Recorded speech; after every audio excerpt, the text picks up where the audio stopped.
the last chance to get through and find the win. You cannot lose here. It is that single elimination. You have to put everything out there. And to quote one of our good friends who dropped out in the top 16, what am I? You got to play a beautiful game. I think all of our players are going to be playing beautiful, incredible games today. But it's been already a long road to get here. We've had 2 days of competition action, 24 best of 3s total, as 16 players started off in this World Championship. And we've already whittled it down to the top 8. Those 8 players will be playing in a single elimination bracket today. And all the matches are best of 3. And you're absolutely right. While on days 1 and 2, maybe had a little bit of wiggle room there playing those round robins, but today it is for all the marbles. Hai guys, gimana kabar kalian? Ketemu lagi dengan Bento di sini.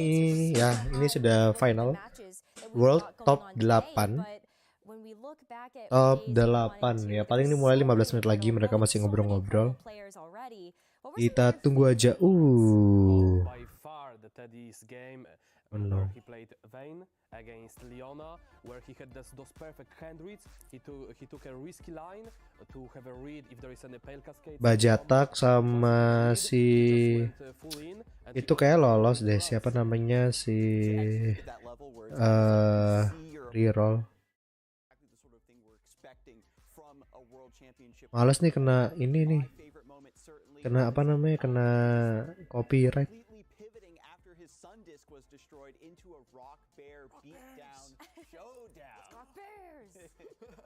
Absolutely love the Rock Bear beatdown. That was insane.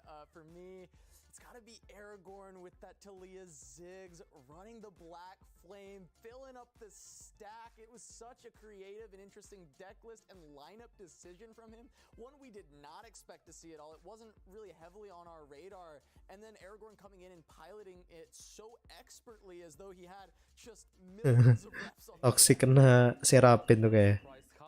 Hello, Laksen XX. Bentar, itu artinya apa ya? What is that meaning? I search it first. Let's Google it.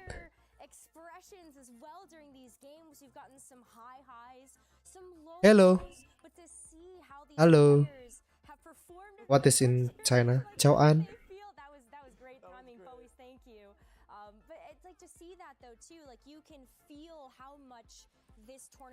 Hello, hello.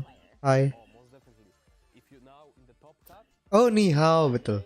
Ni hao ma. Ni hao ma. Nah, reroll lolos kan? Bajatak lolos. Waktu itu, oh, Mayo lolos. Oke. Moods Wall Soloist lolos. VNV China lolos. Oke.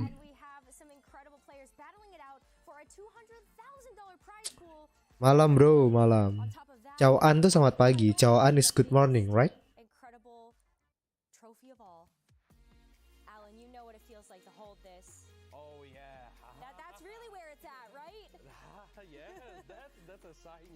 Tropinya kayak kurang bagus gitu ya. Atau mungkin bahannya bagus kali. Oke, Bajatak. Bajatak ketemu reroll.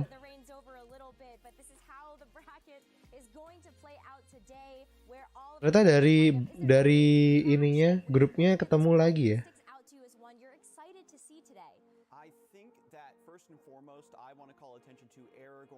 Saya berdoa agar Maroko menang ya, Portugal kalah.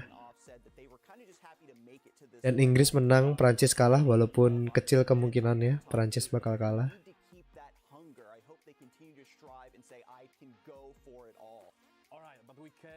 Oke, aku bela ini aja sih, reroll. Wah, suram ini reroll ketemu Bajatak loh.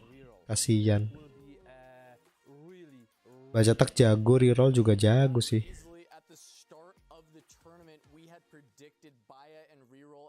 Oke, ini harusnya kalau lanjut terus tanpa nunggu sih kira-kira sekitar 5 jaman.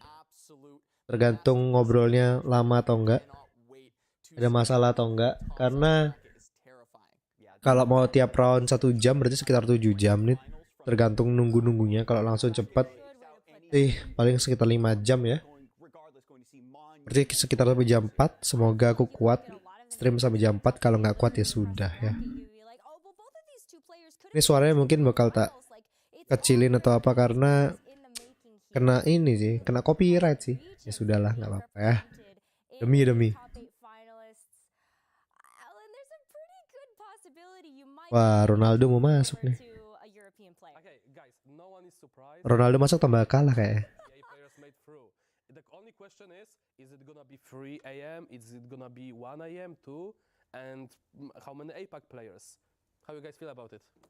I mean, as we've gotten into the kind of makeup at the top 8, we know that South Korea has shown up big. They really didn't have a chance to prove their, medal on the bigger stage last year, and now they are showing us that they've been overlooked and they're here to compete. Well, I will say it's one of the big things with the APAC being combined together this time around, being able to have, the strength of SEA, Vietnam, a lot of the other regions in the SEA region that are coming together with Korea that help them kind of prep and get a lot better this year than they were last year. And now we have some of the best of Korea here to play with Chenia and reroll in the top 8. I'm not convinced, even if you play the numbers game, that yes, Europe's got 5 players in fighting for that title, that they're going to be able to take it over Korea this year.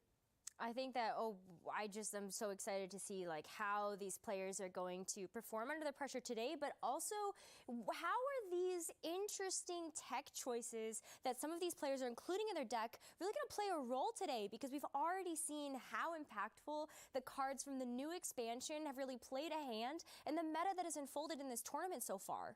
Oh yeah, by far one of the highlights. Nobar Portugal, Bang. Yeah. Look, it's not over. He's bringing it back. Yeah, if you're talking about sick tech, I mean, that was definitely the highlight, especially the Widowed Huntress coming through as well, getting these darkened weapons into play to combine with the World Ender and get these explosive turns. And then the thing is I know we talked about Rock Bear a lot, but we even said it yesterday. Rock Bear Shepherd may be the best performing card from the new set, which is the biggest surprise to us, right? We knew Aatrox was going to be good. We knew some of these, darkened cards, the Huntress coming in. We knew some of these cards were going to be solid, but Rock Bear Shepherd, none of us were sitting around doing our prep before this tournament came and was like, yeah, Rock Bear Shepherd's about to dominate a lot of the group stage. You can't forget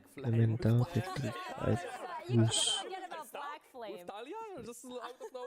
Does it count as tech to call out champion strength one more time? Look at this awesome tech. I've got 8 mana win button. Let's go. That one under. Wih, Ronaldo masuk, Ronaldo. Because it's still a very powerful card. I'm not going to say Kalah nih Ronaldo masuk. performed what we thought it might do. Inconsistent. Yes, absolutely. Well, Champion Strength is going to play a hand in the matchup that we've got coming up for you first today, and that is our first quarterfinals match that will be between Teddy and Mari24 Mayo. I've got a big thing for this one, right? Apakah bisa menang Portugal? No, kalah dong. Aku nggak suka Portugal soalnya. He is on the top side of the bracket with 3 seasonal champions. He's the only one who doesn't have a seasonal under his belt against those 3 powerhouses. He has his work cut out for him, and he's starting with Teddy, who people have thought had played Nobar FIFA sekalian. day 1. He is a Ronaldo masuk tambah kalah kok. but I know Maddie is an incredibly skilled player. He has what it takes in the skill department to take this match. All right, but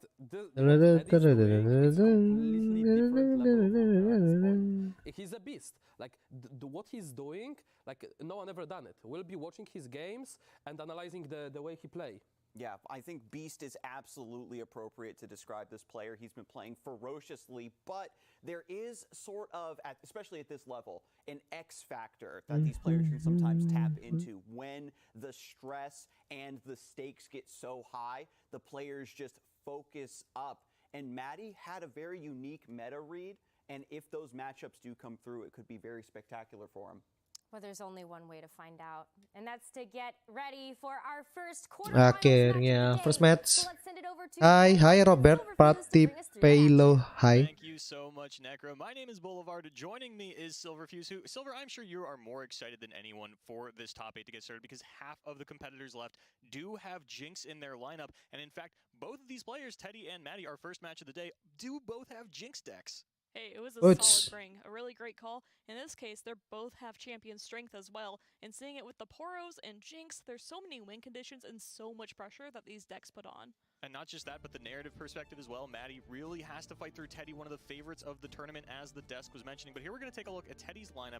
We have the Aatrox, Vayne Quinn, the Mono Jinx, Mono as Jinx. well as the Seraphine Ezreal Victor that has been going. Ini nggak tahu dia ini bisa ganti deck atau enggak, aku nggak tahu ya. Begitu top 8 harusnya sih nggak bisa sih. I mean, really, all these decks though from Teddy are just so solid. This lineup Ya ini is champion incredible. strength ya. His play has been incredible. I really think it's going to be Jadi tough saya for Maddie to Broadwing, win Ranger here. Resolve So let's take a look sama at the champion Jinx deck. strength. We do have the champion strength Jinx. We have the Acorn Hex Technician to be able to lower the cost of the champion strength, putting more pressure. Horo Cannon able to discard and make plenty of units on.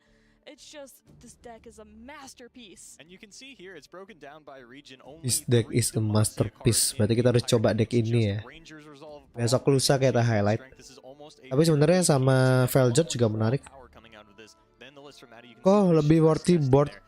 Going over to Maddie's lineup, we actually have 2 champion strength decks. board The Nora Star Poppy, Guardian as well as atau the yang Jinx, playing a little bit more than just the mono. board And Kane. Kalau aku lebih suka Star Guardian ya. Star Guardian kan ini legendary ya. around Maddie 24 Mayo, you know, going 2 and 3 Oke, Poppy Yeah, it's Poppy Nora pakai Demacia juga ya, ada champion strength pasti. Nggak tahu tadi deck keduanya apa ya, nggak sempat kelihatan. Deck ketiga juga skip. It has Nora as well, so you're able to flood the board and then capitalize off of that through the Poppy as well as the champion strength. You know, I imagine for the next few weeks we're going to be taking a look Ya, at ini semua fokusin ke champion strength ya. Ya sih, tapi lagunya bikin ngantuk. Ya lagu-lagu yang aku suka semuanya bikin ngantuk ya. Satu Tabletop Tavern, habis itu yang pantai, Lagoon of Champion kayaknya. This card, but saying, you know what, if I don't draw the champion strength, I still want a way to rally my powerful board and be able to end games. And we've got a couple of healthier units out of that list, but it looks like we are going to get into the bans here, and I believe I am seeing that both Jinx have been left open, and Conservatory was actually the ban. Oke, Wow, that's Jinx-nya not really kebuka. expected here. I mean, there's something about this deck where Teddy felt like his lineup didn't TF. go into it. Itu Because Swain we TF saw the kayaknya di struggle of ban. this deck, so I'm surprised. I mean, Teddy is a brilliant player. Antara Swain Why TF atau Pirate Aggro ya. some of these matchups, or maybe some mind games were at play. We've got a Jinx Oh, mirror Jinx sama for Lucian. opening hand for both players. And we even see 2 in hand. I assume probably won't be Itu Jinx keeping Lucian her, sama want to find her later in the Mono game, able to Jinx. put her down. But I think this is an interesting matchup because Maddie has ways to generate additional value here. Oke, sudah ngedraw champion strength. Match for Mayo. Tabletop Tavern music, team is top tier. Morocco win, amin. Teddy is stuck with a double Jinx here in hand. I mean, we love Jinx and we know she's powerful. Oke, but dia having dapat two, spell you mana. either have to play Draw very Jinx, nice. exclusive, get excited, and there's not Oke, really dia very nggak much mentingin to it. mana. You removed my Jinx, Di double I'll feral atau put draw? a second Jinx. Oh, oke. Gila sambil dengerin lagu mainnya. Kayak ceng gitu ya. Yeah, I must point out that this Hextech Anomaly, personally, one of my favorite cards. I mean, you would never guess why, but it could allow us to see Pas something pasti. really interesting happen that's not expected. I'm worried that we will see something expected. Another champion strength. It is Buuuuh. Kedraw. Akornya kedraw berarti champion strength-nya bisa jadi 7 mana next round. Tapi ada satu kartu yang ganti-ganti terus, itu juga spellnya gede, bahaya, bisa itu bisa diturunin. Tapi harusnya champion strength-nya bisa diturunin nih. Yeah, I mean, if though Teddy does find a champion strength soon, these Poros are looking pretty nasty. And we've got, you know, a couple of units on board for both players. Both players actually banking 2 spell mana into the next turn thanks to the eager apprentice, giving that back over to Maddie. But once we look at the 1, 2, 3, 4. Ini harusnya di block sih. Oke, tapi dia pakai Ranger Resolve. I mean, does have Oh, this nggak dipakai power Ranger spell, Resolve ya. but does have Menarik. plenty of ways to discard in the future, so there's potential that Jinx will see level. I mean, there's so many different ways to take this, and that's why discard aggressive. Get excited. And I'm actually kind of concerned for Maddie. Picking up the get excited, very good, because this anomaly is looking like something that's going to be a little awkward to get out of the hand if we want to level the Jinx or protect her from a get excited. And on the side of Teddy, if you can get off that super mega death rocket before the champion strength comes down, that will be game ending. Yes. Teddy does not look happy about the current hand state. Yeah, I still feel like that double Jinx is... It's tough to deal with because if you play a Jinx into a get excited, that tempo isn't really where you want Ya it dia to bisa be. nurunin Jinx. Looking at these 7 mana spells for Maddie, you know, the burning, piercing darkness, dawning light, whatever it's called, not really a great option. Not available actually on this. Berarti ini bakal di get excited dulu mungkin. Get a big removal spell. And honestly, Ruination, something that might be in the cards here to really shake things up a bit.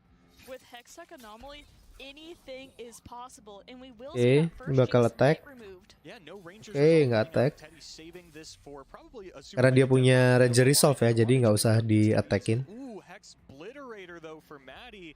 If Teddy tries to throw down the Jinx this turn, we could get a big punish. Oh, are we going to There she see it is. right Oke, now? Jinxnya bakal dibunuh. I mean, Maddie's still... Oh, Maddie's just going for the champion strength. No, nggak mungkin dong. Seeing what this looks like, because this will just rally. It won't give scout over. It's not game ending. It's just board clearing. Yeah, I mean, being able to clear the Jinx too. I mean, we've Yeah. seen how strong It's she good can be play. when she does go off. I mean, I've wanted to see it more, but she will be removed. That's just the power of her, though. You have to get rid of her because when she levels up, she does so much damage and would clear Maddie's board. Yeah, and I think Maddie might have been Jinxnya contemplating mati. that champion strength under the assumption that Teddy will have one in the future. Dia bisa keluarin ini sih yang 1 mana, tapi kalau dia keluarin dia nggak bisa ini. Dia nggak bisa bayar spellnya. Yeah, at the time, Teddy's hand is looking pretty awkward, but did find that rummage to hopefully be able to discard in the future here. I mean, Oke, dia bakal pakai spellnya sekarang. I can see this flipping on its head pretty quick. Another Jinx pickup, a stress testing for Teddy, and I do want to point out Teddy choosing not to level the Jinx last turn could have done it with Rummage and Ranger's Resolve, but would have had no mana left to play the Super Mega Death Rocket. And with just 1 more mana, I think that rocket clearing Maddie's board could have been a huge swing, but now we're seeing the champion strength. Champion strength-nya dipakai sekarang. Teddy staring down the champion strength, not Good. able to do anything about it. No response, +4/+4 and scout to Maddie's Oke, dia harus board. attack semua, tarik, yes. Dia harus defend. Tapi nggak mati sih. Yeah, I mean, Tapi next turn-nya Jinx-nya turun. clutch, allowing you to Susah not juga. have to play 1 unit at a time. That makes an incredible difference here. And looks like we will see it right now. So Wow. he can plan his future moves by seeing what this draw is, and he finds Dia ngedraw. Oh, and then actually, because of that, gonna pull back the daring Poro. There is still Scout and a Challenger on Maddie's board, so this Poro likely to end up going down anyway, but Teddy is gonna force the block. And that's part of the reason why Alan was saying Teddy has played so clean. He's thinking about his future turns. He's not just saying, oh, I need to live this turn. Hopefully this works out. He's drawing, he's looking at his board, he's planning his future turns to be able to take down Maddie. Oke. Si Mati Mayo harusnya bisa ngerti karena tiba-tiba poronya ditarik. Abis ngedraw, poronya ditarik. Itu intinya. Oh ya, poronya bisa ditarik juga. That's why we saw Maddie pull the trigger on the champion strength this turn, just knowing that you can get through enough damage, clear Teddy's board, take their champion strength off the board, and Nah, kayak gini champion strength-nya jadi nggak punya value. I mean, he's still looking pretty Dukung siapa bang lore-nya? Dukung ini, reroll.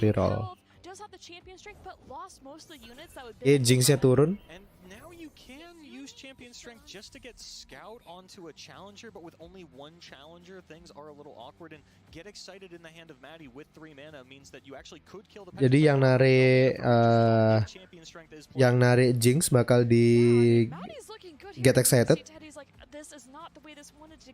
dan nggak ada yang mati dan nggak mati Jinx-nya.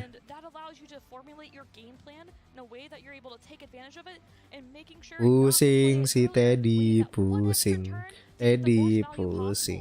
Teddy bingung. Not even on the keyboard. Teddy just kind of contemplating, what am I going to do in the next game? This one is looking all but doomed here. Teddy no way to refill the board, and that's stress testing. Nggak mungkin dipakai. Kalau dipakai, nah mati 1. Di get excited 1. I mean, on top of that, Ya. do see that he has so much draw in this deck and was still drawing the champion strength. Ya dia bisa nge-remove 2 unit lah. Is what needed to happen in this game. Tarik Jinx-nya. No challenger on the Broadwing that is buffed up by the champion strength. Very easy. Oh iya, nggak bisa narik sih. Karena yang dibunuh yang bisa challenge ya. Just unable to get on board, stay on board, didn't have the tools available. That double Jinx nowhere near as good. Nah, ini dia tag semua 4 tambah 4 8. Oh iya, nanti Jinx-nya level up, dapat super mega death rocket, menang juga. Trying to look at the deck list here and see if there's anything that could save them. Jury Rig is a potential blocker for this situation. Save a little bit of HP because you just need to stay above 4 so that this rocket doesn't kill you, as Maddie can just play out the rest of their hand. And let's see what he draws. He gets a fleeting Jinx. Draw Jinx. Oh, not looking good.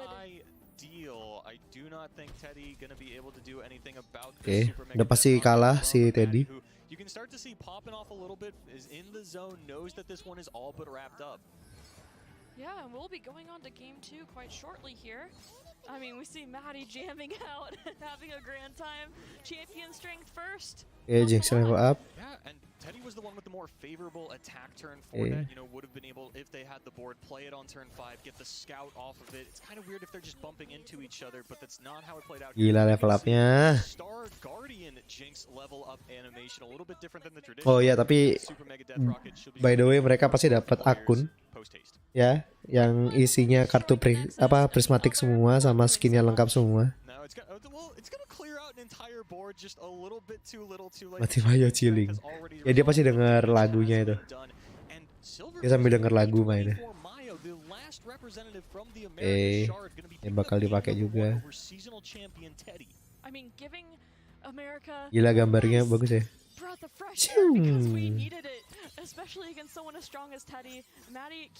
Aduh, efeknya bagus loh ya.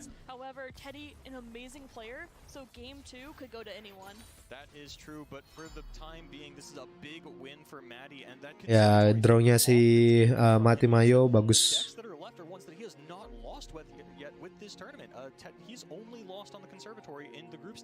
Yeah, I wonder if Maddie kind of felt just a weight off his shoulders when he saw that conservatory ban.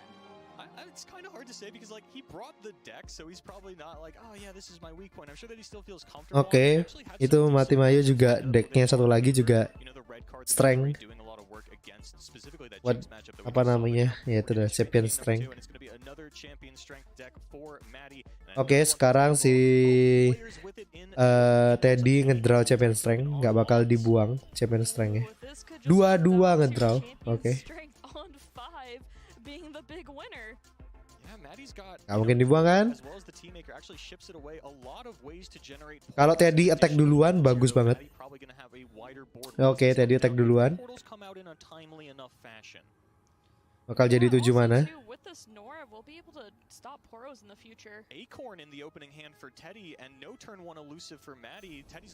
Oke. Lihat si Mati Mayo langsung. Aduh, 1 mana. Round 1 dia dapat attack token. Terus keluarnya si Akon. Langsung pusing. Mayo langsung pusing. Mayonya pusing.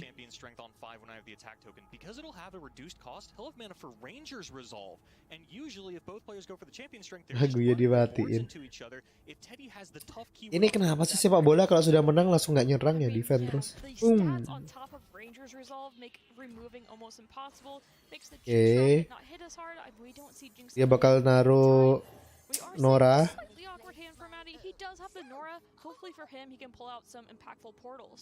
He's got more elusives than Teddy does, and the portals, you know, they could be anything. Silverfuse, they could be an elusive, they could be a detrimental card. I mean, dikasih lewat pasti. Really looking for here would be Stony Suppressor as something that could really shake up this matchup as a randomly generated unit. Stony Suppressor.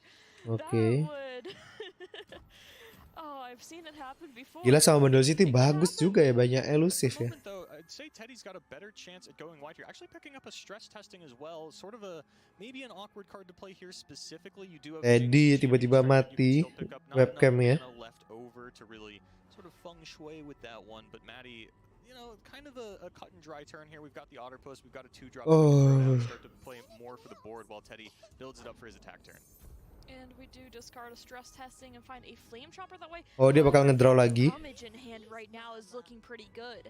And even if the Rummage doesn't go onto this Flame Chompers, fleeting cards get discarded at end of round. It's just going to Oh, summon yeah. itself. It doesn't need to be Betul. discarded by a card effect. I was more thinking of you have 2 discard targets besides that into a potential champion strength in the future. You have a full board with challengers ready to go. Yeah, with Maddie not playing the Jinx, there's nothing to deal with your 1 HP board. You could actually pull both elusives Dia out of the way nggak and hit ngedraw it karena one more time, and there's no real punish for those 1 HP Chompers. Yeah, I mean that extra acorn pull. I don't think it will be 3, 2, super 5 necessary, but it could be. Passes up on the Rummage. dan 6. Nah, habis ini Champion strength going to be available for this turn, and Maddie going in with his elusives going to get a portal into the top 4 as well. Masih lewat pasti. Immediately to the hand. And important to note, Dia bakal ngedraw sekarang kayaknya. 2 unit bakal masuk ke Teddy. No, and I'm really excited to see we're about to get into turn 5. Teddy has a little bit more development, but there's a prank in the hand of Maddie. Do you roll the dice on that one here? Are you trying to fish out the champion strength going into this? Oke, enggak. And he did not hit it. Ranger resolve berarti kayaknya yang bakal di prank. Oke, ini harusnya ngedraw sih. Si Teddy tinggal ngedraw harusnya. Not hitting the champion strength though. If he would have hit that, he would be able to play champion strength first. Yeah, it would be kind of awkward because on Maddie's attack turn, it'd still Yeah. be 9 mana for Teddy. So like the cost reduction and the cost addition still kind of playing out well enough in the future. But now we're getting a Rummage to a 6-wide board for Teddy, really getting ready for this big champion strength. He is ready Oke, to pas go, ini and champion on strength-nya Maddie's keluar.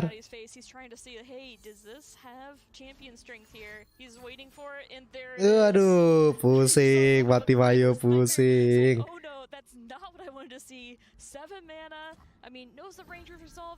There's 2 of them, so there could be another one going to play his own champion strength here. But Teddy has a wider board with challengers. And Maddie's units don't get scout here. It just rallies if you didn't already have the attack token. And Maddie has more elusives, but it's not going to be a game-ending push from Maddie at least. I Yes. mean, there's still so much damage and pressure coming in, and Maddie having to use his defensively, he will get some Dia bakal ngeblok yang 65 sama 55. Tak kira ngeblok yang 65. It's looking Oh ya, karena nggak mati sih, nanti bisa ngeblok lagi.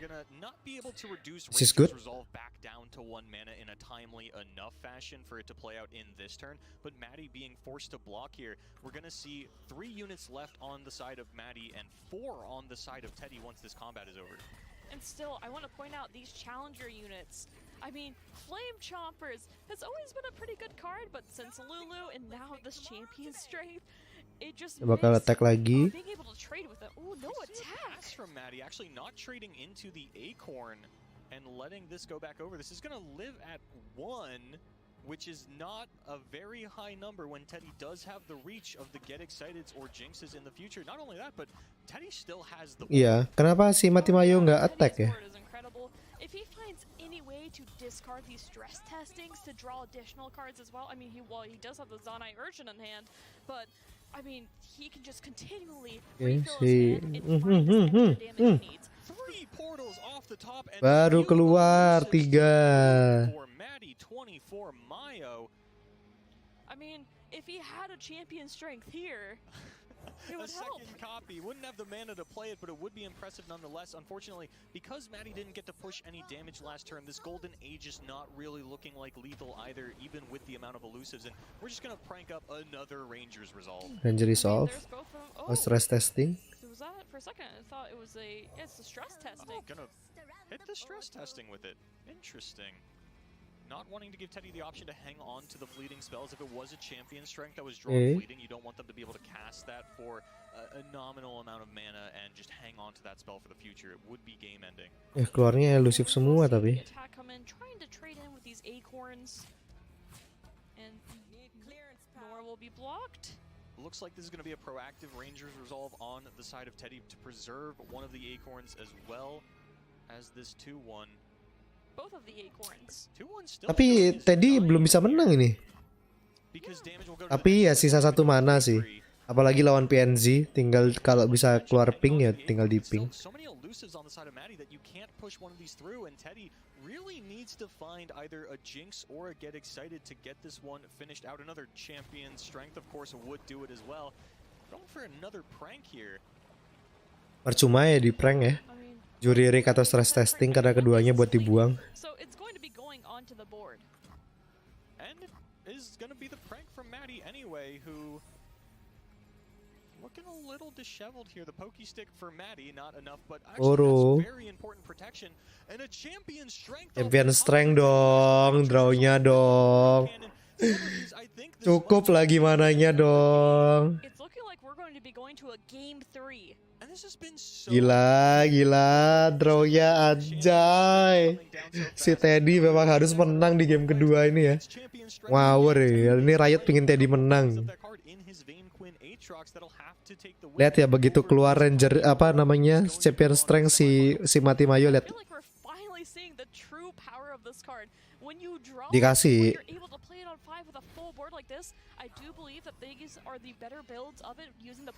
Iya, lihat mukanya. Iya kan, Mati Mayo langsung itu respon dia paling biasa.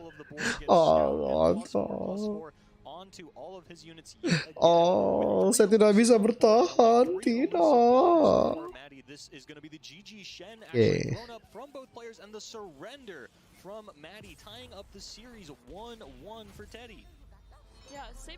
Ini bau-baunya bisa satu sama ini. Maroko, Portugal. Penalti lagi nanti nih. And now we're going to see Teddy move onto this Vayne Quinn Aatrox, which playing champion strength, but not nearly as committed to it as we've seen out of the Jinx build. You know, only 11 Aatrox. And while the Darken are going to help up with that a little bit, getting those Darken thralls online from the Bloodletters, just kind of flooding the board a little bit more. Ini mah menang. Namanya salah ya, FT reroll lawan What Am I. Yang apa operatornya bisa ngadi-ngadi nih. Golden Aegis-nya bakal dibuang. Ini harusnya Mati Mayu bisa menang sih. Oh, itu sudah di mulligan kayak gitu drawnya.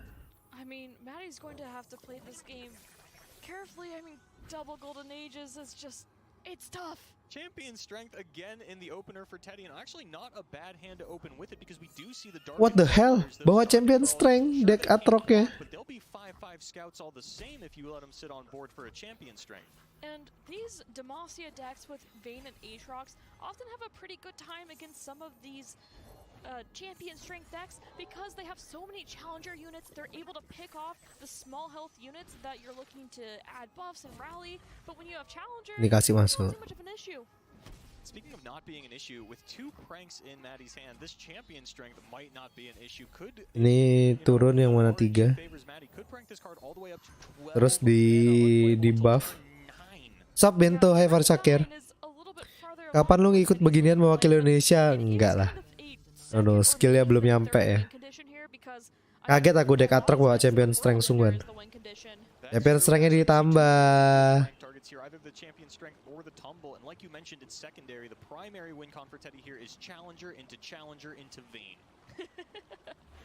Champion strength lah. Kalau tumble mah tiap round kurang ya. As an option for Teddy as a defense against Maddie's copy of champion strength should one come in a timely enough fashion. Oh, nice. Gonna hit an elusive unit here. Maddie, something like 3 for 4 on elusives off of these portals so far this series. I mean, that's just a skilled player.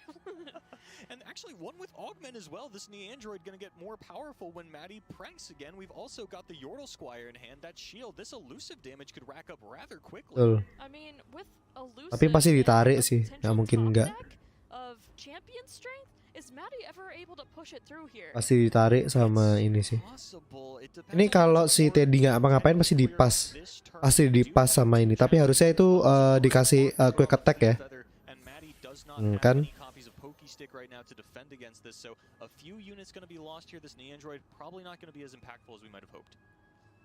Unfortunate here for Maddie. I mean, if you had two other options in hand rather than double golden ages, and I don't think having the golden ages in here is an issue as it does add another win condition. Itu ditarik pasti yang elusif. Stuck in your hand Ceteng. is so brutal, especially in a match like this. If we could see a Poppy top deck from Maddie, you know, would do a lot, not just in terms of building up the board, but keeping them healthy against the challengers that Teddy is outputting, and would Nice synergize very teori. well with this golden ages. But we're gonna lose Teori the fancam mati. Android. Looks like 3 damage. I don't think Maddie's too keen on blocking this Vayne.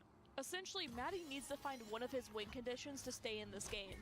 A 9.4% chance to draw Poppy. We saw something similar yesterday in the final moments. Player at a 10% chance to draw. Ini harusnya di buff Didn't unitnya. quite find it, so the odds not looking great for Maddie for this Poppy. I mean, this next draw is critical for him. I mean, a champion strength, Oke, you nggak gotta di go buff. for it off the top, Maddie. What do you find off the top? Oh, terpus. Otterpuss. Stres si mati Mayo. Game pertama si Mayo. Jing. Game kedua, game ketiga.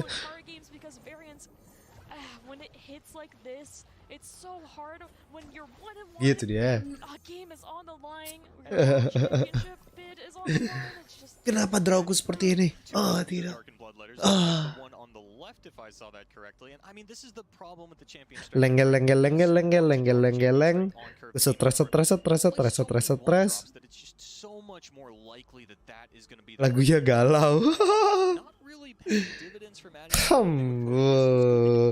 Kayak aku bakal kalah ini. Mati Mayo ganti nick jadi mati beneran. Habis turnamen langsung udahan. Apa main dulu? Langsung udahan lah, ini turnamennya selesai jam 4 pagi kayaknya. Aku hitung-hitung paling cepat 5 jam selesai.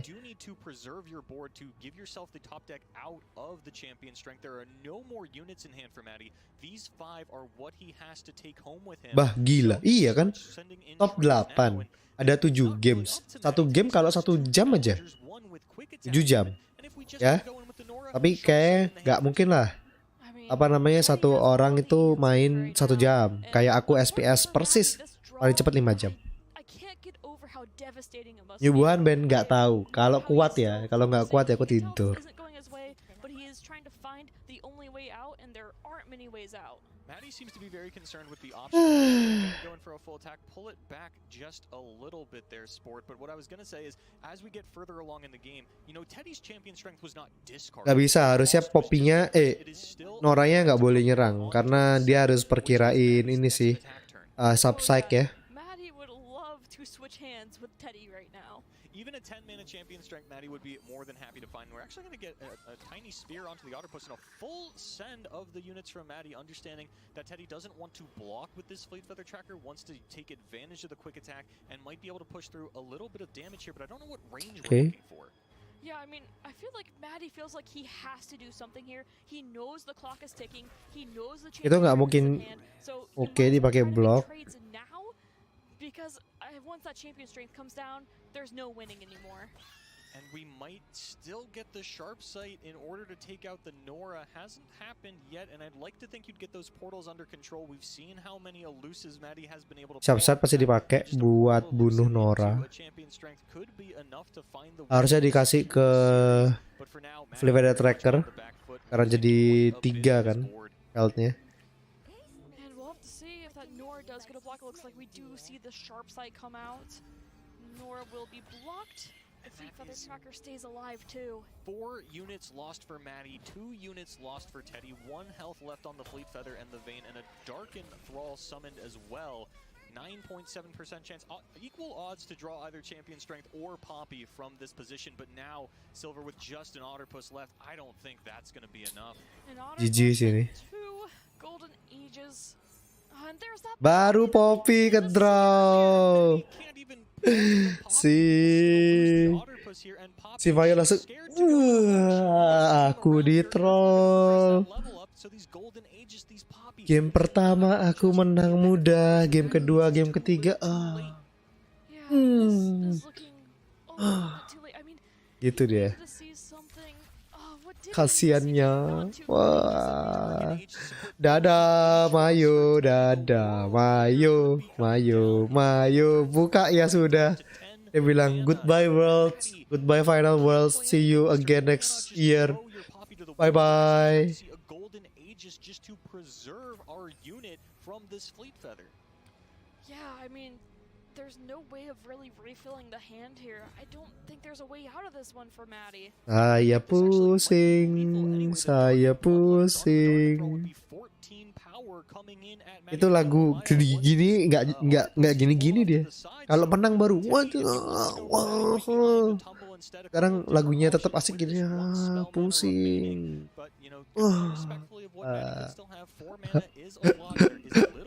Aduh. Itu mau lagu apa gitu udah bete langsung gitu. Bete pasti.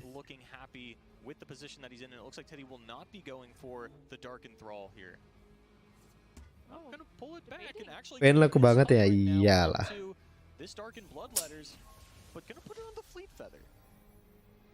Yeah, I mean, that's no more mana left here for Teddy. We'll see a swing here. We know that Maddie can't do anything about it. I mean, could play a Poppy, but I mean, Kenapa ditukar ya? Oh, biar dapetin unit satu-satu ya. Terus kenapa unitnya tuh nggak diblokin satu-satu? Kartu ini alasan mengapa Mayu BT.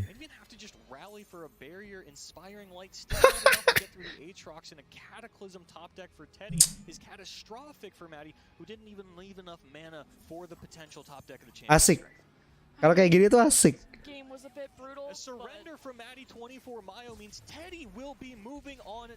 Kalau kayak gini tuh asiknya ngeliatin ekspresinya orang-orangnya.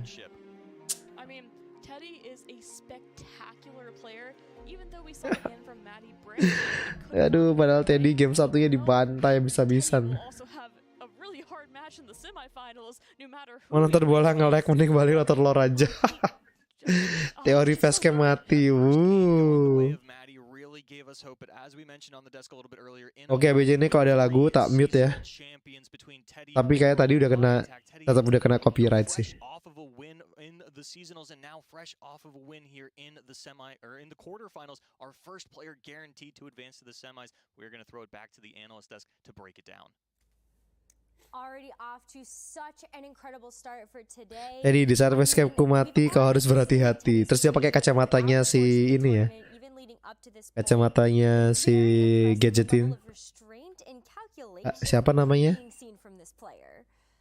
Siapa sih namanya si gadget ini tuh? Aku lupa. David gadget ini. David.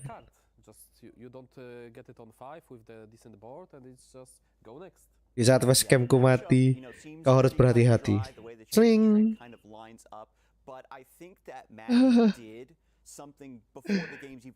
5 menit lagi. Bisakah Maroko bertahan? Kayak nanti di menit ke 90 plus itu Portugal ngegolin. Lihat aja. Terus adu penalti. Terus Maroko menang.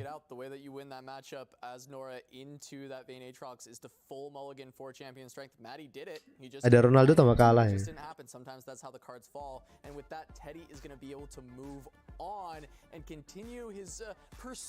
Alansko kena nerf kah nggak ikut turnamen? Diangkat jadi ini dia, jadi komentator. Aduh, pusing saya.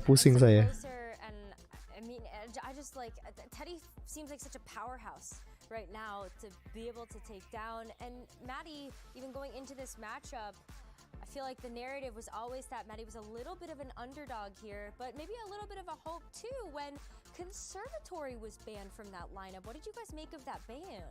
So I believe that Teddy might have not. Itu tuh kameranya tuh. Kamera kumat. Ini seru nih. Ini seru banget nih. Baca tak sama reroll. Conservatory deck, it's actually heavily favored by the sheer amount of the tough units you just get, and the deck cannot bypass that. But he was perhaps also scared with the Jinx because the deck has a, if it doesn't get resolve, Wakilin Indo dong Bento, astaga. So he just did Saya tidak jago. this matchup, and it's pretty much like 70% Belum banyak lebih jago daripada saya di Indonesia. the exact cards, champions plus Tadi seru bang Teddy vs Aurora. Hah? very hard into the conservatory. Aurora? Maddie finally got a chance to play the Nora Poppy, right? That had been banned away consistently, and Teddy was confident that since I have this Vayne Aatrox, and Silverfuse mentioned this on the desk, it has secondary and tertiary win conditions, different things that I can try to still win the game if champion strength doesn't come through. Yeah, and I was still really happy to see Maddie take a game against Teddy here and really bring him down to the wire at the end, because if he finds champion strength in that matchup, Maddie is going to be able to take that. So he, I think, did. Demacia bisa bawa champion strength semua sih decknya. Tapi memang harus melebar dulu. Kirain Noble World Cup. Gak boleh dong Denny. Kita worldnya LOR aja ya. Nunggu sambil main gak sih? Harusnya langsung main kok ini. Rangga Setiawan menang Maroko nih kayak harus. Portugal. Aku gak suka Portugal soalnya.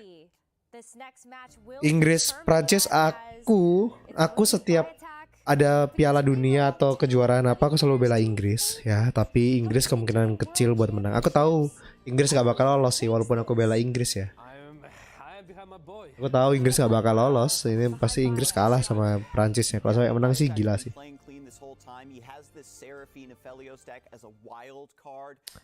Aku bela reroll ini. Cuma Bajatak sih jago sih.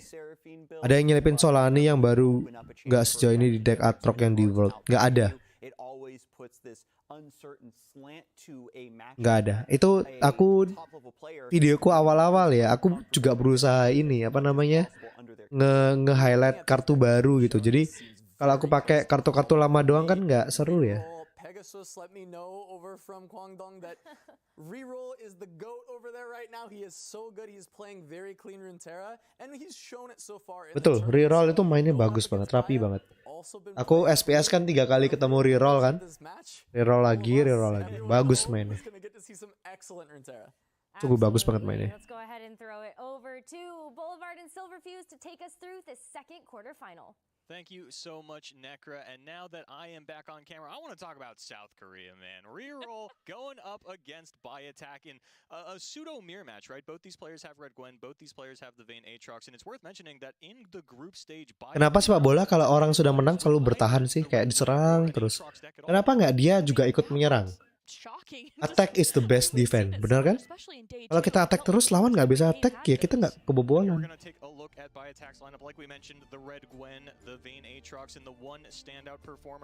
Ini decknya diganti nih, beda sama kemarin harusnya.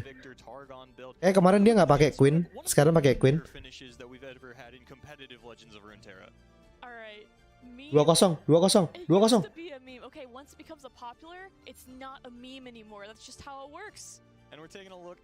Oke, Queen. Mungkin ya kalau untungnya deck scout bawa apa namanya strength, champion strength, mungkin di turn lawan pun dia juga bisa dapat scoutnya ya. We saw some Crimson Pigeon. We weren't really sure how we felt about that, but again, Reroll's lineup has Elise in the Red Gwen, just Vayne Aatrox, so kind of swapping the champion spots there, and then the third deck is Varus Sivir Auction. Yeah, I mean, to me, it's interesting. In the Red Gwen, most players have been cutting this Elise and going for the triple Katarina. Gila, Ronaldo bisa attack ini loh. Nah, ini loh yang menarik dari decknya si Reroll. Aksan Sivir sama Varus. Keren ya. Coba nggak tahu Varusnya yang satu atau yang dibawa 2, yang mana yang dibawa 1, yang mana masih nggak tahu ya. Atau 2 semua juga nggak tahu juga. Gila, apa namanya, extra time-nya 8 menit. Ya nggak selama ini sih, nggak selama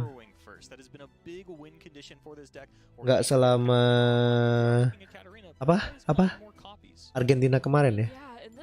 Harus bagus buat finisher kah ya? it looks like, so we could see a mirror match. Yeah, it's the double Aatrox ban. Neither player willing to go up against that. You have to assume that Oke, Aatroxnya di ban semua. Red Gwen and Aatrox in the group stage was prepared for it coming into this. Come on, reroll. In his own lineup. There's no doubt, especially in Europe, who was very much favoring Red Gwen, that he didn't see it throughout the whole qualifiers as well. And now we are going to get the Sivaroxon Varus from Reroll, a deck that I am very excited to see. You know, the Ini bakal kena copyright lagi nih kayaknya. entirety of this tournament does very well in this matchup, but Baya has the... There is two pairs of the right of negation here, so a pair Kartu merah Maroko. could stop that harrowing, so I can see not wanting to keep that in your starting hand. And Maroko kartu merah, guys. as you can. Ntar kita fokus ke reroll dulu. Dia satu mana nggak ada, dia bakal first second bakai. Yang diambil kayak Martial Hunter.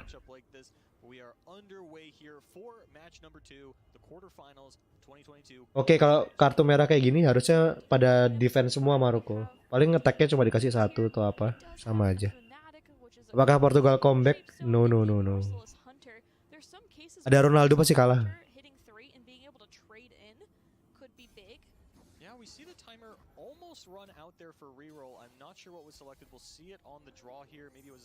Kan, Martial Hunter.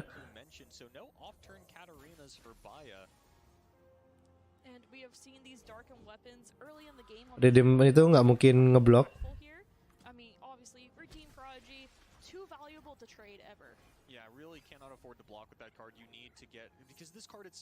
Draw Severe bagus. There's a quicksand, but there's a blade's edge, so I'm not sure how this one's gonna play out. Reroll can't develop another blocker and use the quicksand. Katarina probably gonna get through for an early level up for Baya.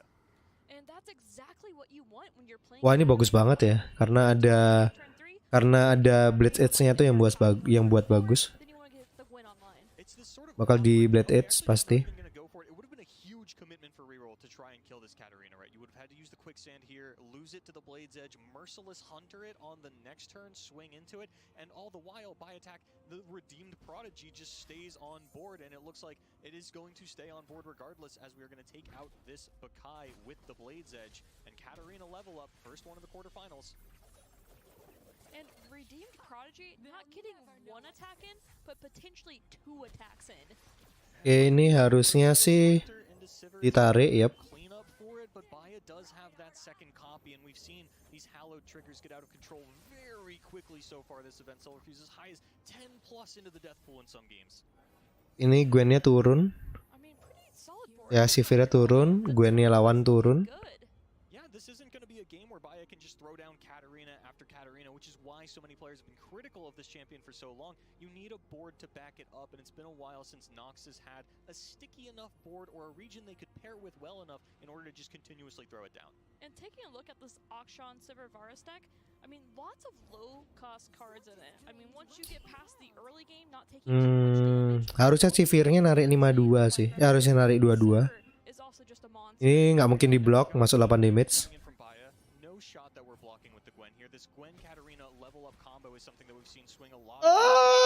Goblok ini Maroko. By one sama kiper nggak bisa ngegolin nih. Kalau coba Messi udah pasti gol itu. Ranked-nya ngawur banget deck Katarina Gwen ya, kuat memang.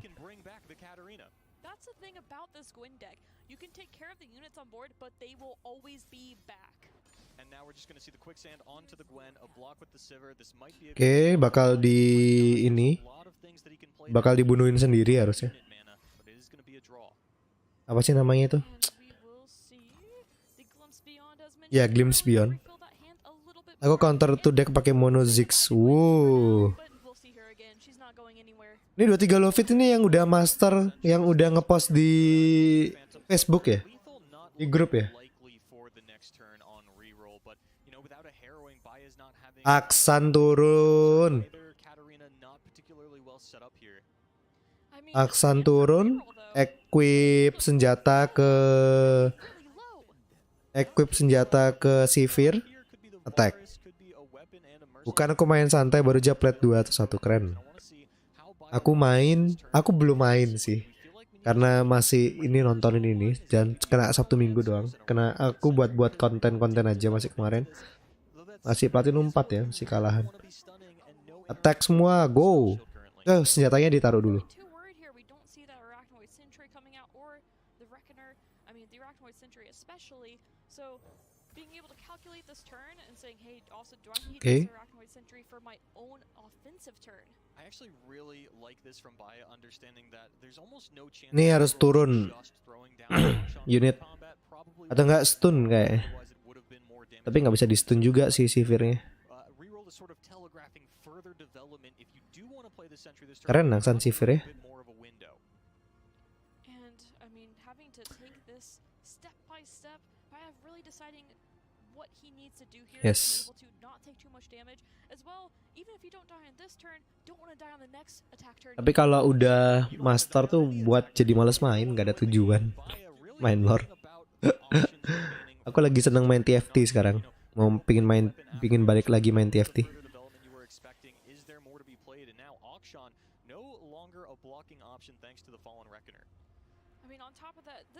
Ini bisa ditarik.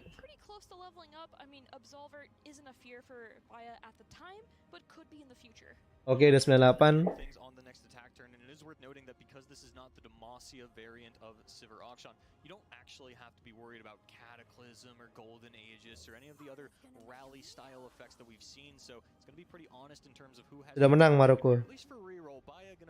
Tim-tim yang nggak diduga pada menang semua ya. Brazil kalah itu yang aku sedih. And also too, I mean, reroll is out of mana.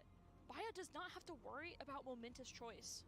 No, it's only going to be about 6 damage push through here, but I don't think that matters too much. Without the Varus leveled up and that overwhelm available, you know, you're kind of wondering what breakpoints do I need to hit here on my opponent's life total, because with that reach from the Varus, there could actually be a big difference between, say, 2 and 5. Itu bakal ngeblok, harusnya ngeblok Sivir sih, yang 31. Oh, oke. Oh ya, Sivir bisa diblok main 21, oke. Oh god.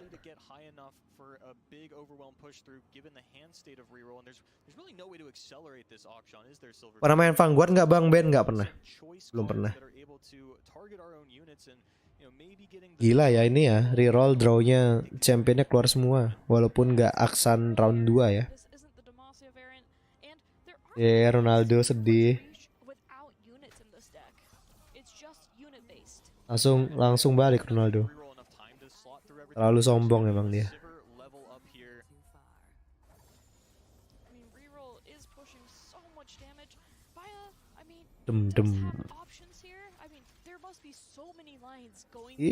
Dikit lagi. Kasih ke Sivir. 02. Tough.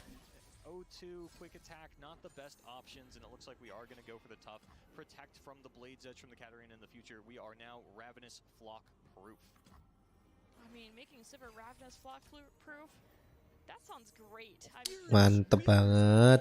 Top deck for reroll here. Those eternal dancers were pivotal for Baya to be able to get back into this, and just not able to flood the board here really and fight through what reroll has. That interaction, that key piece, and it's so good for reroll. It'll get another lucky find. The Sivir is such a safe target for this card and such an ideal target for this card.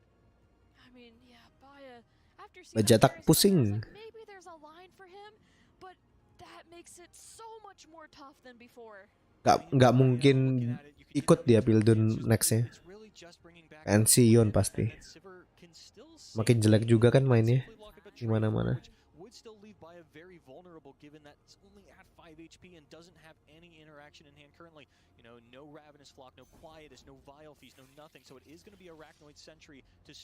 Oke. It's going to try to go wide here to be able to block and not die in the future. But as Gwen getting on the back foot, still up 13 health, doesn't have a ton of hollowed stacks here to capitalize off either. It's looking really tough. And I'm curious to see how reroll plays once the priority is back to him. You know, you only have 7 mana, which means you can only play one of these 4-cost cards in your hand. So if you just pass back and Baya goes for further development, that might be the green light for the Varus to come down and really start to push through that lethal threat. And you know, once Baya taps out, you also know harusnya ini reroll ngepes sih. Atau senjatanya tok dikasih biar dia bisa pakai spellnya mana 4. Tinggal nyari overwhelm win. Nggak perlu overwhelm juga win sih next roundnya. Kalau misalkan dia nggak nurunin unit ya. is another game-ending threat that could overwrite any of these units. The Akshan, the Merciless Hunter, none of these are as important as a 7-7 overwhelm when your opponent is down to 5 and the only unit on their field has 2 HP. Kalau dia taruh unit, Have, no block, a stun. Sivir is up, but you can't really pressure her here. You mentioned earlier, Flock is out of range. Even if he did have it, there isn't. bingung Mbak Jatak. Arena doesn't really do Dia anything. taruh yang 2 mana, langsung di kill. You'd have to go in with this first. It's going to be a Ruined Reckoner, and the Midnight Raid could come through to try to force a block from the Sivir, but I don't think reroll is going to fall for that one. I'm not sure how many hallowed triggers are in the death pool exactly, but I am very confident it's not 9. I mean, now that Baya is tapped out as well, reroll. I mean, he just has to really play a unit. Ya dia bisa turun Varus sih. Definitely one better than the other, but I love the consideration here, taking things step by step. Ambitious Bone Skewer. Yeah, it's Maybe not the perfect top deck, but another point of interaction. And I'm curious to see if reroll. How do you want to play this next turn? Is it going to be a Zolani development? Nggak bisa. I would say maybe a little surprised not to see the Zolani right there. 1 mana still available for Baya. No real threats at that point. I think he just kind of like saving the spell mana here. I mean, he can bluff a lot of things on his next attack. Yeah, it's looking all but cleaned up as long as reroll can find Nggak bisa apa-apa sih Mbak Jatak. next turn. If Baya gets another attack token, another chance to set up, develop, and go in, then we might actually see things start to swing back. But this is No, I can win. Nggak bisa menang. Yeah, I mean, it looks like the time might just be ticking now. This board isn't going to Itu Aksan pasti dikasih equipment itu. It's not really doing too much, and we just see the ink round Aksan. bloodletters. Yeah, the bloodletters put back on to the Akshan, down to 4 on the Warlord's Palace. Possible that it comes up in this game, like we mentioned, if reroll is unable to finish things out on the next attack turn. It is looking very good for this South Korean seasonal champion. And if things do end up looking bad somehow, still has this bone skewer as a little bit of an out. Coming in for 6 on Dikasih masuk juga nggak masalah. Atau enggak ya di blok juga nggak masalah. But getting a unit off the board, not the worst thing in the world. Might even offer up this cultist as an option. Di blok main 35. Could just take the damage. It's no additional burn coming out of by attack, no decimates, or there is no copies of Noxian Fervor actually for either of Ya tinggal mikir aku kasih masuk atau enggak. Sama-sama yang masuk 2 next roundnya, jadi harusnya nih sih diblokin aja ya. I love how Baya does. He's still looking at a way to win this game, though. I mean, he definitely looks disappointed, but I don't think he's completely given up, and I think that is a big thing when it comes to players at this level. It's actually going to be the Bone Skewer onto the Akshan. Baya, no answer for this one. It is just going to be the unit taken out. Akshan back to the top of the deck. Bloodliners unable to be re-equipped as it was put down already this turn. And the Midnight Raid disappears. An open attack from reroll. A Legion rearguard top deck from Baya attack means that this will be lethal. Reroll going up 1. Reroll ya. BT asli Bajatak lah. Itu kita tuh di sini bakal keliat orang-orang buka BT ya. Bentar aku matiin TV dulu. It's hard to say. Baya has, a couple more chances to win with this Red Gwen, but the last deck for reroll is also Red Gwen, so at some point this is going to come down to a Red Gwen mirror match, and Baya might just throw it out for the first game. We're not at a point where we're playing for tiebreakers anymore. The game does not matter. Mirror. Kalau mirror ya chance winnya 50-50. It is going to be the Red Gwen mirror with triple 1-drops in the opener for reroll post mulligan. And these decks are quite similar to each other. I mean, small choices here and there get... Gila, reroll. The big thing is the Elise and the Katarina, in my opinion. But after that, I mean, it even comes down to, I guess, 2 mark the... Best reaction mati Maya mendalami kebitan. Kebetean. Not much difference, though. Asik kalian lihat ini semua mukanya bete-bete semua.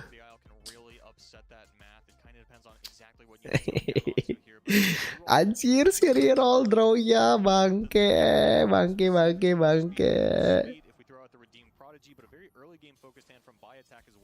Actually very similar hands from these competitors, both with a Prodigy, both with a Katarina. I mean, this match will be tough to navigate with the way this is dia bakal set up. turunin I mean, we see both have Katarina. butlernya. No Gwyn's yet. I feel like Gwyn could be a big folks at home, I have pen and paper in hand. I see a lot of hallowed units on the board already. I'll be able to Keluar lagi rearguard. has more what numbers we're getting up to because we already see Attack semua. on turn number 2. And many of them will be dying as 1 well. for reroll, 2 for buy attack. Quick maths, we know what the attacks on everything is going up to, but now we get into the Katarina turn. The attack Katarina ya turun.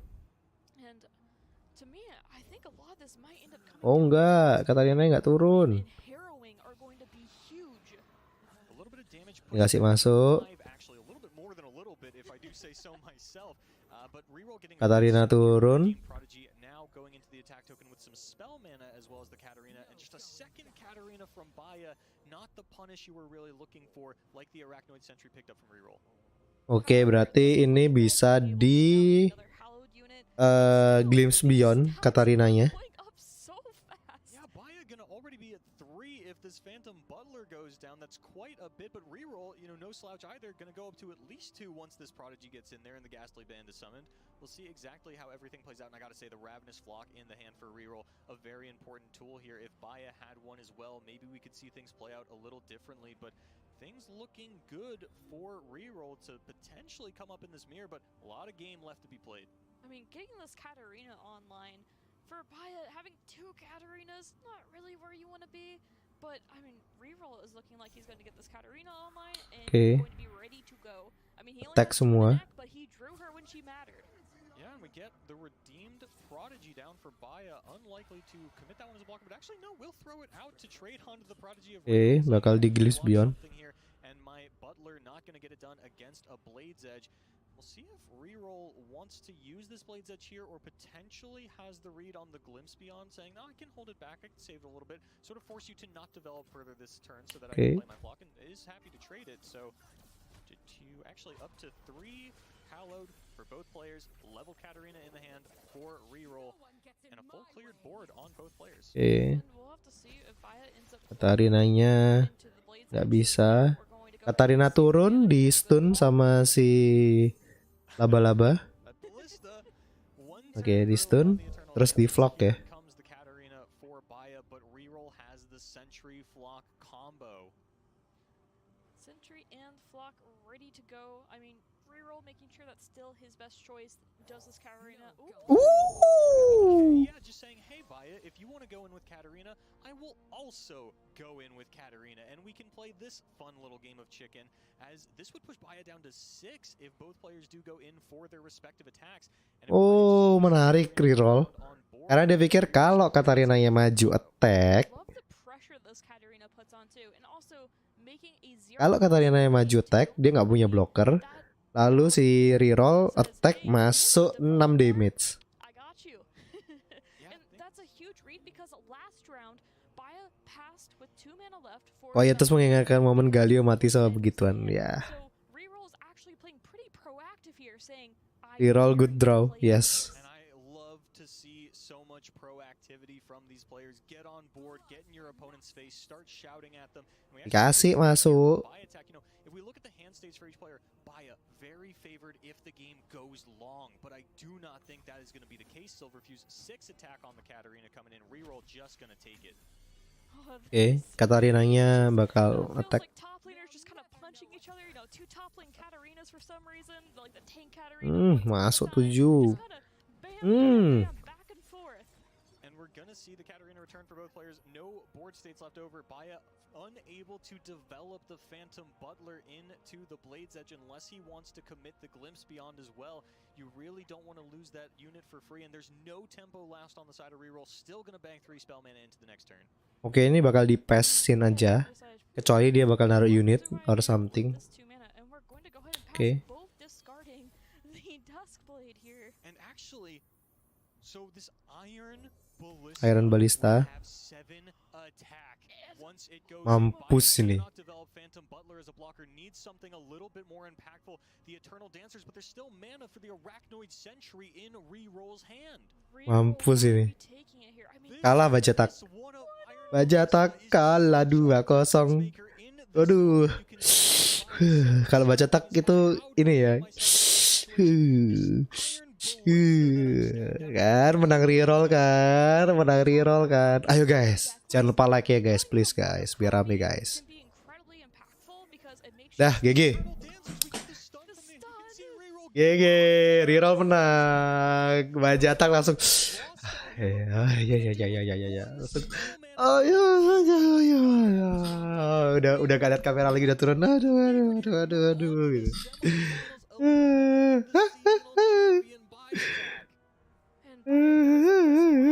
Reroll ya. Ekspresi menang ya. Kalau kalah yang menang. Oke, asik, kita nontonin orang-orangnya aja. Kita nontonin ininya aja, apa namanya, kita nontonin ekspresinya orang-orang aja. Bye Bajatak, sampai jumpa di World tahun depan.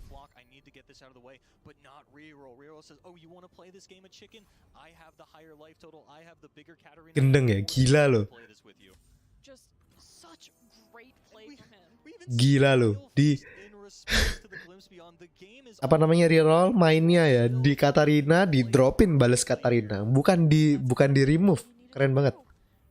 Karena dia tahu next roundnya dia yang ngetek. Gila, mainnya reroll bagus banget sih. Di luar itu ya, mainnya reroll bagus banget. Ini udah final ya, udah top 8 ya. Garuk-garuk kepala gak gatel. Aku udah kebayang ekspresi kalau Bento ikut turni ini. Wajir si Deblo WR. Aduh. Itu kalian bisa lihat ya drawnya reroll ya. Aku sudah capek ngeliat drawnya reroll dari apa namanya, dari SPS ya. Gila, aku lapar. Gimana ini? Now we know the two players that are going to be going into the first semi-final match, and that's going to be reroll. Now heading into the semi-finals. Iya, kalau kayak gini bisa jam 3 bisa selesai. Aku minum dulu ya. Aku mau buat minum dulu biar nggak terlalu ngantuk, biar enak. Tapi nunggu dulu ada ini nggak?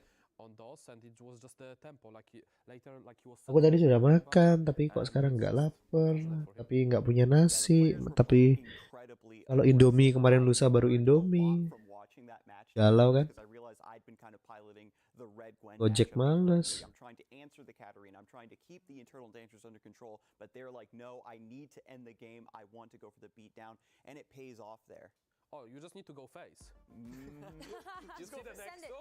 Ada lagunya, tapi ini pasti udah kena copyright claim sih pasti. Udahlah.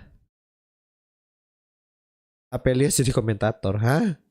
Mana yang mirip Apelios? Gak ada yang mirip Apelios, hei. Keren ya, aksan sifirnya bisa menang loh. Yang buat reroll menang adalah aksan sifirnya dia lolos.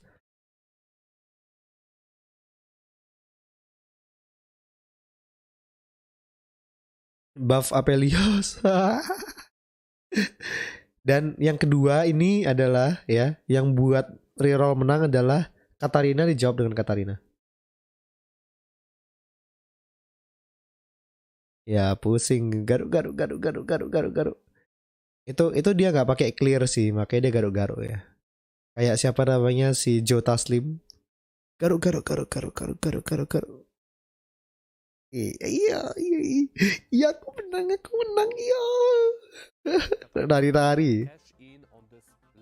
Kalau menang baru rari. Iya. Nih, cuma susah lawan Teddy karena itu semua apa namanya, bawa ini semua champion strength semua. Kalau gue yang main pasti stun tadi, betul kan? Pasti stun terus di vlog kan? Kalau kita main itu belum tentu menang sih.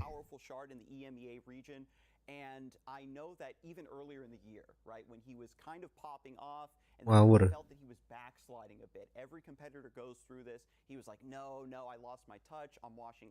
Oh, Apelios yang kanan ini ya. Jamet anjir.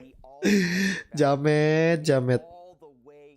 to top 8 against such an incredibly stacked qualifier. Yeah, he was able to improve on his result from last year's Worlds, right? He made it to the top 16 last year, but this time around able to extend. Gila cepet banget game keduanya. Really great run, and he ended up in a crazy field there at the top. Ini sampai istirahat sih aku minum dulu. I mean, we already said that Baya versus Reroll was just a grand final that just dropped out of a portal. This is, in any other timeline, this probably would have been our grand. That's about as nice as Alan gets. Rangga Setiawan, Pelios, emo vibes.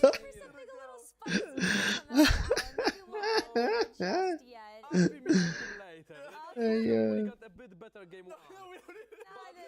He did fine.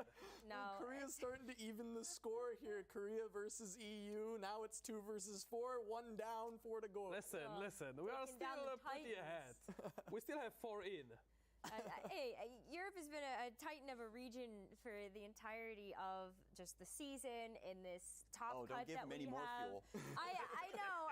Before we get into a long TED Talk, we've already finished one half of the bracket to see who's going to be moving on to that first semifinal, and we've got the second half of that bracket and our last top 8 matches coming up after this. Nah, kan ada yang buat lama tuh ininya. Udahlah. Tak setelin lagu dulu kalian dah. Aku buat minum dulu ya. Daripada nungguin gini ngantuk. Oke, kita dengerin ini lagu favoritku buat kalian.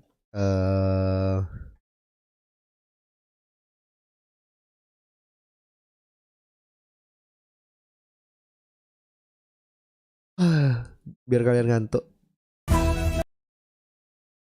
Teng teng teng. Teng teng. Ih, ke pause.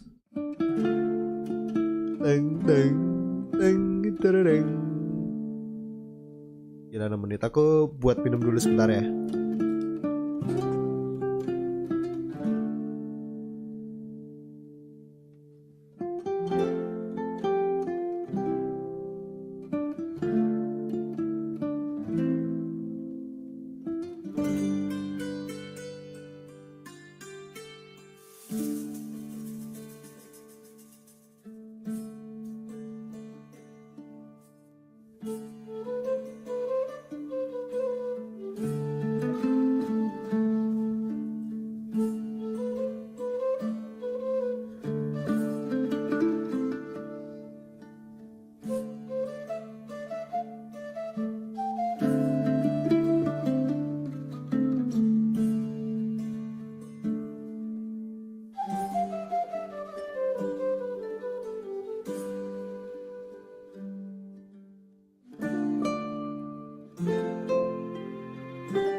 Oke, udah balik lagi. Tapi aku lagi masak Indomie jadinya goblok. Aduh, baru ingat tadi beli mie kejunya Ricis, sekarang lagi nyoba. Bentar ya, aku mau ini dulu. Stunting the Phantom Butler development, that is one for the books. That was absolutely insane. Especially because it was a one of in the deck, right? So it was really cool to see how that just one individual card choice really made a difference in things. But when you look at just the games overall, like just give us some thoughts. Like, how'd you enjoy the first two quarterfinals of the day? I mean, it was absolutely insane, right? We knew that this was going to be a stacked top half of the bracket. Some of the best players in the tournament, in the world, front-loaded into this top spot. You know, 3 seasonal champions. And Maddie, able to take a game off of Teddy, was absolutely incredible. And I think we were all very surprised at the conservatory ban. But as we mentioned, Maddie probably not as down on the conservatory as we are, not thinking about the stats as much, not thinking, okay, this is the only deck I've taken losses on. Probably just kind of feeling it out, you know, brought the deck. I would imagine he felt good about it. Might have been a little sad to see it go.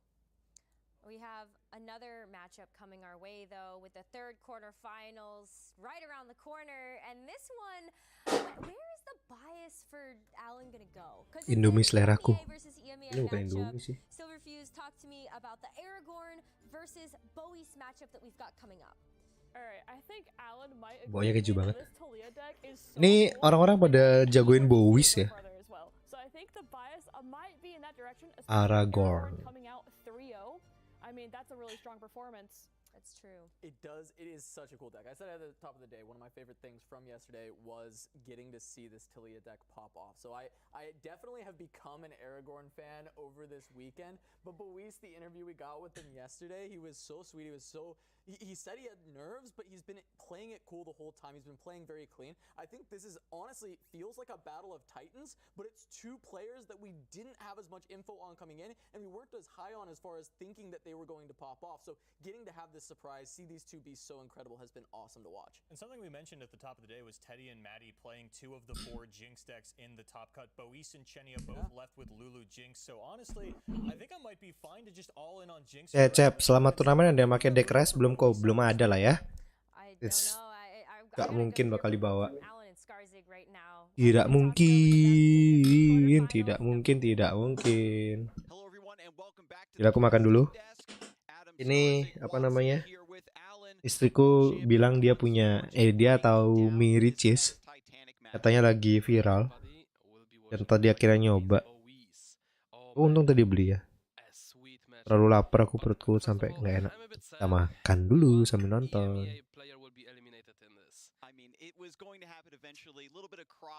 Enggak, ini habis nih match selanjutnya.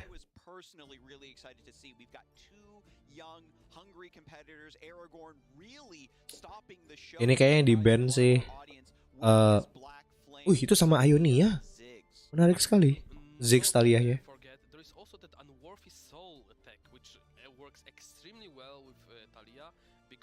Every time she attacks, she enables that with the flow, so it's a free mana Wheel of Ionia essentially. Yeah, you get to recall a unit. Biasa aja rasanya, kejunya nggak terlalu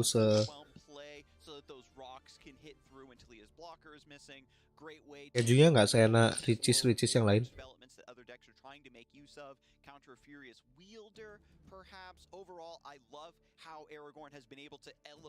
Gila nih yang dibawa, yang dari Ionia cuma Unworthy Soul doang.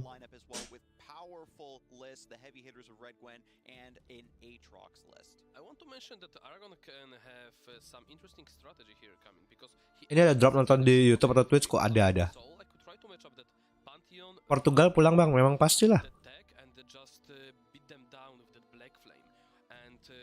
Yang menang Argentina kayaknya. On the other hand, he has Aatrox which lines up into Lulu Jinx extremely well, and then if he expects a ban on Ziggs Talia or Red Gwen, he can just drop out Pantheon Varus and match only Red Gwen and Lulu Jinx. So Aragon can go for 2 different strategies, also based on what he believes Bowies will ban. Bowies decknya bagus.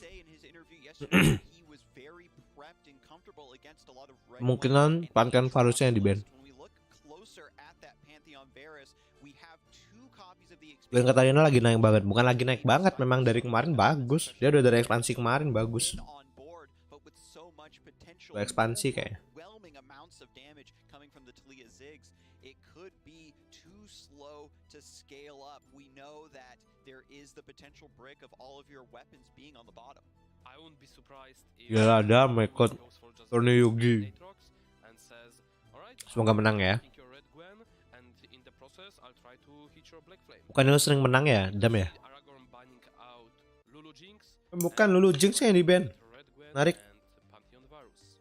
So Bois is going to take the Red Gwen out of the occasion, and you were correct, Alan. As always, we got the Lulu Jinx. Enggak sih. We don't Gwen aja baru di buff kan. big Swarm to come through, even though it's not a champion strength deck. We know that Lulu Flame Chompers is incredibly Katarina juga baru naik kan. down the early board into that Biggle Dust finisher.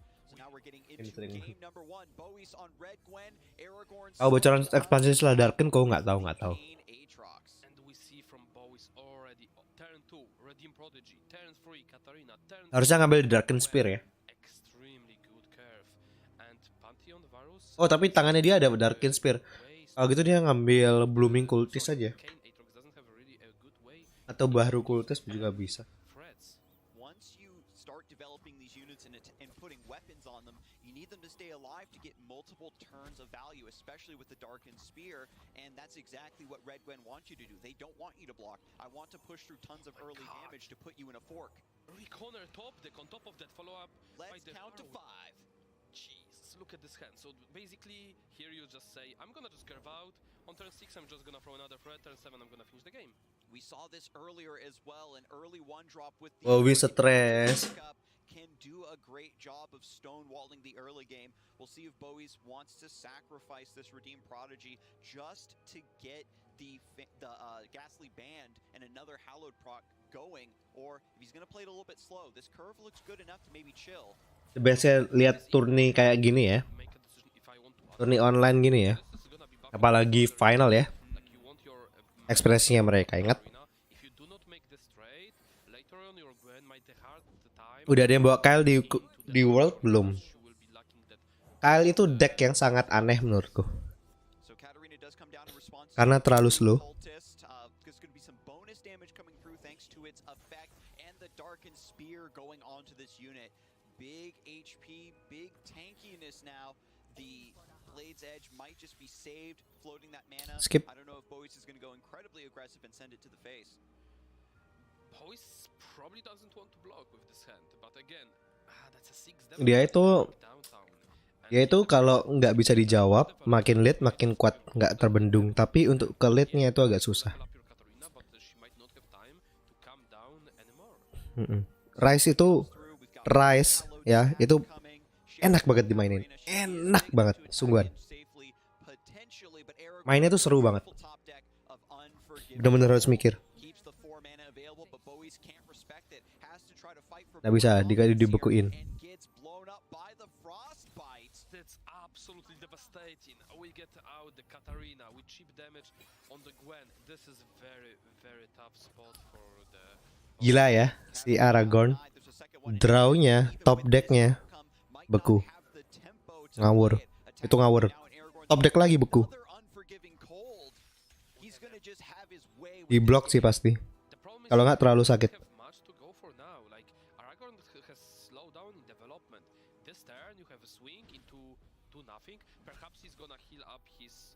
Katarina bisa turun. Yeah, we have momentous choice. Aatrox finally coming. Aragorn may feel content to just float this mana, right? Just have a little bit more. Ini Aatrox stupid juga ya deck. Iya, tapi ini di rank banyak yang pakai ini sih. Tapi menurutku bagusan sama Vayne. Cuma Vayne itu kadang ya gitu juga sih. Terlalu konsisten ya.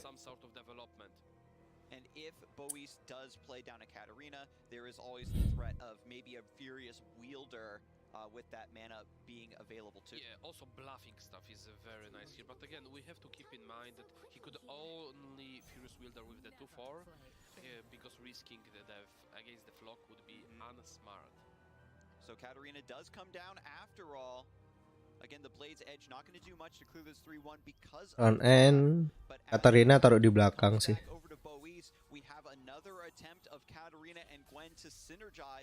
Gila tuh senjata semua yang di draw itu Si Aragorn beneran hoki loh tadi itu, dia ngedraw apa beku di saat yang tepat. You save up mana, you take out the big threat. It's very correct to do it.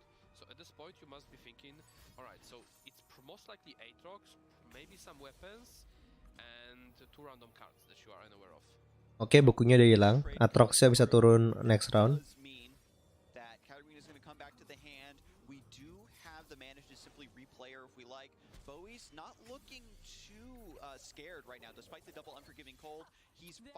Tapi dia juga punya ini sih, The Harrowing ya. Jadi Bowis nggak terlalu bingung juga. Harusnya Gwen sih yang turun.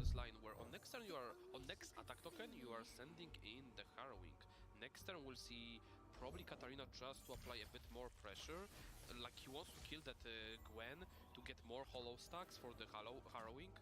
This is looking very good for Bowis because of the Aragorn just missing on turn 5, turn 6 development. Ya dia bisa harrowing kalau mau.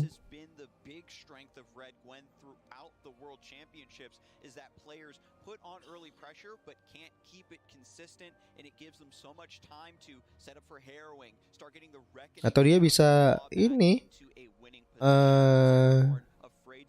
dancer dulu. So here you are thinking about it's either Aatrox or Joral. If you develop, because you want to take down the Katarina, if it 4 mana langsung level up.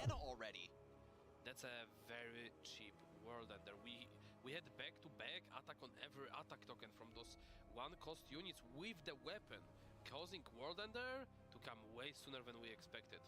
So if Aragorn goes ahead and assimilates this board with the attack token, Bowis might be forced to go for a defensive harrowing just to be able to block down. Ya, level up ini. Berubah semua unitnya. Try to stay alive this turn. We know that the Darkened Aegis went back to the hand. We've got a Darkened Spear in play. Yeah, Bowie's just gonna go for the harrowing immediately. That's because of the Katarina being leveled up, so he's gonna rally this turn. That's a very interesting play. Because one Katarina was killed, is in the death pool, and then the other Katarina was able to level up. This rally comes through. Now it's going to be the harrowing, the power of the Shadow Isles coming down versus the World Ender. Aragorn has to stop and calculate just to make sure that this is appropriate. Yeah, he has some alternatives to do. He can do the Aatrox spell, the Deathbringer. Tapi nggak bisa karena kalah unit. Masuk berapa damage ini? Katarina harusnya sebelah kiri ya. Both of them now, the one that is alive, the one that's ephemeral, are also going to double dip and then triple dip on the hallowed stacks from the first attacker. So this is going to be extra damage being boosted across this ephemeral board. Pilihannya cuma assimilate atau enggak, tapi harusnya assimilate. Kalau dia assimilate terus nggak mati, dia bisa counter attack.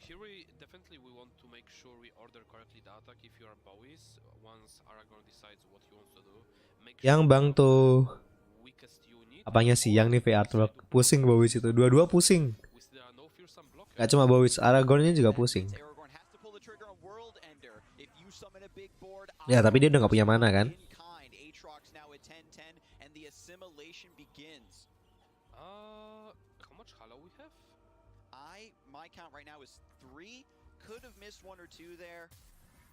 But we've got double Anaka with the attack token. If these do stay alive on the attack, the swing back from Aragorn will be lethal. Bowis has to end it now. He's one off, I think. He can double block the Gwen, which are buffed. He can block the first unit attacking, and then it slips through. Bagus, nggak dia tekin semua. Yeah, he's one off with the dagger. Tapi kalau Aragorn berikutnya dia attack,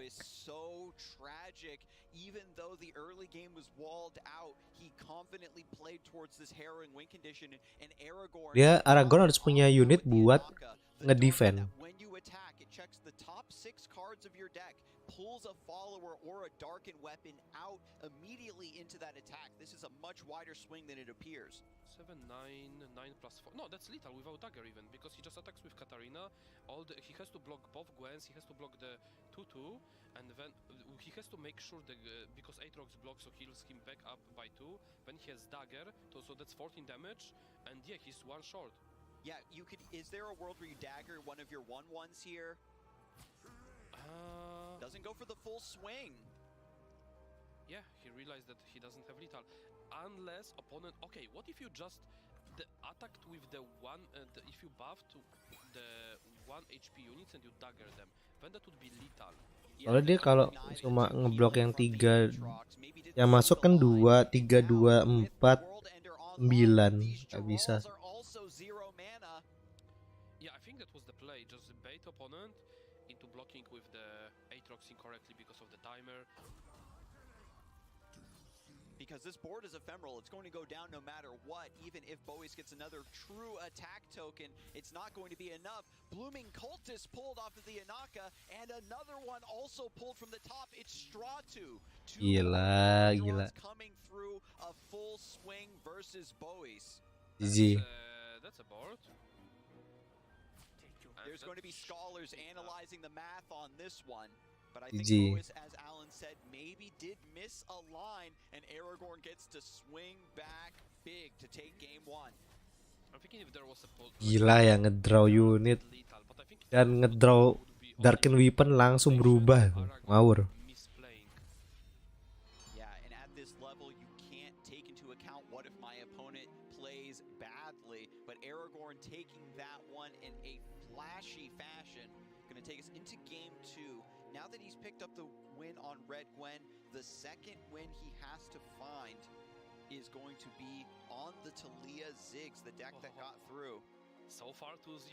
Will we see a free? I had that all mixed up. Yeah, Aragorn just won on Kane, Aatrox. Nerf Aatrox.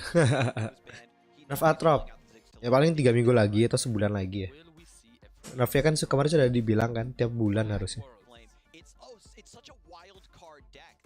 Benar-benar the world ender. Tapi Aatrox level up pun juga bisa belum tentu menang kok.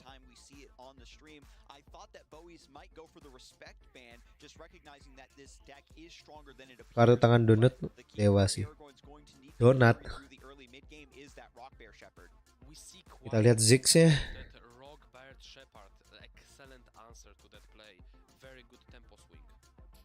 Wah ini yang ngatur, woi.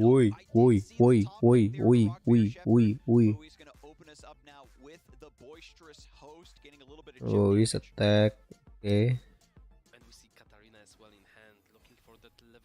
Ini bakal keluar yang rock bird shepherd rock salt rock apa sih namanya itu? Ya itulah pokoknya. Oh bukan, adalah Stevo dulu keluar.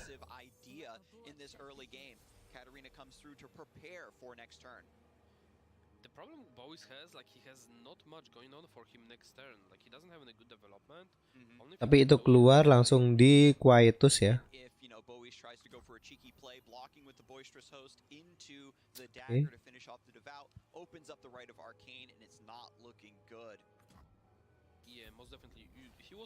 Ini bakal langsung attack.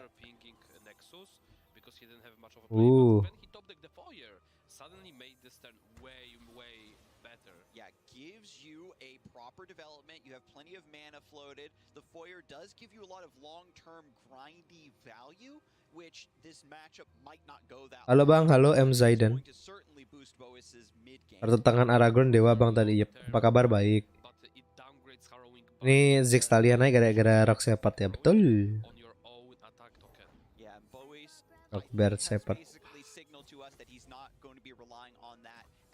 This turn, Rock Bear Shepherd comes through. Bowies immediately goes for the attack. Wants to try to force this Rock Bear Shepherd to block down. Has the quietness in hand, so this means Aragorn could get another proc if Bowies is too afraid to pull the trigger here. I really like holding the hoist back because of the just not having any blockers in the hand. He doesn't want to. Tapi ini akan langsung di Quietus pasti. Quietus. Oh my god. Nah.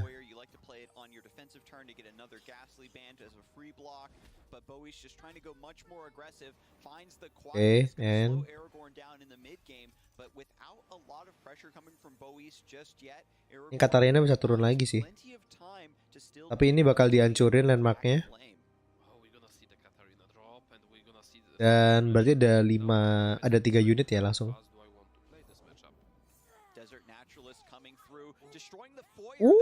Yang di destroy. Oke, menarik. Pilihan yang sangat menarik. Oh, dia juga punya yang 3 mana itu. Oke lah.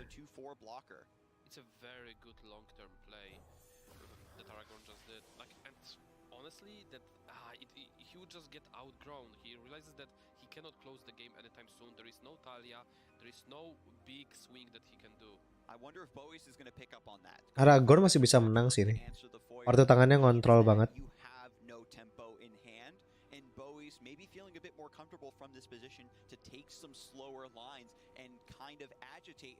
Ya ini bisa dibunuhin satu terus bunuh yang 4-3 sih harusnya. Yes. Itu ada Fearsome ya, jadi nggak bisa diblok. Kalau mau ngeblok pasti ngeblok yang 24.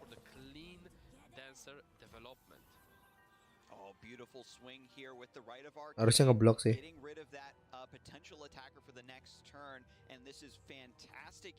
Nggak diblok. Alongside the 5-3 fearsome, the boisterous host has to sit back and take it. Red Gwen always suffers when you are on the back foot. Bowie's now going for eternal dancers to get a resurrection here to cast another can't block. It responded with unworthy soul to recall this expensive unit. Gila, unworthy soul berarti memang buat target deck ini Gwen Katarina ya. Tuh next roundnya 12 damage. Ngawur.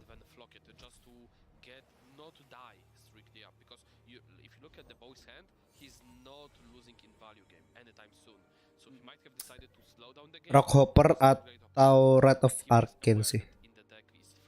Enggak. Wrath of the Arcane enggak sih. Harusnya sih Rockhopper ya.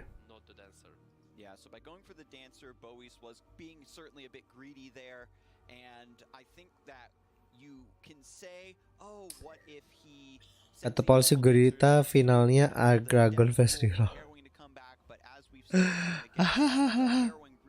Aku bela reroll sih.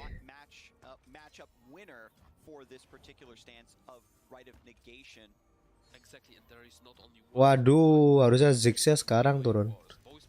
Ini Ziggs turun sekarang sih. Oh my god, keluar lagi Rockbeard Shepherd-nya. Aragorn has another Right of the Arcane, gonna try to keep this board clear, trying to force Bowie's into a harrowing line, and the Right of Negation is sitting there. Dia ngedraw ini lagi. Even the Endless Devout coming through, this is a lot of pressure. Ini harus ada yang di stun sih. We didn't see Black Flame, we didn't see the pressure of Rockbear Shepherd come through. This is just pure. Harusnya Ziggs turun. I mean, 5-3 fearsome punching through. You have no blockers. 5-5 lining up with stats very well. Might as well have elusive because you cannot block it efficiently. It just takes down your unit by unit or eventually connects the fence. Ziggs-nya turun, next round-nya dia bisa ngasih berapa damage itu?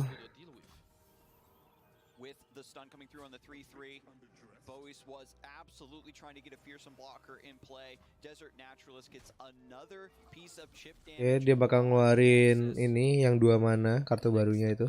Will we see Katarina play now? It looks a bit of tempting to start trading perhaps with some units. Like Aragorn might be thinking, okay, I can leak the damage from Katarina. Have right of. Gila, aku tiba-tiba aku ngantuk banget ya, baru makan soalnya mungkin ya. Kalau aku jadi Aragorn, aku bakal nurunin Ziggs, gantiin yang 24. Yeah, I wonder if we're going to see an overwrite on the Desert Naturalist. It can't block anyway. Get the Ziggs down, get the free damage that's about to happen from these landmarks hatching. Aragorn has proven to want to be the control player in this matchup, so I think that at the end of the day, playing so cautiously is going to keep this mana open for the Right of the Arcane. Oke, benar itu yang dimainin. he's leaking. Sorry, he's leaking a lot of mana because last time he. Harusnya Ziggs ada level up sih. Harusnya Ziggs turun biar next roundnya dia bisa DB 4. Oke, nggak turun. Menarik banget ya pilihannya pro player ya. With Bowie's trying to find a more respectful line, trying to navigate all of this removal, he's slowly falling behind. I want to see him take bigger risks here to get back into the game. Eternal Dancers getting back into play, however, no second unworthy soul to answer this. What dancer are summoning?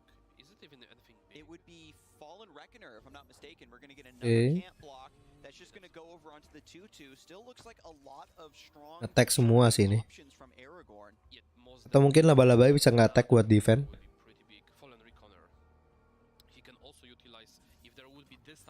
Oke, di vlog dulu. Takut kena Katarina vlog Ziggs ya. Oke.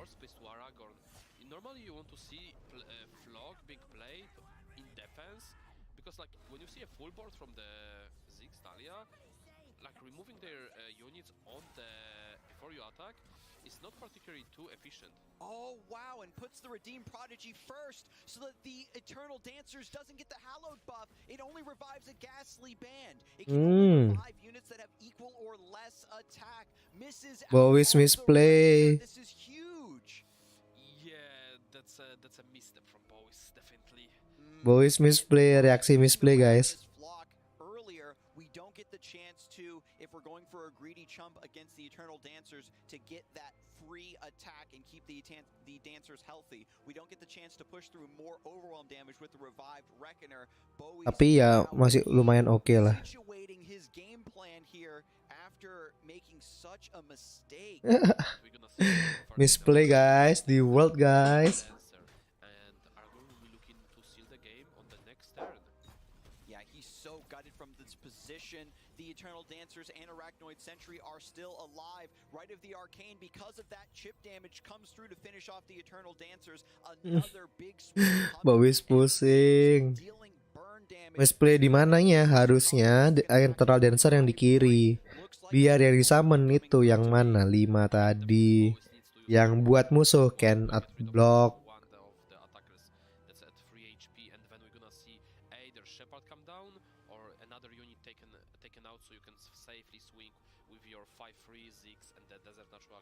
Yeah, the fervor comes through. Bowie's can't respect right of negation any longer. Aragorn could let this come through or not. Decides to put the damage over to the Ziggs. Gonna try to finish it off with the Ravenous Flock in the hand, trying to avoid as much burn as possible. Jedor.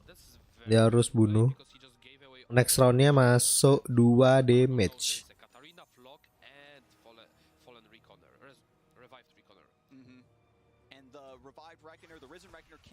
Next roundnya bisa attack sih. Turunin drop yang 3 mana, terus Katarina juga turun. Fallen Reckoner-nya bisa ini. Oke. GG. GG. Langsung di damage 10 12 damage. GG. GG. Goodbye Bowie's. Bowie's ini ininya orang-orang loh. Favorit ya kayaknya. Gila, Aragorn bagus mainnya.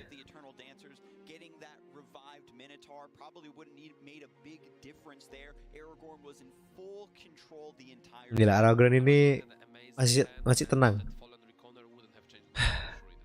Kalau yang Bowie's sudah misplay tadi udah.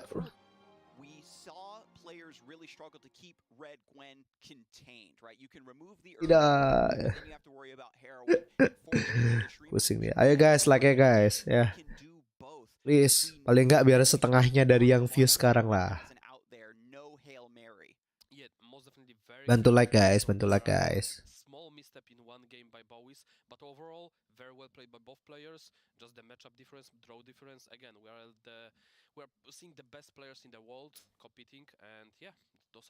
Oke, abis ini langsung lanjut.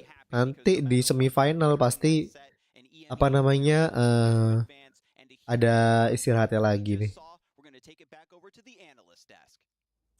Thank you so much, Skarzig and Alan. And yeah, I mean, Bowie's put up a heck of a fight in that match. It looked really close in that game too until that one play. Well, and really the big highlight for that play is just how much pressure these players are under, right? Bois has been playing very clean the entire tournament, and he just gets one pivotal moment here. And as Alan said, it's very Bajatak udah main lah, udah kalah ya Bajatak sama Reroll.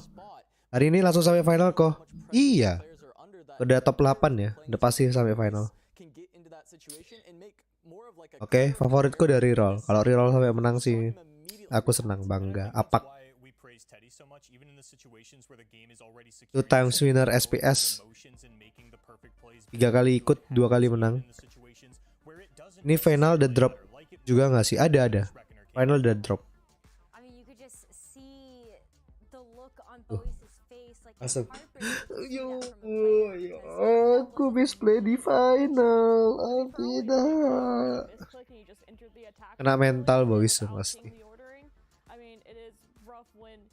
Going through those emotions, and you know that the game, I mean, this game makes it so your world championship is on the line. I mean, there's single elimination. Enggak, sekarang kita Lagoon of Champion aja ya nanti. Kapin dulu.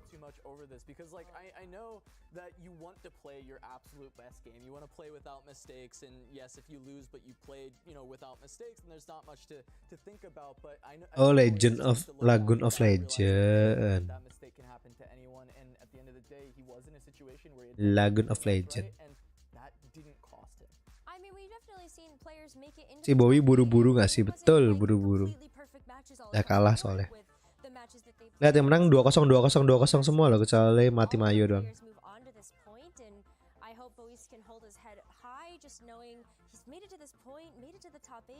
That's huge for a world championship. Yeah, I mean, and now let's talk about Aragorn making it on to that semi-final. Yeah. Phenomenal play throughout the entire weekend, and once again, he gets to bring out his closer, the Talia. He's undefeated with it, and he finds another win. I love that this Talia deck gets to move on. I love watching it play. Every second of it, I'm like, yes, I'm ready for the Talia combo, ready for Black Flame to come out and just end these games. I just think it's such an impressive deck list that he's put together. And while the Black Flame is definitely the flashier inclusion here, I want to go back to that unworthy. Aku pingin buka lore sampean. Jadi aku pingin kalian buat ini. Nggak kelihatan ya. They were still on the Bandle City version, and a lot of them were playing 3 copies of Explosive Minefield and found it very clunky. Without playing Bandle City, Kalau tak giniin masih ini nggak? Ya masih lanjut kan? Aku mau ngopi. Thanks for tuning in the Legend of Runeterra World Championship. Please enjoy free gift to celebrate.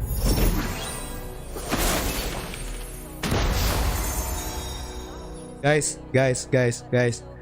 Hadiah dari nontonin apa namanya World. Pilih yang mana guys? Di Twitch ada drop nggak? Ada. Guys, pilih yang mana guys? Pilih dropnya. Pilih. Harusnya Pelio sih. Harusnya Pelio sih, tapi aku nggak pernah main. Guys, aku kasih pilihan ya. Polling. Aku kasih 5 menit. Tena, Jamet, Riven.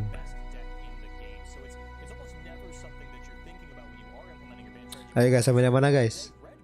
Go.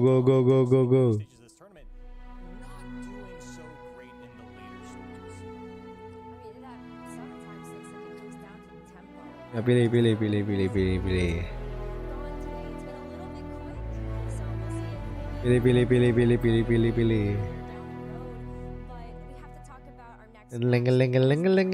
Geleng. Gila, kaget aku bisa di-upgrade. Kling.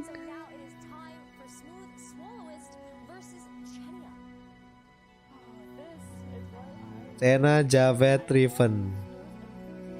Gila, imbang. 3% semua. Saya kasih waktu 5 menit ya. Semuanya dari kalian.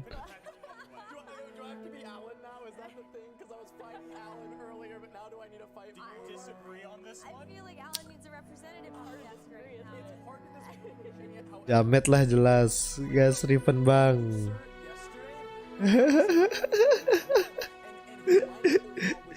Ayah.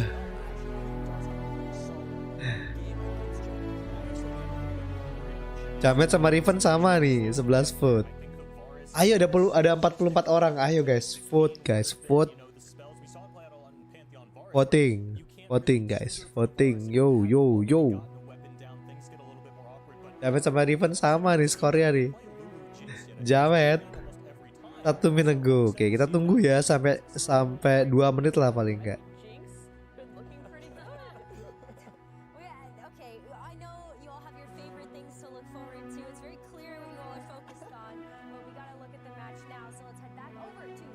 Oke, kita ke WP dulu. Bang, Fiddlestick bakal masuk expansion nggak ya? Soalnya champion paling keren yang pernah di-build sama Riot menurutku. Pasti bakal masuk, tapi nggak tahu kapan. Nih, ditunggu aja.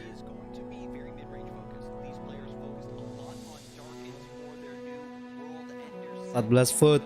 Cena, Riven, Jamet. Tiba-tiba Jamet menang jauh. Mood solois.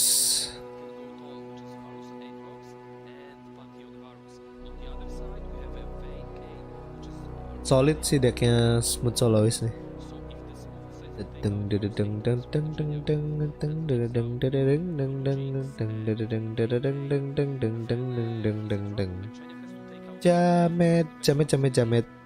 jamet, jamet, jamet, met, jamet, jamet, jamet, jamet, jamet. No, akun Twitchku beda sama akun lore. Di konekin aja, nggak harus sama, konekin aja.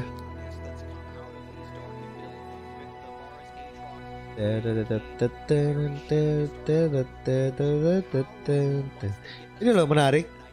Oh, decknya sama kok kayak kemarin. Varus sama Atrox ini loh menarik. Mudah-mudahan animasi level up-nya kayak Galio.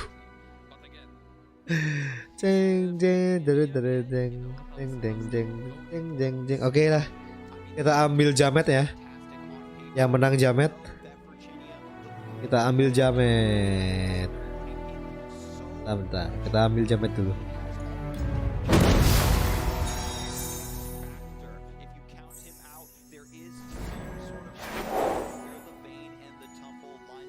Aku udah pingin buat deck. Ya bakal tak pakai sih ini secepatnya. Champion Strength.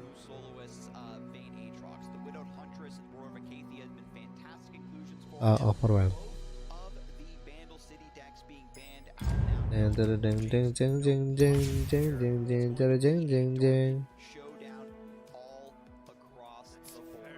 Oke, sudah mulai.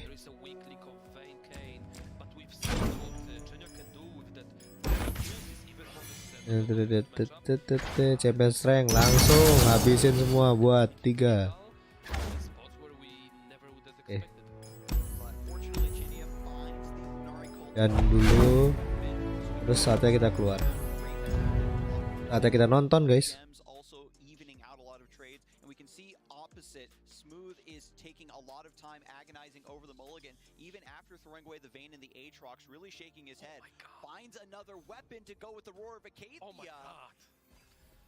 This head from Smooth, roar on free with double weapon, following up buff by Huntress. Isn't this the best possible open? Oh, Lord Ichatia tuh langsung ini ya, langsung ngasih weapon yang ada ya. Langsung attack. Harusnya bakal langsung attack sih. Look at the smile. He knows. Look at the smooth smiles. He's ready. He's so confident and laid back. We've seen it all across the group stages. We saw it in his winner's interview. He is so confident in his prep group. His friends have his back, and the Roar of Acacia has his back too. 2 Mirages coming through, a 3-4 and a 5-2. We've got the Darkened Spear coming through now to further buff the stats that he's going to draw. Chenia has a great stable position, but might fall too far behind now. And it's not over. There is Huntress to follow up with the harp on top, and we see there is Unforgiving Hold in Chenia's hand. But that's the question. What Smooth will target with his Huntress? Ini Smooth Walrus mainin jenggot. Si Swim mainin rambut. Emang seneng main-main mereka berdua nih. Langsung attack, dibekuin sih.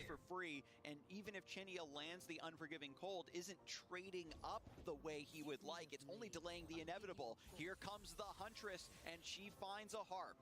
So if Smooth sees the pass right away, he recognizes that's either a bluff on an unforgiving cold or a Furious Wielder, and we'll see what he decides to play around.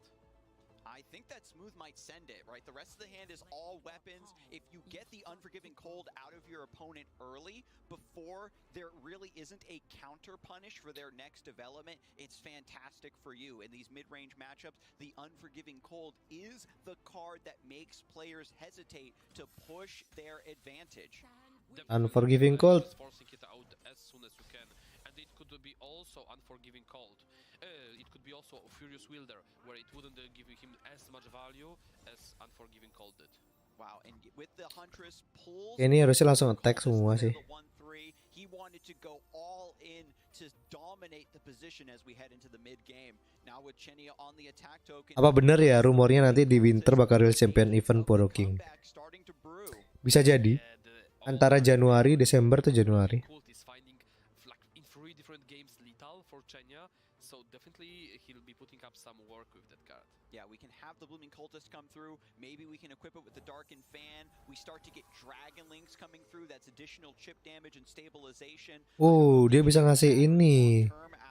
But Smooth finds Vayne. She's boosted from the Darkened Harp. These are some big green stats that I'm very nervous that Chenia won't be able to deal with. So far we've seen the strat from Chenia is just get a Stallmate and keep pushing the damage with this Blooming Cultist with a weapon and finding the lethal in those Stallmate spots. That's exactly how Chenia was able to solidify his spot in top 8. In a mid-range matchup, you know you can block and block and block while your opponent is forced to tick down on your elusive clock. Smooth now needs to convert this position with an Aatrox and find a world ender ASAP. Ini harus Aatrox for Smooth hurts, but remember you can just tutor your Aatrox and it's not a big deal even if you don't draw it early. harusnya dikasih ini ya, kasih jamnya dulu. Biar attack-nya jadi 5, biar kalau diblok sama Vayne-nya mati, tapi Vayne-nya nggak mungkin ngeblok sih.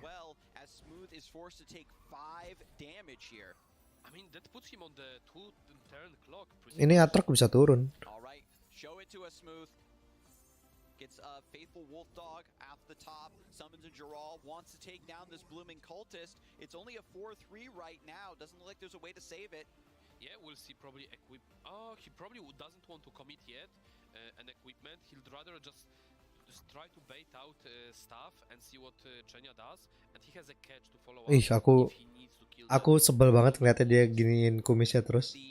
Even with the Geralt's buff of mana, you know, the Furious Oh my god. still come through. Smooth's gonna put even more. Gak bakal ditaruh si apa namanya Aatrox ya. The reason why this is correct for Smooth to do, he would have normally would held on that harp to pull it out with the catch, but here if he doesn't play like from the hand this equipment, he won't draw Aatrox, and he really needs to draw Aatrox. Yeah, Smooth recognizes his own win condition, doesn't seem worried at all about this Blooming Cultist. The game is still within his grasp. Chenia now thinking, there was an edge play, right, of Ambitious Cultist, maybe getting some crazy spell to help out in the situation, but with the Geralt, Smooth already heading off these edge plays off at the pass. Chenia keeps bluffing Furious Wielder or another Unforgiving Cold. Smooth played a bit into Unforgiving Cold because if he didn't equip the weapon, ada Unforgiving Cold nggak ya? And Mirage. Now it's gonna go Unforgiving Cold kedua. If there was one. When we looked at the first Unforgiving Cold, Alan, we saw that Smooth was okay with tanking that. There wasn't too much of a punish lined up. But if there is second Unforgiving Cold here and the Blooming Cultist does not go down, it means that Chenia can get continuous damage that could allow him to steal the victory, and it all connects. Huru Cultist stays alive, but the Blooming Cultist is down. Aatrox turun. 4 swings in 4. the World Ender discount, and because a unit went down, Faithful Wolf Dog also discounted to 1 and can pull a weapon if it wants. There is a 10% chance he's gonna just naturally draw the Aatrox. Also, he can tutor the Aatrox next turn, but he won't have mana to play it. Here comes Faithful Wolf Dog, pulls the Darkened Spear. With that, he can. This doesn't. Tapi Aatroxnya nggak bisa nyerang sekarang. Play the weapon. That is true. The Wolf Dog isn't auto-equip here. We see a fish fight. That's gonna be excellent against Aatrox. Fish fight, fantastic to reach up and beat these big stats. Smooth has these Darkened Harps in rotation. The longer this game goes, the bigger the stats are naturally going to be from Smooth. Chenia has to rely on Aatrox to claw back. We've only dia attack seen dulu. this a couple times where an Aatrox is able to salvage a behind position. The HP is even, but in a mid-range matchup, if you lose control of the board, you're going to go down. This is a very interesting play because what Chen is looking at, Dia mau attack. Ini agak susah sih memang posisinya si Chenia. Ini cuma jadi 8 mana. So he'll be 1 mana short to do that unless he attacked with the cultist. And Smooth is more than happy to take this trade. If your Aatrox goes down, you're getting a little bit of healing, but this big threat is no longer worth it to me. We can get the natural equip of the weapon to bring Aatrox to the hand for Smooth. Ih, sebel banget tuh ngeliat dia giniin kumisnya tuh, duh. Bisa ditutup nggak ya?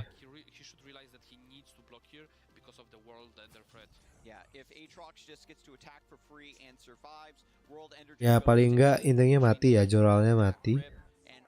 The discounts on the Darken in hand would allow him to take over this game. So Smooth taking another big risk versus the Unforgiving Cold.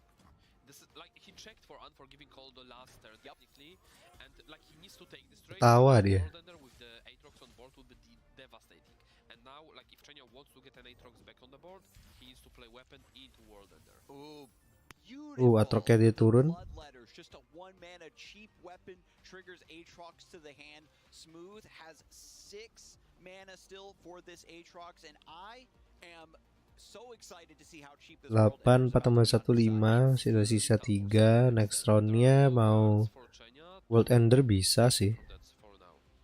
And all Chenia can do is just get a wide board, hope for the best, equip that Darkened Blade to hope for a counter World Ender and go for a Darkened Showdown. The ambitious cultist pulls Sharesies, which is kind of nice. Darkened Fan already being established to set up for the World Ender 2. Once this assimilates, Pra the Breachwalker will generate 3 copies. So we're going to get a lot of wide blockers for Chenia if he has the time to cast this spell.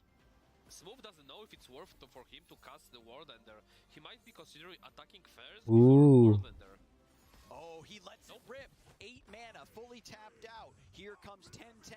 Overwhelm Aatrox. The rest of the Darkened weapons on the Mirage and the Wolf Dog about to assimilate. We've got a Naka from the Darkened Spears. This is going to pull a wider attack. We saw how devastating this can be. Chenia to respond with one of his own.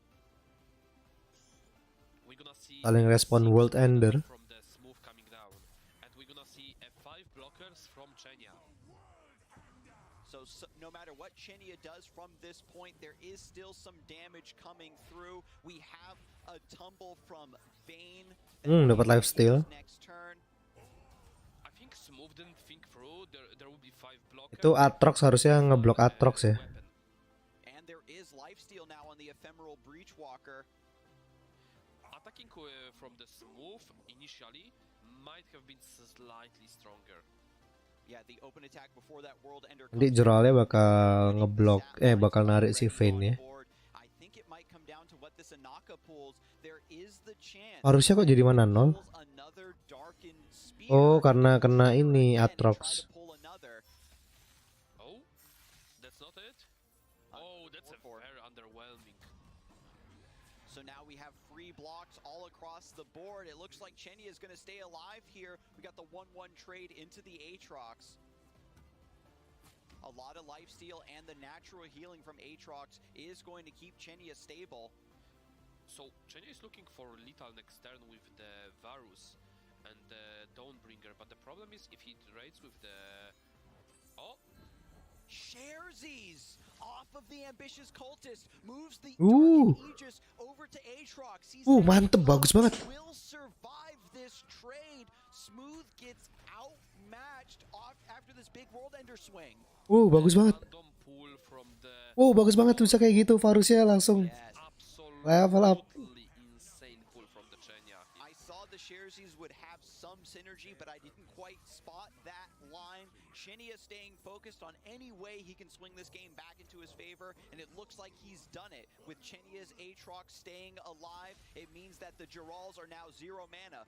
Jora lagi keluar. To get another Jiral down. The open attack for Chenia looks absolutely devastating. Gila sih Chenia langsung balas loh. Giving cold in this list, of course. I mean, that looks like a very dead smooth. We've got Elusive from Pra the Breachwalker, Overwhelm on Aatrox, all of the blockers being pulled. Wah, gila. But there's unforgiving call to answer the condemn. Oh, that's a 10. Never mind, that's just 10 mana condemn. Jiral plus 6 mana.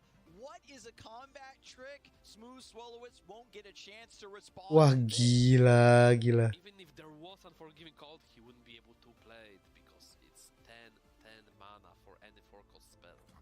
Wah, gila. Hanya gara-gara tough ya. Wah, pinter. Wah, gila.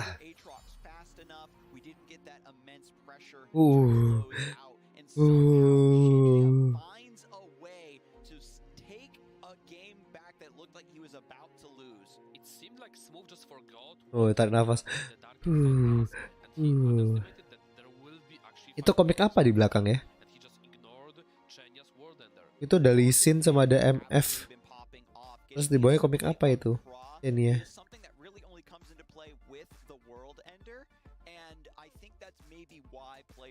Shied away from it initially, but fortunately Chenia sticking to this tech is really paying off.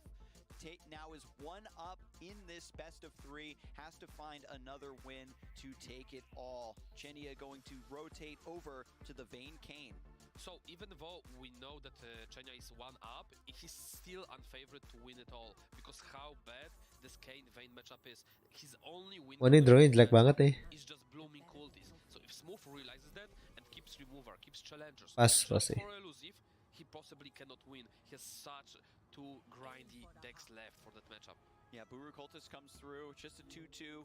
He doesn't want to give up this trade. He's hoping for another roll into Buru Cultist, Darken Aegis to get continuous value. Smooth, meanwhile, finds his 1-drop into 2-drop combo. Steadfast Elkin with the Darken Spear. It generates tough onto itself when it's equipped, and then gets plus 2 HP, and now some more deck buffing coming through. Chenia was definitely looking for a better hand. This is not it.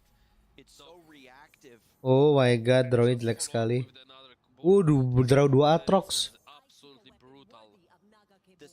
Katis right board wing turun.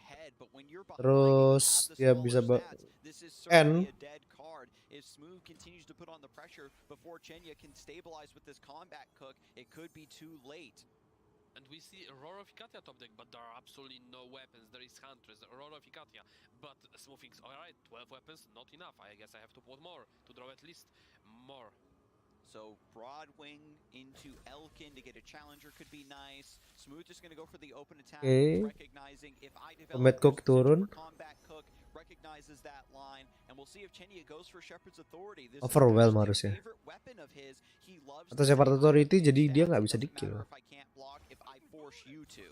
Oh, this is weapon for his elusive. Okay. Like he realizes what his win con.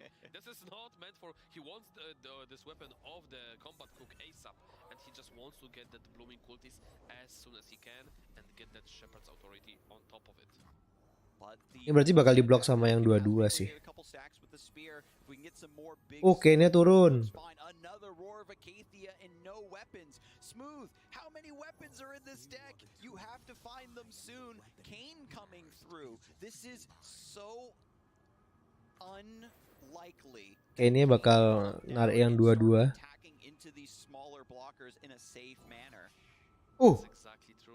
Menarik. Trying to get Chenia off the attack, but there is a single combat in case anything goes wrong. Oh ya juga mati ya, tetap mati ya. Karena kalau attack nambah 1, ya selalu lupa efek itu. Terus nge-heal. He didn't go for it. He could have went for the Huntress play, where he equips it on the Huntress and then attacks next turn onto those 2-2, but he decided to go for Orificant instead. Yeah, even if you don't have the weapons, it can still generate 2 3-2s for you. And now Kane threatening to level up here pretty soon. If Chenia takes over this mid game with a leveled Ross, this could be a quick 2-0. Smooth being offered a Vayne, but no weapons. Ya, ini bisa 2-0 sih. Ini harusnya Bakai River. Have left this spear stranded. Chenia just top deck the best possible card in this matchup aside of Blooming Cultist. He top deck Riposte, protects, like, this is such a premium card in Damacia. Atrox turun. Crazy. All he needs to is just hold it 4 mana and that's it. Aatrox boosted. Dia harusnya single combat sih. The stats look great on paper. Atau bisa ya. Di Pasal strike juga bisa. The Deathbringer sweep, there is still that riposte to guarantee, and with the concerted strike resolving, Kane is going to level up. That combat cook is doing some heavy lifting with the pressure, and when we have enough, Pasti ngambil yang overwhelm sih kalau Kane. So unlikely. I was really hoping Dikasih masuk pasti. Elkin would carry. It was a great early game play, but there was no mid game to speak of from Smooth. Dia kalau ini defend. With these power plays, has the champion now. Skarzik, I can make a bet for $10. This is elusive Kane coming. Elusive Kane? Ooh. Yeah, he has a riposte to protect it. He has the Shepherd's authority he can equip on it, but probably he'll keep up with Elusive Kane juga bisa. Blue Kane making an appearance, a very rare card that we see when you're offered against the Darken Ross. Consulta strike enggak. We've got 2 Kanes now. Give me blue. If Chenia is the champion, he'll be able to tune in to this primordial world champion force that Alan was able to. Ayo merah atau biru? For his run last year. Merah kan? He went for the more grindier approach. Yeah, he goes for Rost. He doesn't pick up on that world champion energy. Open attack. Down. Well, I mean, he's ahead on board. There is no blockers. It's still pretty good. It can pull out the blockers, but the problem, he might find an issue closing the game if there are big bodies that gonna come down. And Chenia has the riposte. He has the momentous choice, looking to just do some buffing here. Can you push through 7, 4, 5, 6, 1 short? If he does 13 tambah 2 15 15 tambah 3 18 kurang. Spell, he's offering. Oh tapi ada spellnya, bisa attack lagi. Yeah, because he drew the cane. 8 more. Smooth did see that, knows that we have the champion spell in hand to trigger a bonus attack to send Ross in for another dip. Here's 16 damage coming through, boosted up now with the darkened scythe. Kurang 4. Oke, biar nanti kalau dia turunin unit bakal ditarikin lagi langsung.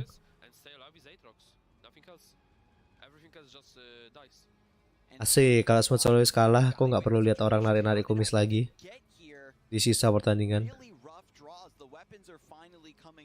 But we just couldn't make use of it with the roar of Acacia. The funny thing is, if you went for a blue, he had a guaranteed lethal. Yeah, I mean, you were right all along, Alan. Such a shame for Chenia not to hear you and go immediately for that play. But again, these players don't want to go all in with these aggressive plays. Chenia is still showing a lot of respect, saying that there are ways for Smooth to take this game back from me, so I'm going to go for something that gives me some stability in the long run. That combat cook putting so much work with the Shepherd Authority. It's such a devastating weapon. It's a 4-3. It's crazy how much value it puts in. And when Chenia was kind of bingung si Smooth Soloist. Gila, jam segini aku udah ngantuk ya. And the Shepherd's Authority was monstrous. It doesn't matter that this cook can't block. It just puts out immense damage. Still, Smooth is thinking like he needs to develop. Gila udah 2 jaman, iya. At least 5 HP. Yeah, if you don't develop here, develop next turn, the same thing happens to you. 2 jam, 4 jam, 7 jam. 4, 6 ya. 6, 7 jam. This is going to pull Aatrox into combat. Rost usurping the World Ender and going for the KO. Beautiful. That's crazy. Tapi belum menang sih ini. Just take out Aatrox like that. And now we're back over to Smooth. He has the Darkened Blade. He has Astaga, gue Darkened Blade lagi. But even with a World Ender, there's not enough cheap Darkened weapons to make use of that discount. And the problem is, there is Furious Will there that was just top deck. There is so many combat tricks that the Rat can just keep grinding out. Yeah, if we try to equip the Darkened Blade and assimilate to revive the Aatrox, the Furious Wielder is going to stop that in its tracks. Bane's a 5-6, but at this point in the game, Ini bisa dibunuhin langsung. stats aren't going to be enough. Bang, spell World Ender itu bisa nge-level up champion nggak sih? Bisa. Champion Darkin doang tapi ya. Champion lain nggak bisa. Itu fix ya. You're guaranteed to push through 8 here. And Smooth trying to find a way to get a stable position, but it's just not looking possible, Alan. I can't think of possible any outs for Smooth. I think this is just locked in. Unbelievable that Chinya has gotten, I would say, better with this kind of clunkier Darkened build. We've seen how it can be so slow to set up, but once it gets stable, once you give it that time and opportunity, it pops off just like this. So we've seen what his main win con so far across those 3 days is combat cook, put a pressure with combat. Jadi dibiarin sih. Later on elusive, or here we have just Oh gitu, gue kira ngebug atau gimana. Enggak. He's like Maksudnya level up champion itu champion Darkin ya ternyata. With that, it means with this incoming attack, Smooth, Tulisannya memang agak rancu. there's a one of concerted strike in this deck. There's one single combat to respond here to the open attack. so definitely Kenya could start with the single Itu combat. senjata Darkin harusnya dikasih ke Varus ke Vayne aja. I'm surprised that we see a pass here from the Kenya. The single combat was a very safe play. There was no punish. And now here's the open attack. Rost dragging the Vayne. Again, these boosted stats do matter to stand up to the overwhelm. Faithful Wolf Dog has to block the combat cook. Oke, ini bakal di buff attack-nya. Faithful doesn't have any combat tricks to respond to this. Chenia can simply lock it in, and that is going to be him advancing. Oh, tapi gini aja udah 3. And locking in that spot in the next stage of the bracket. Gila, semua menang 2-0 loh. Even if there was some combat tricks going here, even if he could buff HP on the Vayne, he can still follow up with the single combat to lower HP, push the overwhelm damage. He still can play Momentous Choice. He still can play the Furious Wielder. Face off. Plenty of the cards to follow it up with. Gila, menang sih Chenya. Ya.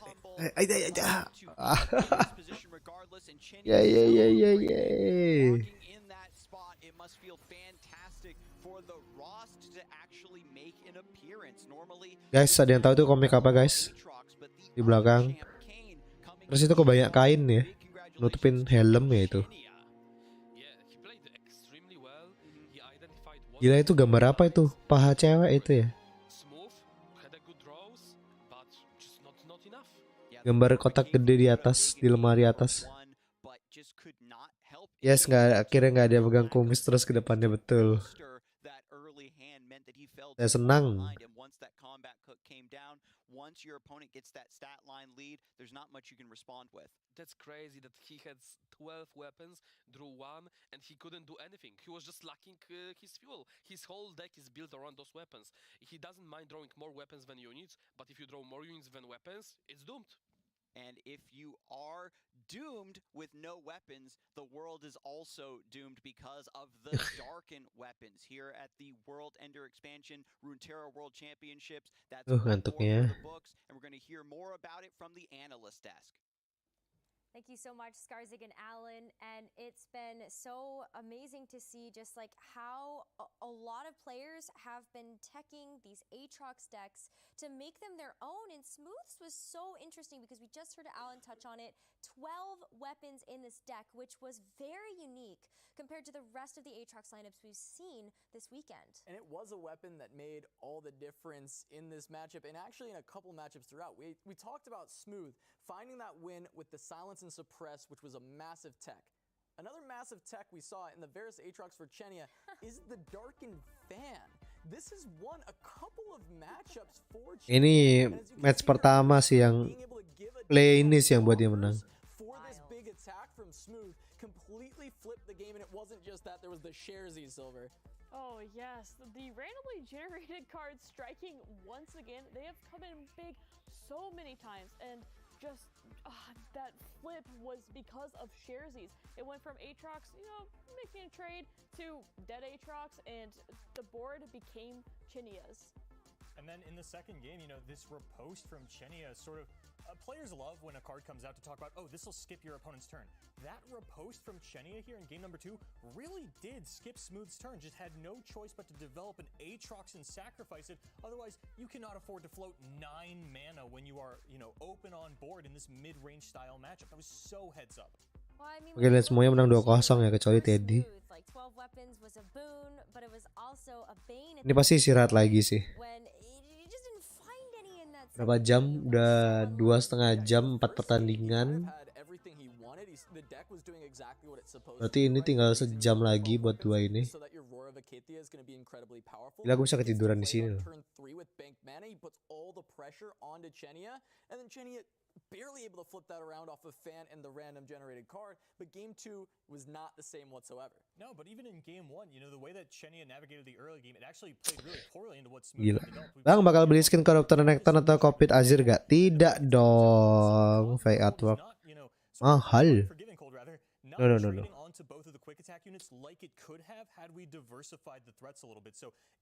Setengah jam lagi Inggris, Prancis.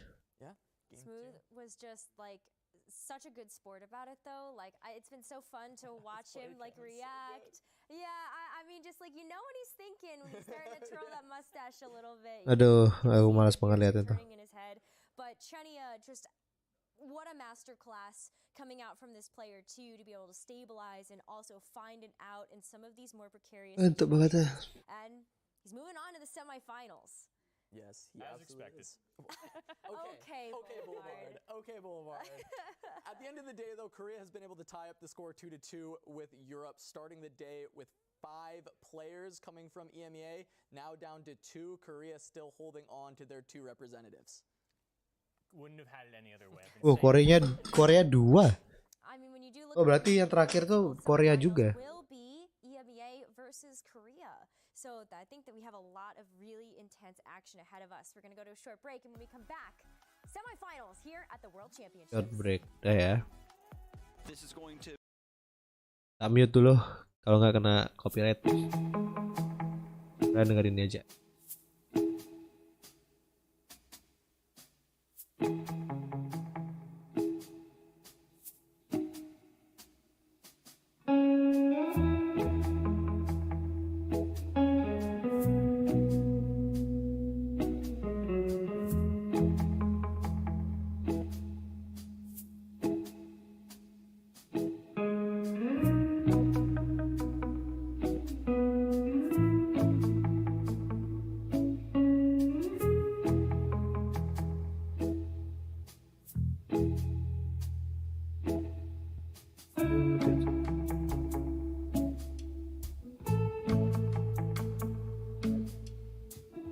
Kakinya Talia, kakinya Hammerdinger, kakinya Draven sih itu. Robot tuh siapa ya? Kaki robot tuh harusnya ini. Siapa sih yang megang bola-bola itu? Terus lagi satu kakinya kurus banget. Nggak tahu siapa itu. Rumble kaki robot, bukan, kaki robotnya kurus kayak kaki cewek.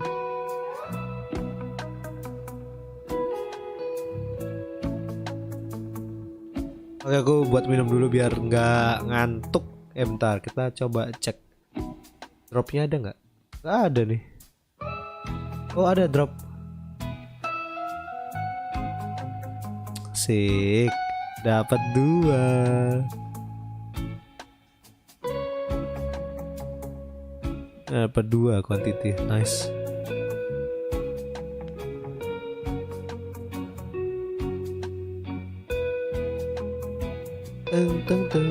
Teng.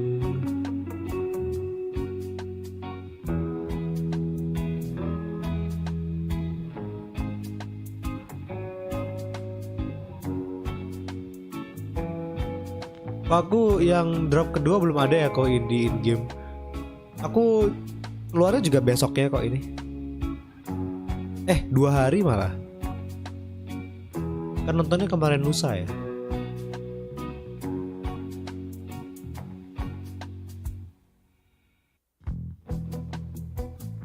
Lumayan jametku prismatik gara-gara Worlds. Ntar aku mau buat minum dulu biar nggak ngantuk. Biar ada kegiatan sedikit biar nggak ngantuk. Ntar ya 2 menit lagi.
Pas.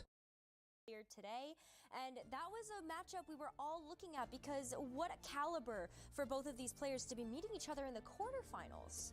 He was very sharp in every line he took. It was the winning line. He didn't took any losing lines because you can sometimes. Oke, belum mulai, masih ngobrol. Aku buat minum dulu lagi. Doing a play to lose. Belum buat ya tadi, masih cuci. But all the way what he did was win. Yeah, looking here, we see the aggressive lines that Reroll was taking in order to bully down by attack, and that red Gwen taught me how to play the matchup properly. Oh yeah, I can't get over setting up that Katarina to be able to then stun the Eternal Dancers, and then as well as that Ballista coming in clutch.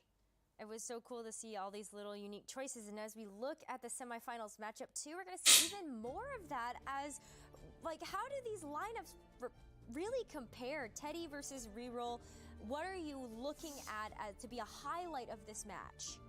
Another player making the mistake of letting that Seraphine through, in my opinion. Oh no. Reroll is a confident player. He has that red Gwen in his pocket, knows how to play it, but we've seen it time and again, that back alley bar too strong. I think Reroll's lineup goes really well into Seraphine. I would be very surprised if we're gonna see the ban, because first we have Red Gwen. Red Gwen doesn't like to play against Seraphine, but that's from Shadow Isles. The bundle version is completely fine. Vayne Aatrox just goes through Seraphine like a machine. It doesn't care about the Seraphine at all. And Action Severe Varus, it's extremely efficient as well, because we have double right of negation. No matter what it's thrown at the stack, one spell can just take all of those away.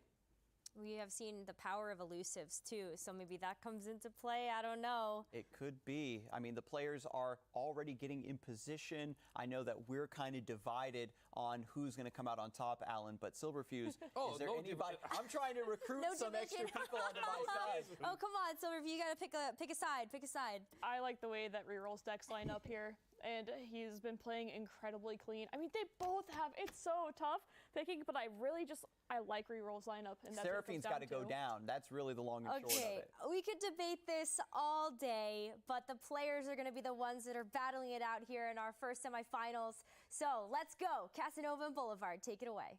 All right, thank you, Necro. We have an incredibly high-powered matchup coming to us, and Boulevard and I have been at odds for a very long time, but for this one, we got to team up, we got to power up to become Bully Nova. Let's go by our powers combined. Bully Nova, let's get into this one. Excited to see Teddy versus Reroll, EU versus Korea, and these are two of our favorites for the tournament. Oh, absolutely, Casanova. These two seasonal champions coming in to duke it out. The upper side of the bracket, we said at the start of the day, it seemed to be the stronger one. And, we talked about Baya versus Reroll, a potential finals from another timeline. Teddy versus Reroll, it's just the same story over again.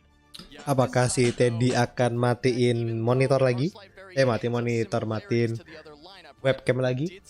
Baya running a Seraphine list, though that was the Aphelios version.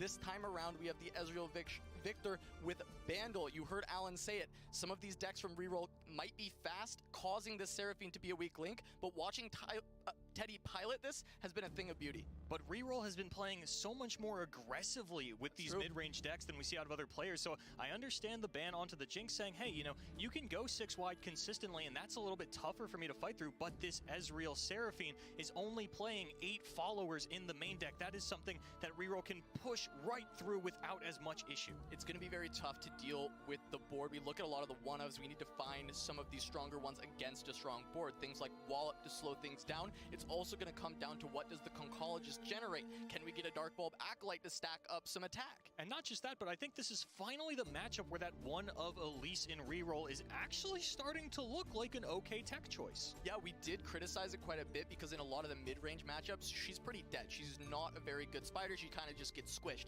But going up against Seraphine, she actually can get underneath, get a lot of pressure in the early game, and you need to just run this deck over. Yeah, there are actually 0 main-decked fearsome blockers in this Seraphine Ezreal. The back alley barkeep, sort of the only one that you can guarantee coming out and getting online. And of course, we just see all of these different one-ofs. And a lot of the tech choices not lining up, phenomenally against Reroll, like this new Caustic Rift card that we see from the new expansion, looking to clear out more champion strength boards than these more mid-range ones that Reroll has brought. Absolutely. So now jumping over to Reroll to focus even more heavily on his deck list. This lineup, Alan said it very early in the week that he felt that this was one of the strongest into the overall field. One of the biggest reasons being that Akshan Barris Sivir, who's one of only 2 players to bring this. It's looked great so far, but on top of that, the aggression he's brought with these mid-range decks to get underneath people when generally mid-range does good into the aggressive variants because it slows it down, plays greedier. Reroll has still been able to go under. Yeah, it's just, you know, the combination of the Absolver and the Varus just offers so much more overwhelm options than you're really getting out of any other mid-range list. And of course, that one of Sivir still able to push it along. But of course, this Elise deck that we need to talk about, because it is, the Elise might end up being the star of the show, should she be able to show up on turn 2. But again, that Iron Ballista played so well earlier on. Oke, yang di ban adalah Jinx sama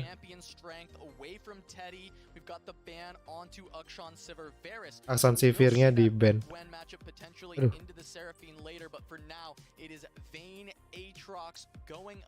Against Seraphine Victor. Yeah, just a little bit too scary to play into the Varus and Absolvers. You need to take that one off the table. And instead, it is going to be a Darken heavy matchup. So, you know, we don't see as many weapons out of this build from Reroll as we have from some of the other Aatrox competitors. Just 3 copies of Darken Aegis and Darken Harp. And one thing that he's continued to do, though, is look for those weapons in the mulligan to make sure that he has Ini pas kayak his cards, enable his Ranger Knight Defector, right? He's always looking for that, trying to stack up. Oke, Seraphine-nya nggak di drop.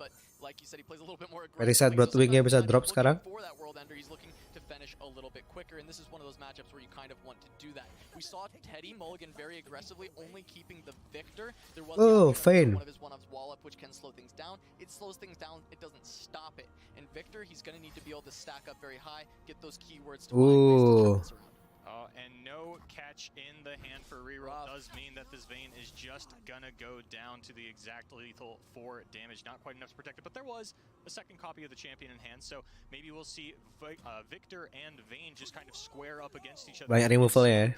Ini Teddy bisa menang sih. Yeah, Teddy just, you know, recognizing, hey, at this point, I just have to throw out this thermo. If I am able to grab one of your combat tricks from you for this, it's overall okay, and if I get to kill off of Vayne, that's perfect. So looking for that interesting play here to bring out this Blinding Assault. So the Blinding Assault I'm fine with. The question here is which weapon is Reroll going to equip to it? You have the Darken Heart for the quick attack. You have the Aegis for the tough. There is a group shot in Teddy. Harusnya Aegis sih. Karena dia tahu banyak mana kecil-kecil. Nah, yes. Pinter banget sih Reroll. There's actually quite a few, you know, drop the bomb. There's quite a few ways to actually deal with this if the Aegis isn't on top of it. So being able to put that on your challenger, incredibly powerful. And like you said, being able to take out that Conchologist and still keep this challenger available, that's going to be a lot of threat later down the line. And I don't think that we can afford to play Victor here because it's going to be really... Vayne-nya diturunin, oke. Okay, it's no longer an option, but I was going to say, you know, if we take out the Conchologist, Teddy plays Victor, then we swap out to the other weapon now that you're tapped out. But instead it's going to be Vayne coming down, continuing to tick down this tumble. Yep, here we go. So just take out that Conchologist for free. Teddy's still sitting on 4 mana. Not a lot of clean removal options in hand. Yes, he's got the... Ini Victornya bisa turun. But there's nothing on the board that he can actually hit with it. Waits for the initial combat. He knows that Reroll is tapped out. Now is the time that he can play his Victor down. And Reroll only has the option to drop Victor down to 1 health. Cannot actually take it out. It's definitely awkward here if your priority is to level up the Vayne, right? You can't really send either of these units in. They both die to the Victor. You don't have the mana to re-equip the weapon. And while this Ranger Knight Defector coming down next... Gila sih Reroll bawa pulpen biar tahu kartu yang udah turun. At the moment, things just a little bit more awkward than Reroll would like. As we mentioned, he's been playing very aggressively, and this is a really big shift in tempo. Yeah, I mean, that's all Teddy wants, right? He wants to stop the tempo, slow the game down, build up this Victor, get Seraphine online, because if this game continues to go fast, Teddy is going to lose. That is just how this works. Reroll wants that tempo to continue, so any little bits that Teddy can find is... Oke, ini turun sih yang mana 4. We'll see the draw from Teddy. Okay, this is important. It has been a minute since we have seen Teddy not have that back alley bar on 6, that pivotal namesake card of the Seraphine decks, keeping everything chugging along. Challenger Fearsome, not the best combinations of keywords, definitely a little anti-synergistic. Yeah, fully anti-synergistic, right? Fearsome trying to make it so people cannot block you. Challenger is like, hello, please come block me right now. That's what I would like. And the other side of this, right? Teddy not having the bar, but he does have some card draw. We'll see if Teddy wants to dig to try and find that turn 6. He'd have to use things like Pokestick and Rummage early on in order to do so. And it's not exactly where you want to be at, and just firing those off at this stage of the game. Apakah ditarik itu Oh, absolutely. It's one of those things that you're always thinking about and kind of tempering it against, well, you know, what am I sitting on right now? How badly do I need to find my cards on curve? You know, might use it to look for that bar, because the rest of the hand from Teddy, nothing really jumps out at me as an auto play for this turn. It's a very reactive hand, and reroll with the mana left available.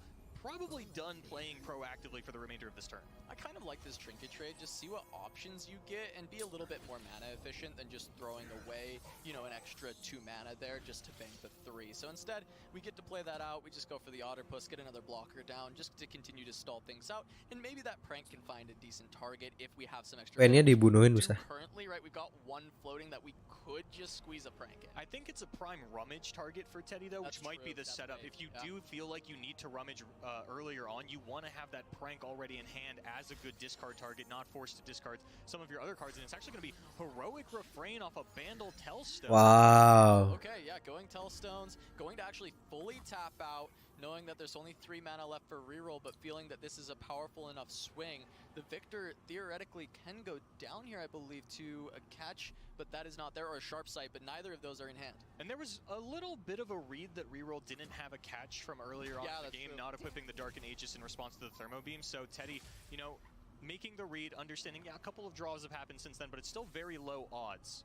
Yeah, and it's going to pay off, at least for now, of course, being able to take that down, but we are going to see the tumble come through. Oh, yeah, and the re-equip of the Darkened Harp does mean that Victor is going to go down here. Teddy totally... Ya, Victor mati. Nobar online means that group shot is going to be 1 mana, not... Pinter banget counternya. Good Nice. Victor. Yeah, very notably, one of Victor in this list, so we're not going to have to worry about that at all for reroll in the rest of the game. Seraphine, Ezreal are the bigger win conditions as a whole, but Victor is a very nice deny keluar. kind of mid-range deck list if it can continue to stack up those keywords. And we see the new Bandle City spell, Puzzling Signpost, top deck for Teddy. Not a great target in this deck, although the World Ender, I would say, probably primo, right? It's absolutely the biggest thing that you're going to hit, but reroll seems so far away from an Aatrox big Darken game plan. Yeah, you can look for that. You can look for Condemn in certain spots. It's Gila bagus mainnya reroll. Especially if it's been reduced. Pinter parah. But there are a few targets that you can hit with it. Of course, the World Ender is the biggest, and Aatrox has now been, you know, pulled out of the deck, tutored by all these weapon attacks. And I love reroll slipping in the Darkened Harp while Teddy's defenses are down. Priority goes back to me. The first thing that I do, get an extra health and a tough back onto my Valor. Absolutely phenomenal play from reroll here. So much mileage out of this Valor so far in this game, and it's not done yet. It's still here. It's still Gila ya, Valornya bisa kayak gitu loh. Gila, reroll mainnya jago banget. Actually, being able to not deal with things, getting the tough keyword from the heart, or even just the tough keyword from Kita nggak ada yang mikir ya. And it's giving Teddy so much trouble. And now the Ranger Knight Defector, again, another card that just has tough. It works out so well. Ini bisa di stun. Ping-based matchup, literally half of Teddy's hand says deal 1 damage to a unit. Yeah, I mean, Teddy right now very heavily thinking through this. You can see on his face, he's just kind of not sure exactly what he wants to do game plan-wise into these toughs. He knows he needs to stall out the game. He needs to find bars so he can really start kicking things off. Gila, reroll mainnya bagus. And since you mentioned the bar, we talked a little bit earlier, you know, is Teddy going to rummage aggressively for this? What Teddy might be puzzling out here is, what do I discard alongside this prank? And is it puzzling signposts? It feels really rough because you know Aatrox was just drawn. You know there's a lot of weapons in hand. Ya, dia tahu Aatrox ada di end. Here's where it gets awkward though. Reroll, you know, only playing the Darken Aegis and the Darken Harp, his World Ender is probably the lowest impact in the tournament. Unless you have a Harp out, once the spell is put on the stack, Aatrox will level up and you get the cost reduction, which I think is what he cares more about. But we're going into combat, full scout attack here from Reroll. Alright, so here it comes through. We've got 2 spells being pulled out. One of them is Pokey Stick and the other is Puzzling Signpost. Destroying the equipment does have that alternative mode. Oke. Ya, puzzling itu juga bisa ini ya. Yeah, maybe not as high impact in this specific version of Bane Aatrox than anyone else. Pasti di block. Hey, actually, this equipment is giving me a lot of trouble right now, and using this later on a World Ender is maybe far less impactful than just removing the equipment in the short term. Yeah, I mean, the Giral is a huge difference maker in a matchup like this. Teddy really needs to be able to play things out as cheaply as possible, put multiple spells on the stack, and combine these different cards together. So Itu tinggal dikasih quick attack GG parah sih. Tapi dia punya itu this Exhibilator. Can you afford to save this for Aatrox? This Ranger Knight Defector is not slowing down anytime soon.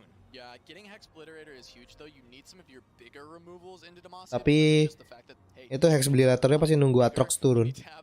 Big number, take out the big health. That's what we need for Teddy. And he was able to also find this Squire. The Yordle Squire is going to be able to create another card. So that might be that discard fodder we needed for this rummage if we wanted to dig a little bit further. Yeah, and now Teddy, the rope has come. Actually, just going to immediately pass back over, and reroll has quite a few options on how you want to play this one. The Fleet Feather Tracker top deck does leave Aatrox open as an option, but actually just going to immediately throw the Aatrox down, get the World Ender in hand, and Teddy might be eyeing up that Hex Obliterator. Exhibilator masih keluar. And catch both still available on turn 7. It's been a long time since you checked. Yeah, the last time he checked was, I believe that was turn 3 that he went in with that thermogenic beam. So we've had 4 draws since then. I'm sure Teddy's been tracking if some of those draws have been played. I think maybe 2 of them have, so there's 2 that he doesn't know. Okay. Still going for that Hex Obliterator though, and it's going to be able to Oh iya, equipnya hilang. Although, now Asik ya, Aatrox is betul. gone, that clears the way for Seratu. The 8-6 quick attack Darkin, the Harp in hand for reroll. No clean answers for Teddy if that were to come down. And Seratu is the best way Demacia has ever had to draw Bisa di-block sih tapi. into the game and really get back into things. Yeah, Seratu going to be able to let reroll kind of keep up in value with Teddy and also start finding these answers to the removals, especially because Teddy has already played some of his bigger removals. Teddy So stun. having any other way to kind of stop that, slow that down. Pings are already doing nothing to tough. They'll do even less when you have tricks. This is so unfortunate. If reroll had 1 more mana, they could catch to swap out the weapon and then summon Seratu. But on 8 mana and the Harp locked in on the Ranger Knight Defector, we're just going to have to go for a more honest, traditional Demacia style of building up the board Bisa and going ditembak. in for an attack. Yeah, not going to be able to play Seratu Okay, as catch. an attacker until turn 10.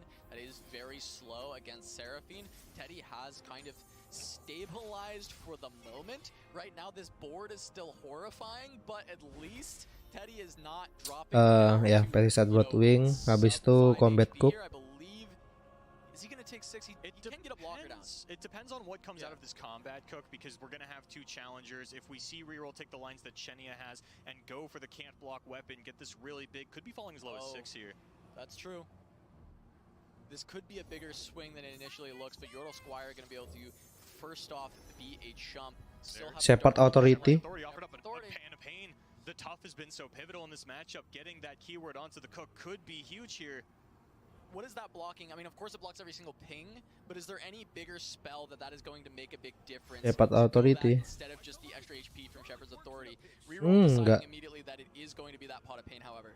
Yeah, it just plays so well in the later stages of the game. Reroll not tunneling on the opportunity immediately in front of him, saying it's not lethal either way. I'm missing out on, what, 1 damage by going this Pot of Pain rather than the Shepherd's Authority, just deciding that it's not worth it. Yeah, and I mean, it does have that future-proofing, of course, right? So when Seraphine starts to double up Habis ini di World Ender. well, they're still 1 GG. damage things. It's not like they're doubled at the moment. They're not doing 2 damage now. They're doing 1 damage twice. World Ender bakal kurang 2 jadi 7 mana. First time that Teddy has had 2 good discard targets for the rummage. And a leveled Seraphine, we could see draw 4 here.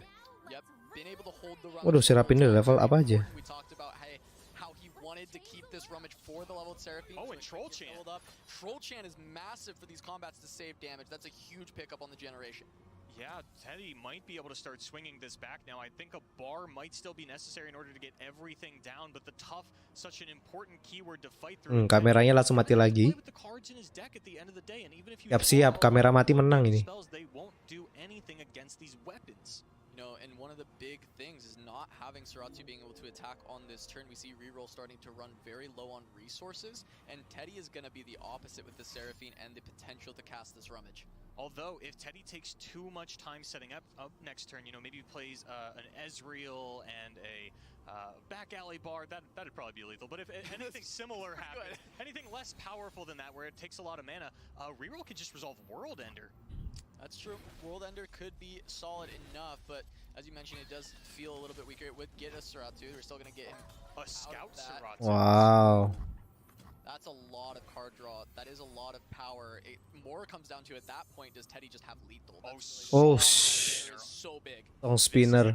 Oh my god. Decks in the past, to talk to some of the players that said, hey, it doesn't look like your deck has a win condition unless you find specifically this other champion, and they've told me, no, what are you talking about? Stuttering Song Spinner with Seraphine is just a win condition. All right, there we go. Teddy wanting to take a look into the hand of reroll. He gets to find everything. He knows exactly what he's playing against, and this is big for Teddy. He's been very methodical. He's been great against playing around what potentially the opponent has. But now guess what? We know exactly what the opponent has, so let's see exactly what the play becomes for Teddy. It's going to start. Ezreal keluar. We don't have Bar, but that might not matter. We've got Seraphine and Ezreal both online, but Giral available for reroll still. Might be able to pump these spells up to too high of a cost for it to matter, because looking at all these different pings in hand, I'm seeing 3 tough units on the side of reroll if this Giral were to be played. Absolutely, and that is Bakal dibunuh. real, so there is a lot of pressure, but as you said, if Giral comes through, you can't cast Ezreal pasti dibunuh sih. lethal, then he can push that through, and Teddy will not be able to push the gas on the other side. There's a condemn. But there's a troll chant. We knew this troll chant was going to come in big, although in this case, now it's no longer available to Teddy for the next turn when you might be dying. And it's burst speed and a target, so it just pumped a ton of damage into reroll's face. Yeah, no mana left available for the Mystic Shot, though, but also no mana left available for the Giral. Yeah, not going to be able to create that pressure on the side of reroll, and instead Teddy is going to be able to refill this entire mana bar. Only needs to deal 11. He has leveled Seraphine, leveled Ezreal. I mean, that's just got to do it, right? Yeah, without the open attack from the Giral to up the cost of the Stuttering Song Spinner, as well as the cards coming out of it, you have to assume that Song Spinner, Seraphine, Ezreal is just going to be lethal. I mean, it's just 11 damage. He's absolutely got to be able to get there. As you said, Song Spinner going to give you potential options to find more burst, more targets, cheap spells, of course, because Wah, ini harus attack semua sih. picking through. Teddy going to think this very heavily. What can he lose to? But he knows the entire hand except for one card. He knows there's not many things that can actually beat him here. Yes, lethal will be presented, but there are ways to answer through here. Yeah, and I'm trying to figure out right now if Stuttering Song Spinner only offers up. Ya kalau sol slow, aduh burst oke. Okay. Fast burst lagi, astaga. Burst semua ya. Probably a phenomenal pickup here. We're going to see a lot more random generation as Ezreal continues to tick down the Nexus. Teddy continuing to be so perfect on this Seraphine Ezreal list. An absolute masterclass in how to pilot and being able to survive in those early games against the pressure that reroll is able to. Salty sih jadi reroll. What does reroll have? This is low impact if I lose. Begitu kameranya mati langsung. Recourse against it later, not ending up getting punished, recognizing okay, no catch, likely no sharp sight. Langsung menang kan ya? Here, what can we use with that information? And Teddy being able to punish. Yeah, Teddy from a losing position from the get-go. No back alley bar, no combo on the Ezreal Seraphine, at least for the first half of the game, and then losing the Victor rather untimely, but just able to bring it back at the end stages of the game where it matters the most, being able to stall it out, reroll. Played as aggressively as he could, but Teddy just kept checking for things that reroll didn't have. Yeah, Teddy being able to also recognize that he needed to Ayo reroll, jangan kalah reroll. What mattered is that he can draw 4 cards off. Apa-apaan tuh lagi defense malah bisa ngebunuh. Deck yang enak sekarang apa kok? Apa ya? Atrox enak main nih. And now we are going to see the Aatrox Vayne mirror between these two players. Teddy playing with a couple of copies of Quinn and Oke, ini 50-50. reroll keeping it nice and honest. All 3 copies of Aatrox. A really nice combo picked up by Teddy here to start things out. He's got Blinding Assault into Harp with Catch. So he can use Catch to actually surprise, get that Harp on, and be able to push some extra damage with this Blinding Assault to clear a bigger unit. Reroll has the same thing, and Reroll going to have the attack token on too for the Valor, but again, no mana in order to equip that weapon, no surprise factor, and no units outside of this in the hand for Teddy. Champion Strength for Teddy, which usually you would be like, this is a huge thing, a huge deal for Teddy to have his Champion Strength, his 1 of Champion Strength, or I believe it's actually 2 for Teddy. 2 of Champion Strength here. He has 1 in the hand. If he can set up and win on turn 5 ini when he has the bakal attack token, dipasin. we'd be just talking about how Teddy's walking home with the win here, but as Boulevard said, no units just yet outside of this Queen. blinding assault. Quinn helps quite a bit. Yeah, I was going to say this deck isn't really built around the champion strength. It feels like more of an identification that this is a strong card, one of the cornerstones of the meta. And Quinn being a champion that Teddy brought really does help facilitate this should we get it. We're not looking for it on curve here, right? We're not looking at the what am I style of play, the 4 into the ending the game on turn 5. It's going to come down much later on, maybe even test the waters for a world ender. That's true. It's a way to actually win out if we go World Ender into World Ender. Oh, and Riposte actually going to blow out this combo. Yes. Reroll, picking it up with a spell that there are 0 copies of from Teddy. Yeah, just holding on to yet another tech card coming from Korea that's coming out big. We saw the Riposte helping reroll win earlier. Oke, turun. As well, so this is like Dibales. a big pickup. And now we see Vayne picked up for Teddy. Might actually have a little bit of a blowout here with the catch as well as the 2 challenges from reroll. I think it would be a big trade of units, which would actually favor Teddy in the end, as a big trade of resources when reroll has no more units in hand. Teddy gets to safely drop a Quinn on the following turn. Yeah, reroll's opening hand was looking kind of similar to Teddy's, and they've both drawn primarily dead into spells and things that are not being used in the early game. But since then, Teddy has picked up both of his champions, or at least the 2 major Demacia champions, since you'll tutor out the Aatrox later, being able to pick up Quinn and Vayne. The power level of what Teddy has picked up has been much stronger than reroll recently, and I think Teddy's going to be able to grab the momentum in this match. And reroll might have to play it a little bit slower here and just kind of cycle through the weapons to find the Aatrox Di hit pakai itu sih, fist fight sih. You can't, continuously equip weapons. It gets a lot harder in order to do these kinds of things. But if they really want to, also will have a 1 Atau dikasih catch. Alright, so +1/+1. rolling on to the Vayne. We're going to just get the catch. Be able to pump up the Vayne 1/1, keep it alive against Valor. Trade up for that. Reroll can send his other challenger in to take out the Vayne. And this is the big question that we had. How does Reroll want to play this? Do you want to take out the Vayne? You can't challenge it and condemn it. You would have to just attack with the Fleet Feather Tracker, no pull, then you can. Wah, ini reroll bisa kalah sih. Karena Queen-nya keluar, padahal Queen-nya cuma 1 loh. Picked up for reroll.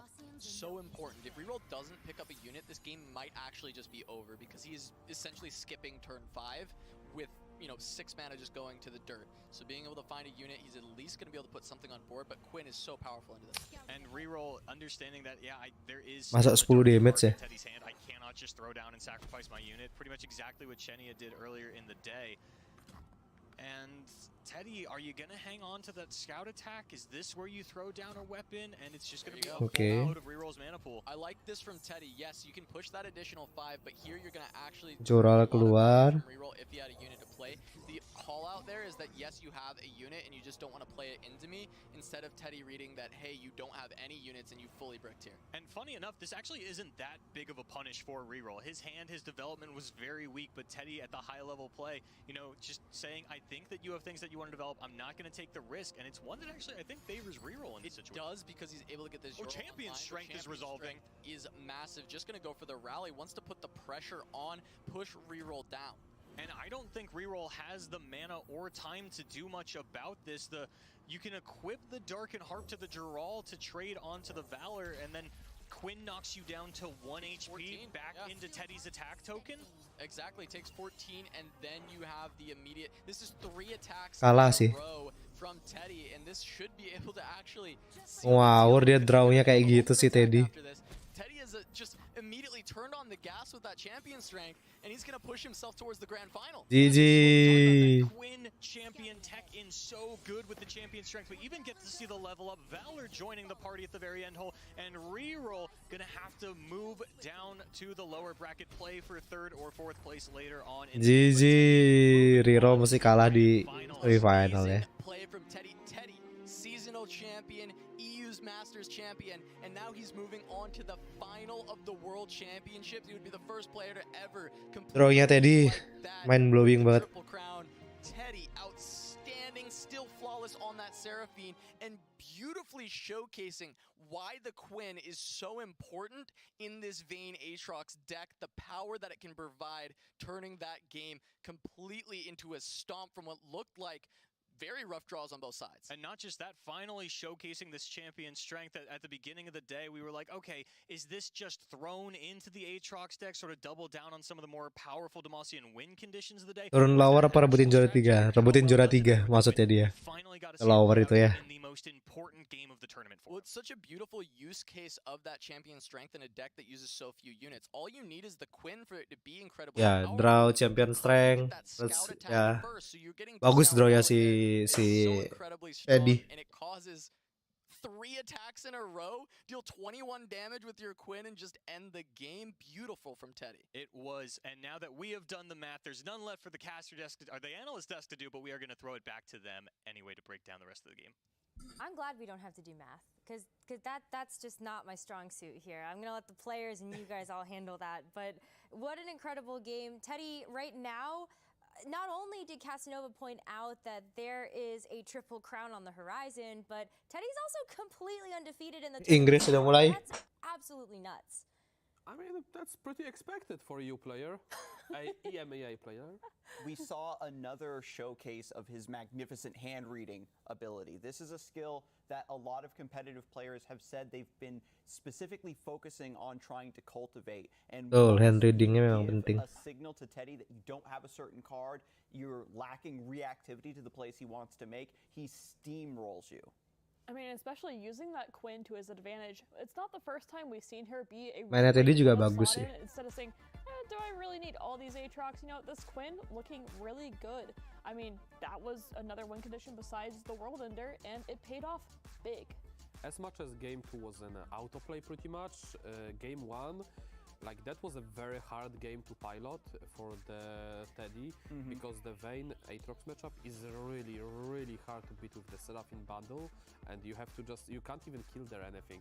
All you have to do is just reach stalemate until you draw your win cost without losing all your cards from the hand. Yeah, in that first game, a lot of Teddy's like techs came in. We had the one of Victor that forced a response from reroll, and you have to keep that scaling threat from taking over the game. That thermogenic beam coming in on Vayne early on gave him the read that there was no catch. Oke, Teddy masuk final. Bully down further and further. Reroll ended up Harusnya jam 3:30-4 bisa selesai nih. go all in on this tough unit to keep up, but didn't have the extra card draw potentially.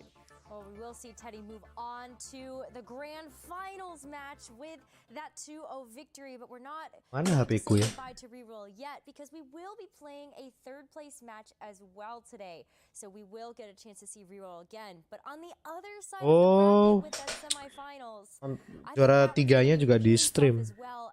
Aragorn versus Chenia. We've already seen them perform in the quarterfinals so far. How have you thought about Aragorn's play? I'm gonna, Alan, you can start. Oh, I am ready for more Black Flame action. That deck is 3-0. That's crazy. I expected this deck to go 0-4 in groups and just say goodbye. Meanwhile, he's cruising. Oh, yes. Aku cari HP ku dulu sebentar. Go through, but I don't know if I want to give you the satisfaction of an EMEA versus EMA final. Oh, it's obvious. The Talia Ziggs was a deck that I was hoping would get a respect ban. I called it. I said, oh no, the Seraphine Ezreal gets through. I think that if players have been paying attention to the other matches going on, kind of scoping out the field of these competitors, you need to maybe account for some of these stronger lists that didn't come up during initial testing and just going with your instinct of, ooh, this might be a little bit too strong and I can't handle it.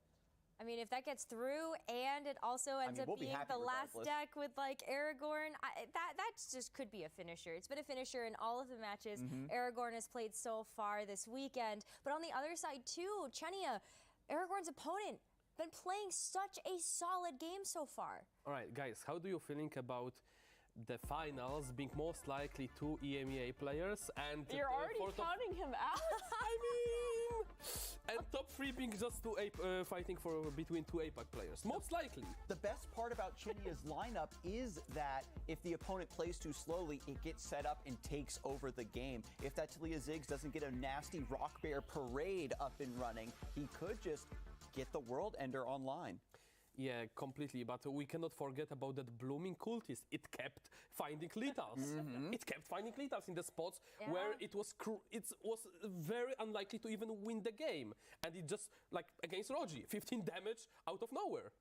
And I mean, even just in that match as well that Chenia had played to even get to the semifinals, you saw how he was able to navigate those incredibly early games from Smooth too. That game number 1, it looked like Smooth was off on such a great curve, and still Chenia able to pull out a win in that game 1. It feels like if Chenia is getting a curveball from the game, he manages it perfectly. He has the X factor, I'm telling you. There's so many different aspects that go into making a competitive player. Throw in sugar, spice, deck building, meta reads, hand Everything reads, nice. and then sometimes you just channel protagonist energy and you make it happen. You get these W's when no other player could make it happen. Silverfuse, you gotta agree with me on this one. Chenia's got it. Let's go, Chenia! Let's go! Okay, guys, come on. Black Flame energy will prevail 4-0. I mean, the Ionia tech into Aragorn's Telia is definitely Let's go! good. Black Flame, go! I see it. We're gonna let the casters talk about the bans a little bit more when we get there. But Aragorn versus Chenia is absolutely going to prove to be another just hard-fought match. Yeah, that will be definitely tough for reroll. Let's see if he can do anything about EMEA supremacy. Okay, well, we're gonna you're jumping the gun a little bit there, Alan. We've still got one semifinal ahead of us, and it's time to see the action between Aragorn and Chenia. Boulevard, Casanova, take it away.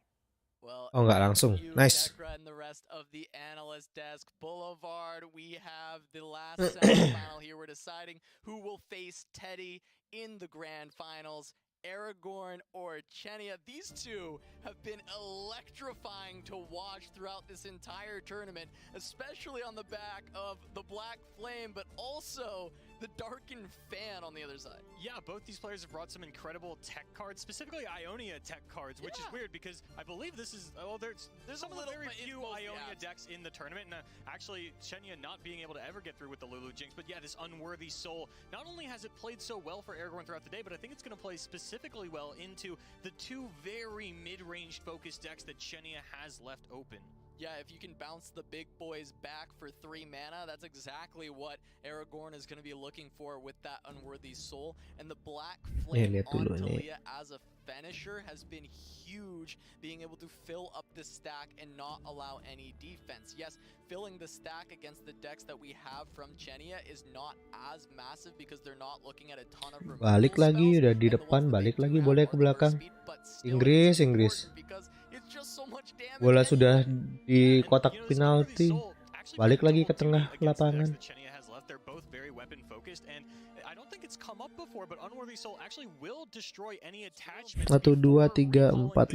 Wah, ini harus diselesain satu nih. Definitely matter here against Chenia, who does have 2 of these darkened lists. Granted, the Vein Cane is a little bit lighter on Xenia Korea ya. Ini jangan-jangan lolos nih Xenia nih. Xenia. Kita main snap sebentar.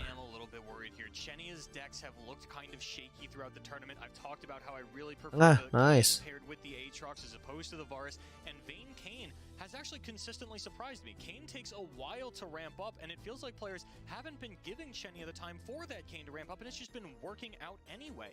It feels like Chenia is scrapping through games he has no right winning, and then picking them up towards the end with just playing towards his outs and finding them. The Blooming Cultist was one that was called, getting that elusive and being able to just take down earlier on in the tournament, and then as well dia apa yang di ban ya? Nggak ngelihat. This Varus Aatrox deck a couple of times for Chenia, and the thing is that's not saying Chenia is just lucky. He's setting himself up for these spots, but it does feel like his lineup has been a little looser than some of the others. And now he's got one of the most aggressive hands you could imagine. Blooming Cultist ya harusnya.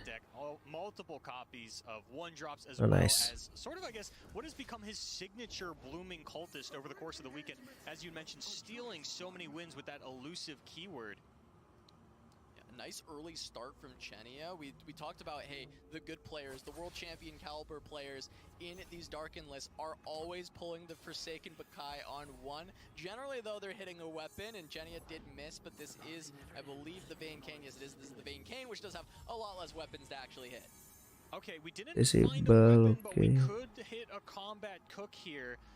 You know, we do have a couple of these cards that need to get turned on by weapons. These blue are just not having elusive unless one has already been equipped, but it will retroactively Pindah anjay. effect, so you can throw it down on 3, still play the cook on 4, go in for your elusive swing. Yeah, and this is a very aggressive start from Chenia, but missing out on the weapon actually makes it significantly weaker. It won't matter too much in the long run since he is going to need to block down against this Red Gwen. Gila udah capek-capek nge-skip ini invite keluar. And the Buru Cultist can't block it either. And it's interesting to see this dynamic, right? Because the hand from Aragorn, not aggressive at all. 2 copies of Ravenous Flock, not what you want to be seeing in a matchup like this. We're still top-decking Reckoners when it's turn 3. There are a lot of great options we should have found here. And actually, Aragorn has the most aggressive Red Gwen deck in the tournament with 9 1-drops, the Crimson Pigeon and the Legion Rearguard. This is a terrible start for him. Yeah, only finding one of them with the Oh, host going alongside this. Spanyol udah ngegolin kah? Spanyol. Siapa namanya? This is not a very threatening attack, only taking 4 damage. We'll start to go towards those Minotaurs. Perancis sudah ngegolin kan? Want to play the Ruined Reckoner because you don't want that Midnight Raid yet. You want to kind of hold that back, save it to get that power. So your turn 4 is actually looking incredibly soft unless you find a nice top deck. Although what Aragorn can do here is kind of test the waters with the Phantom Butler, and if Chenia doesn't block it, then it's not as bad and just ship it in a second time. Sure, Katarina, though, that will be a little bit nicer. Just going to take that instead and go ahead and play out the Fallen Reckoner after. Gives you a little bit of a better attacking turn, try and go for that level up. The only concern, I guess, with the Katarina is potentially the crackback, right? You're playing Katarina, you swing Katarina, have an answer, and then Katarina bisa turun, tapi bisa di combat trick. He also has some answers in hand because he picked up that single combat. Yeah, might be able to just take out this Katarina right here, right now. Of course, the other option. One of my big concerns for Aragorn's hand state here, you know, kind of getting bailed out by this Katarina top deck. Jarak jauh loh golnya loh. Top of the deck for Aragorn. There's a lot of kali Inggris nih. dancers harrowing some of the big finishers. There's also 8 1-drops left in the deck. Yeah, that does reduce the quality of those top decks quite significantly by not finding those early on in the game. And Chenia setting up for the single combat play by going for the Blooming Cultist, holding on, not improvising a weapon just yet. And this is scary. So there's no Mark of the Isle in the list for Aragorn. Not that it plays too well into single combat, but, you know, with the Blade's Edge in hand, you do have to be cognizant of Vile Feast. There are 2 copies with only 2 health units on the side of Chenia. The single combat might look a little risky, but the trigger has to be pulled unless you want this, you know, pivotal champion to start running away on the game with you, as we've seen it do so many times before. So let's take stock of Chenia's position if he does not use this single combat, right? He's looking against the other board. He does have the 2 Blooming Cultists, 1 Bakai left. It looks like he's sacrificing the Buru, and then he would go into combat Cook on the following turn. He's worried about some of the bigger bombs coming down. It feels like that position isn't good enough. Oke, Game Spion. Abis ini dia bisa combat cook. Oh enggak, bisa Ken juga. This actually works out okay for Chenia, just keeping wider on board, not actually losing the Buru Cultist to this Katarina, while Aragorn finds the Crimson Pigeon, which probably just going to have to be used as a blocker here as Chenia continues to just steamroll this aggression, and Kane likely to come down on the Kane turun pasti nih. Aragorn going to just try and chop down this board a little bit. It's from 5 wide, being able to have that Blade's Edge to take down one of the cultists, try and go a little bit lower. Tapi bisa di vlog kalau Kane-nya turun. Have the 5 mana for the Reckoner and nothing else. So next turn, Chenia plays Kane, right? All of these cards activate. The Blooming Cultists get elusive when you attack. You know, you're going to activate these other cultists as well. So that's 8 damage coming through that cannot be blocked by Aragorn. That's a 1-turn clock. Yeah, and Aragorn not having enough answers in this hand to finish the game in time on a 1-turn clock. He probably needs 2 more attack tokens to actually make that Kane-nya turun. and he's not going to get that unless he Beckhamnya bingung.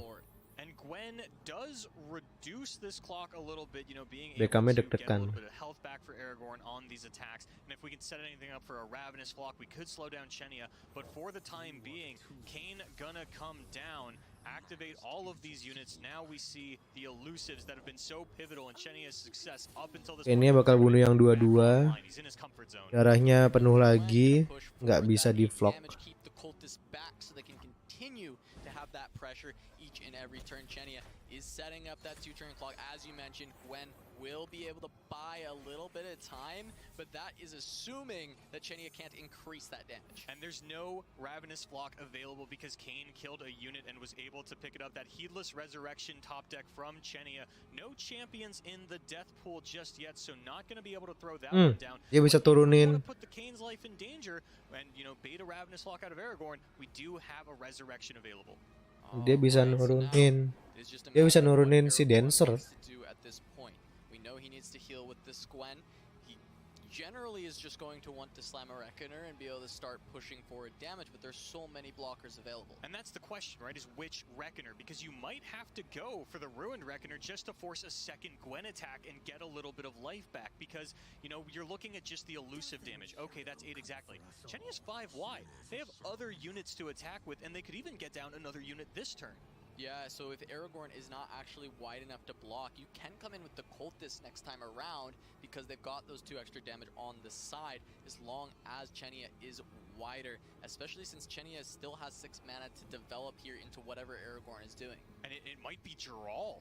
It's looking like a pretty appealing option here. It would actually survive a trade with the Gwen, and Eternal Dancer is going to be the play. I believe this Eternal will run Dancer. Katarina could get a Blade's Edge set up for a flock on the following turn, but here comes not Geralt, the Darken Aegis. Yeah, Darken Aegis, I'm wondering if this is just going to go on an elusive, make it a little bit beefier into potentially, you know, Blade's Edge plus Vile Beast, something of that nature. Instead, we're going to swap back. We're going to go to the Combat Reel. Combat Cook, Combat Reel, and Pot of Pain, given as the options. He doesn't know what he's cooking up, but it is going to be a Pot O' Pain as we saw in the previous match against Teddy. You know, that top keyword doing dividends there. Not so much in this one, but will at least protect it from that Blade's Edge setup. And actually, going to get very close to trading with the Eternal Dancers. Yeah, I mean, this is forcing enough damage that Chenia does have to play defensive, right? He does have to apply blocks, and that means that there is only this 8 damage 4, 3, 7, 8, 9 kurang 1. Through anybody will have to just challenge one, try and get some value. It's still going to be just 8 damage, and the Gwen healing will be enough for now. Does depend what Chenia's draw is based on what our knowledge is. And that Blade's Edge top deck so important for Aragorn. Actually, yeah, if we see the block lined up onto the Gwen, you know with information available that your Kayn will just go down. And then the Blade's Edge, you know, if it doesn't go onto Kayn, could go onto one of these blooming cultists, and that'll really upset Chenia's lethal potential. But things looking like they might finally be swinging back into Aragorn's corner. Yeah, Aragorn's stabilizing a bit here, but still it is 8 damage that is being threatened. Yes, he's got the Katarina, so now he can rally and turn the pressure around, not letting Chenia spend too much time. But there are weapons to be equipped that is going to add additional damage. That's 3-1. That's elusive. That's all the damage. 9, 10, 11. Looks like you can take out one other elusive with the Blade's Edge. Keep it at 8 damage for now. It's a really tough spot here for Aragorn. Yeah, unfortunately. Oh, expand protection, but there's 2 copies of Ravenous Flock in the hand for Aragorn. And just enough non-elusive blockers left for Aragorn as well that the cultists and the Kayn cannot Tapi harus attack semua. additional damage. Chenia might be thinking that he has it with the Expanse's protection, but it is just not quite enough through the answers Aragorn has. It's going to be so incredibly close, but as long as Aragorn does not misstep here, overplay, tap out of double flock, which is going to be very difficult for him to do, especially since for Chenia it makes Gak bisa, harus attack semua you know, di Xenia. on the back. You don't have time to sit back and develop. You don't have units to really develop here unless we go for Geralt, which could reduce the ability to do that, but then you just fire off the flocks before the attack. Yeah, it's sort of this awkward line where if you had enough time, you could actually swap the weapons around and sort of full heal your cultist. I don't think it actually works out in this exact instance because a weapon was equipped before the Blade's Edge came out. Maybe if we had gone for waiting for the Blade's Edge to be played and then equipping the weapon, Chenia might have had some different ordering to go through here. But if Chenia doesn't kill this turn, we see the harrowing off the top of the deck for Aragorn. Yeah, the power of Red Gwen coming through. That Gwen draw being so important to find the healing.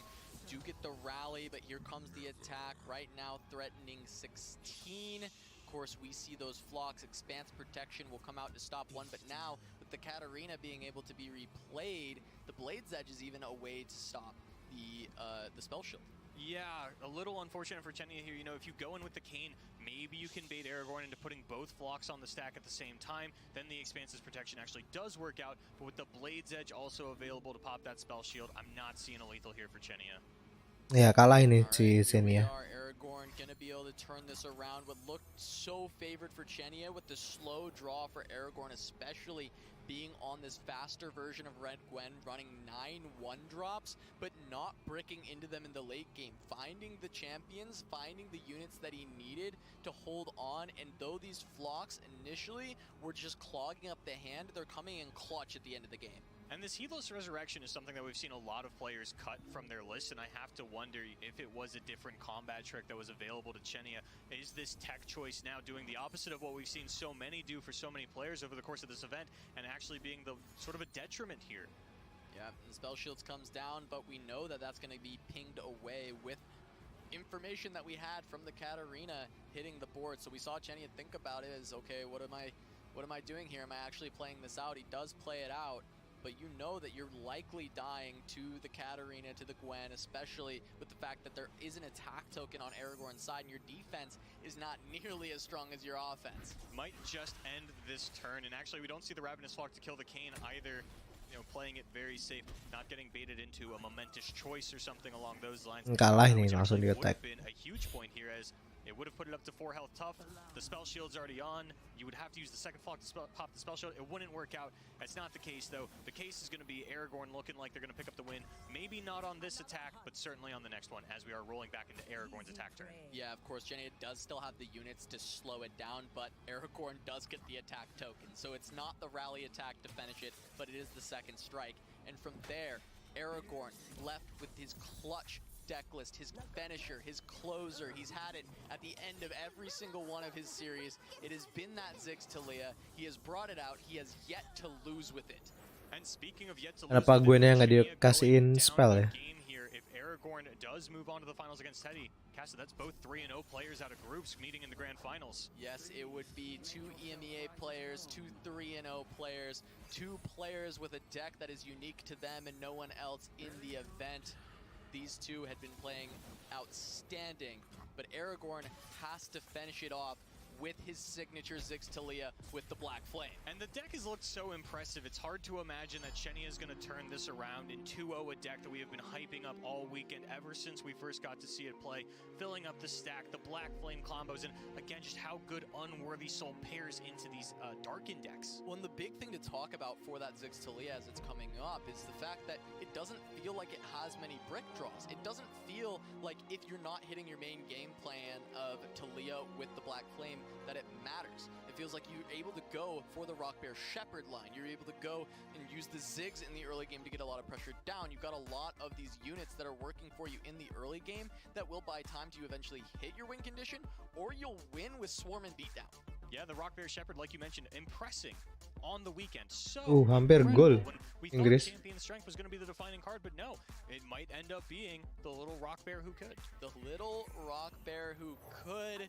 We had one rock get destroyed by Chenia yesterday, but this time we've got a little Rock Bear trying to chug along and make it to the finals for Aragorn. This hand from Aragorn is more of that swarmy side. You get down those rock hoppers, and then you have a desert naturalist to get a rock bear and kind of create a much bigger, wider board that can actually deal with a lot of what Ziggs-nya this main keluar. Kane wants to do. However, the elusives are a little bit more difficult. And while Chenia, looking for a weapon to turn on the Blooming Cultist, again finds that sort of dead top deck of the Heedless Resurrection. Dipas really pasti. looking for that Dark and Aegis, a combat cook, a Vayne, another cultist to tutor the King. A lot of options block. available. But luckily, you know, Chenia is going to be able to have a Kane on curve, can throw down the 2 Blooming Cultists, might end up losing them if they get vulnerable, but we actually do draw a weapon as well. Yeah, and one of the big things about this Rock Hopper is generally the elusives of the Blooming Cultist is very difficult for this deck to deal with outside of things like Rite of the Arcane.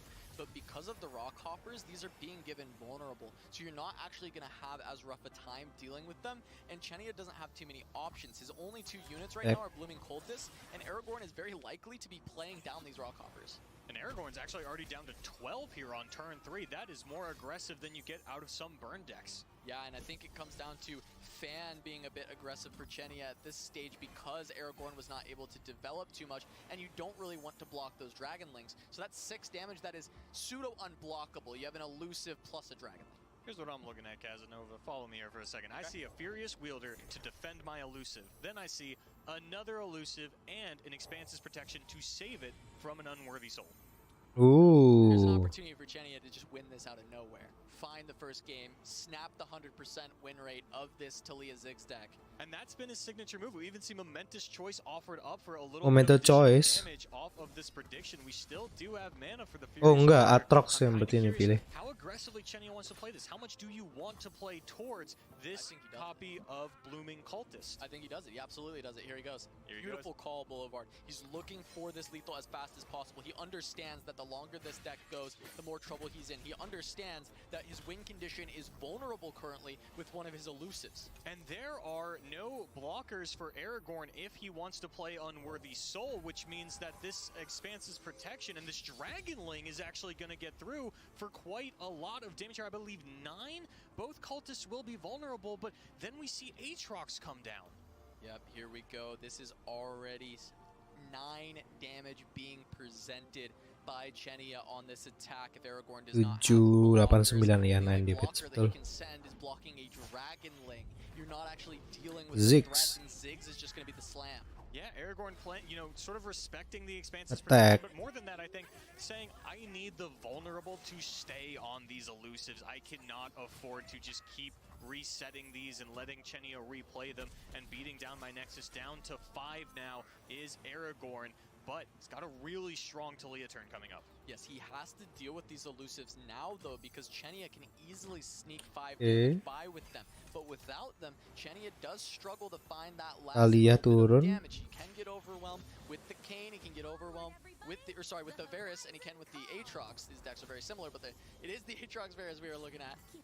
But we do have to still look and see if Aragorn can put Chenia in a position. where he has to bakal play the di And Tembak. it's looking like a pretty cut and dry turn for Chenia. You either run out your other cultist or you play Aatrox, get that online and start pushing some more pressure onto Aragorn, though without elusives to run it through. This board is going to be very wide for Aragorn by the time the attack token comes back around to Chenia. A couple of champions, a couple of Atrox. fearsome 5/3s. It is going to be the Aatrox coming down. I don't know if we can actually stall out until turn 9 to play Pra the Breachwalker, the Darken that comes out of the fan. Yeah, the Breachwalker would be big. We've seen it win multiple games for Chenia, but at least Aragorn is able to wipe up these elusives for now. That 5 HP might just be enough to chug along. It really comes down to this Aatrox to even Aatroxnya bisa potentially a world dibalikin ender sih. needing to be played. And it's so awkward, right? Because if the World Ender is played, that will be all of the mana for Chenia on the following turn, and the Unworthy Soul could just bounce the Aatrox right back to the hand. Without the cost reduction, we might not be able to get it done. I'm starting to get a little bit worried here for Chenia because that Heedless Resurrection would look so good into a Vengeance, but that's not what we're dealing with. And finally, the Expanse's Protection. We were wondering how this was going to get used. It will actually protect a cultist from the Ziggs to get a combat trade. Yeah, just going to be able to take the Ziggs down, slow down the return aggression from Aragorn, but that Talia is still Ini there. Aatroxnya bakal langsung attack harusnya. And we're having both of those landmarks pop into 5/3 fearsomes. A massive board has just sprung up out of nowhere, and that's Block what this deck yang can do so 5-3. well. And Aragorn thinking, how do I want to block this? I'm curious to see if he's actually going to finish off the Aatrox, and maybe we finally get to see some value out of this Heedless Resurrection. But Chenia probably really hoping for a third cultist top deck, just another final hour bailout from his elusives that have been so pivotal throughout the World Championship. Yep, Keeper of the Box going to come down for now. The fan will be able to equip to that, get more lifesteal for Chenia, trying to just keep him topped off. But Aragorn is going to be able to set up and try to Tembak. look for a kill in a single turn. That is what this deck has been able to do. So 20 might not matter. We will finally see that Heedless Resurrection potentially see play. And I think Chenia, not very far off of tutoring another copy of Aatrox. He is on the full 3. Oh iya. So Berarti bisa di level upin dulu baru di Headless Resurrection. it's going to be pivotal for dealing with this Talia. Aragorn doesn't look like they have lethal now or anytime soon. It's really that unworthy soul tech coming in so big, stopping all of these big, beefy, expensive units. Yep, Heedless Resurrection comes out. Aatrox is back. We get the Varus. Another keeper. So there's another unworthy soul. Did not want. You did want to find the elusive one. You weren't really looking for another. Yeah, this is not the matchup you were looking for this in. Maybe against the Red Gwen a little bit earlier. Could have played out a little bit better, but it's too little, too late. And now you can't even block the Talia with the Aatrox. Would just lose that champion. We've got World Ender mana for what it's worth, but again, this unworthy soul just reset the Aatrox play. Yeah, bisa unworthy soul. soul. Again, and then Aragorn into a clear board would just have the win. Yeah, especially since you're getting to push 8 damage here. We talked about having multiple lifesteal cultists, but realistically, they're not even pushing you back up to 20 after that. And 20, again, not safe against this deck. And it almost doesn't feel worth it to block with this cultist, right? You could, it only prevents 4 of the damage. You can just swing back in, get another 2, or block something else with it and get another 2 on a future turn. And this is where I become critical of the Varus. We are not leveling this Varus now, or really anytime soon. We just don't have the mana to sort of get down the weapons. We would need a double up spell like the Momentous Choice. It was realistically our keluar only lagi. criticism of Chenia in this tournament because his play has been pretty immaculate.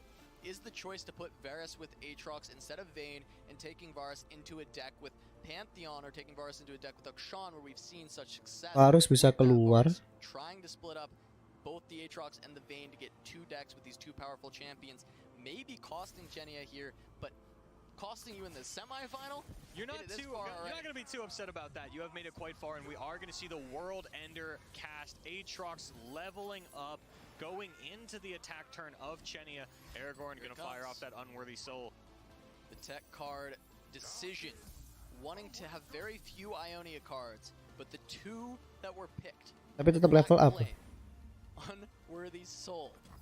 Both times, both of these cards being the reason this deck is so good instead of a tier 3 list like we thought. And now, though, Chenia picking up a second copy of Aatrox. If you throw down this Aatrox, then Aragorn really has to Unworthy Soul immediately so that you cannot take advantage of the cost reduction. You know, you would throw down a Varus for free. You might even have the mana left to play Pra, but the Aatrox spell in response could kill the Talia.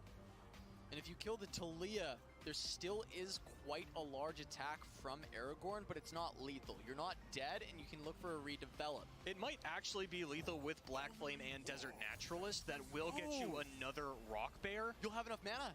It would be a Rock Bear. And yeah, the immediate Unworthy Soul, not letting Chenia get down that Varus that Aragorn knows is in hand, right? It was tutored up a little bit earlier, and now the question is, do you throw out this Aatrox spell? You kill the Talia. Nice. But now Black Flame into Desert Naturalist. You've healed up to 14 with the Aatrox already. You have Lifesteal on board. You're effectively 16. I think it's safe. It's close.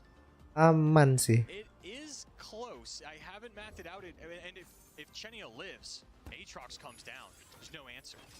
No answer from Aragorn left. It depends on the top deck. There are still quite a few things that you could top deck from Aragorn. I mean, we talk about the Absolver. It's only a one of in this list. It's not the all-in sort of Ziggs Talia that we're used to in the past. Maybe another champion. And yeah, here we see the Rock Bear come out. The uncapture happening, restoring the Devout. And like bagus banget ya kalau kayak gitu ya.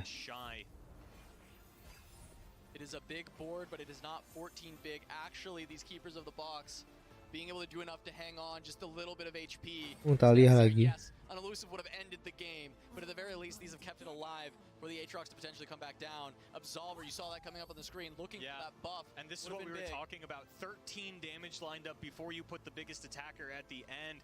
Not able to get a second Sarcophagus down. Talia gonna come down. Does this change the math? Aatrox gets to come down in response, and that really gets just more healing back into Chenia. Does Talia outpace that healing?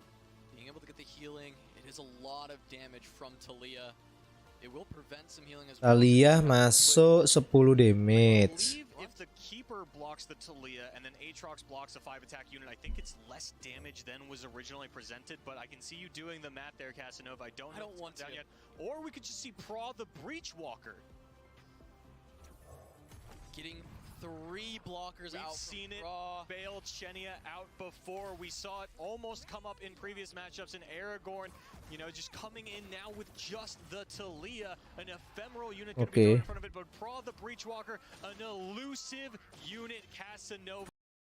But there is a Ini bagus sih play. Talia Aatrox comes down. Now we're going to see more and more copies come down. And the first time that Aragorn's Ziggs Talia loses, Chenia picking it back up. We mentioned it on Mantep. the desk. The fan. It has won so many games for Chenia here at the World Championship. It is a tech that only he brought. The only one to bring this weapon. Not only did we see it create early pressure with the Dragon Links, because you don't want to block them. If you do, you're losing. Ini tiba-tiba error. Keeps him topped off.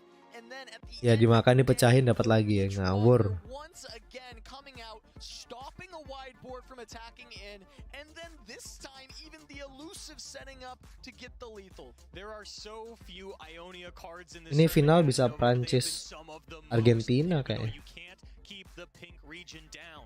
You really can't. We thought we got rid of it, but it keeps coming back. This time, yeah, it's not the main threat, but its supporting characters are definitely winning Best Supporting Actor at this competition. And now we have to ask the question, Chenia picked up a win with the Varus Aatrox, but the Vayne Kane, one that has failed to go tall enough in a lot of more mid-range matchups. Can you do the impossible twice? Can you 2-0 Aragorn's previously undefeated Ziggs Talia Blackflame? His closer, this deck, was unstoppable in the group stages. Unstoppable during the quarterfinals, but here in the semifinals, Chenia has done it, and now he has to do it once more. Vayne Kane has its weaknesses, but he already has Attack Kane, so pasti. the weapon will come out on turn 5.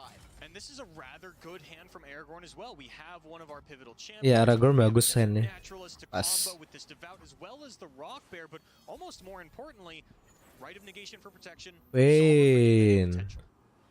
Alright, so things have slowed down in the early game. Couple of low drops from Chenia out on the board already, a pair of 2-2s. On the other side, Aragorn has an Absolver. He's got the Rock Bear Shepherd to try and start amping things up. Get a bigger, wide board to try and help protect against the early onslaught from Vayne Kane. Aragorn just needs a little bit of setup time, but having 7 mana at his disposal, he should be able to get there. Chenia, the threat happens once he gets Kane, but it is still a little slow. And it depends on how aggressively Chenia wants to play this. Okay, because the Rock tempo Bear. can swing significantly once that Endless Devout dies, and that sort of big swing with the Desert Naturalist turn is available. Chenia actually looks like they just want to go in for the attack, gonna pull it back. I really don't think he likes the idea of taking the pass here. Ya but sih, it might kayaknya nggak be the bakal correct attack play. tapi. He may need to, and it looks like he does just take it for now. Aragorn does have the option to consider. There's not really any spell that you would Ditinggal ke warkop masih live. Hah. thinking more about his next turn. Masih kuat Mas Ben, masih lah. So much restraint shown by Chenia there. I saw how much he wanted to just ship that attack. but Kalian lah he final. And now Aragorn, not a very clean turn 5. No, it's not perfect, but Unraveled Earth is a good start, right? You've got Desert Naturalist that can turn one of these into a Rock Bear, but ideally you want to use that with the Devout once it goes down, get the big swing, get the 5-5 Rock Bear, the 5-3 Fearsome online at the same time. So this does just turn on things like Rite of the Arcane, and it's also helping your Ziggs. And now Chenia actually drawing a 1-drop could bait out one of these Roiling Sands, get Aragorn to develop further, but says, hey, I'm just fine throwing the Cane out there. We do have the catch in hand for a little bit of protection, but now the Desert Naturalist is going to come out, the Rock Bear coming out, and actually another Roiling Sands off the board does mean Chenia is free to play his units without fear of vulnerable. Yeah, Oh, not gonna gila save sih. up for the greedier turn of trying to get that Sarcophagus out. Instead, just gonna go for the double Rock Bear, create the pressure now, go for the kill on Kane. Catch is there, but still, this is a favorable trade for Aragorn. This is the pressure that this Rock Bear Shepherd has been creating throughout the weekend. The reason we said this may be the best performing card for this expansion, which still, every time I say it, it sounds crazier and crazier. Yeah, just not what we expected at all, and now the catch committed onto the Cane. But no great target. We might end up being stuck in a position where the Cane spell is what Chenia tries to use in order to level up this champion, get the vulnerable off of it, heal it back to full. The Rite of Negation available for Aragorn could mean that 2 Cane go out in the meantime. And an Tapi Unworthy Soul susah in juga abis ini. ability. Yeah, gonna give you the option Oh, to bisa do some diketekin threats sih. and also try and stop things like Tumble, stop things like Condemn from coming through.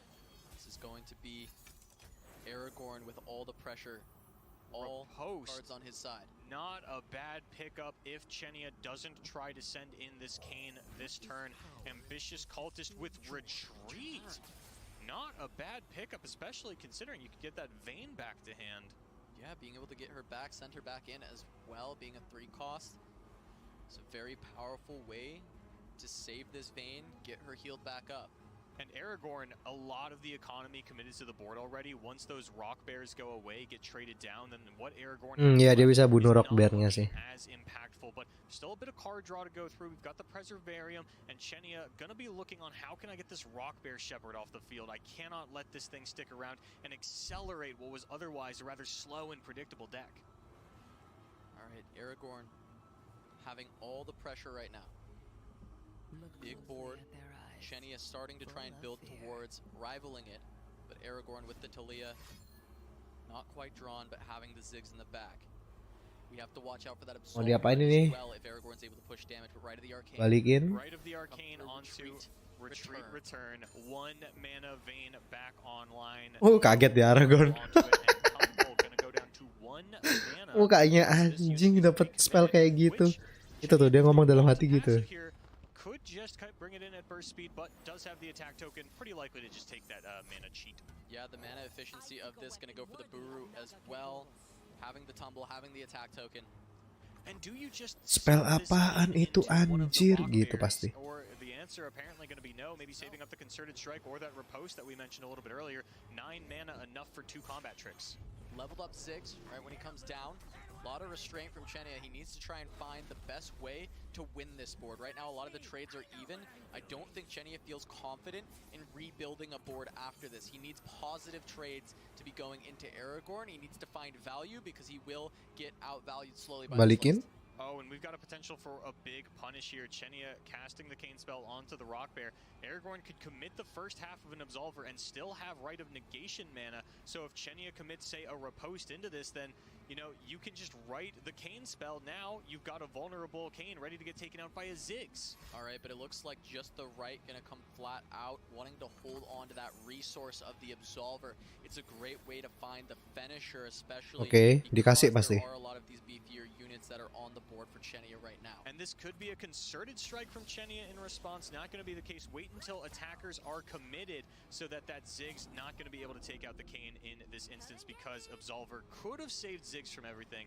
But now a lot of the board coming in and getting traded down for Aragorn, it looks like. This is dark and power. Here's the play through. A lot of power from Aragorn pushing 10. Kenapa enggak Vayne-nya ngeblok yang 1-3? And hanging back that cultist, not trading it into the 5-2. Concerted, this is committed. So valuing that extra point of damage that can come through from Aneh ya bloknya ya. Sungguhan aneh menurutku. 2-2 bisa ngeblok kayak 5-2. Terus 3-4 bisa ngeblok yang 1-3. Getting the concerted on the Ziggs, Kane gonna level and is still there to try and provide threat. Can Ross do enough? I don't know, Casanova. This is a tight situation. Aragorn has a second Ziggs and an Absolver in hand, and Chenia took a lot more damage than he may have needed to in this situation. But we see the Kane in hand. We see another elusive in hand, that Blooming Cultist hanging around, and a 0 mana tumble from Chenia.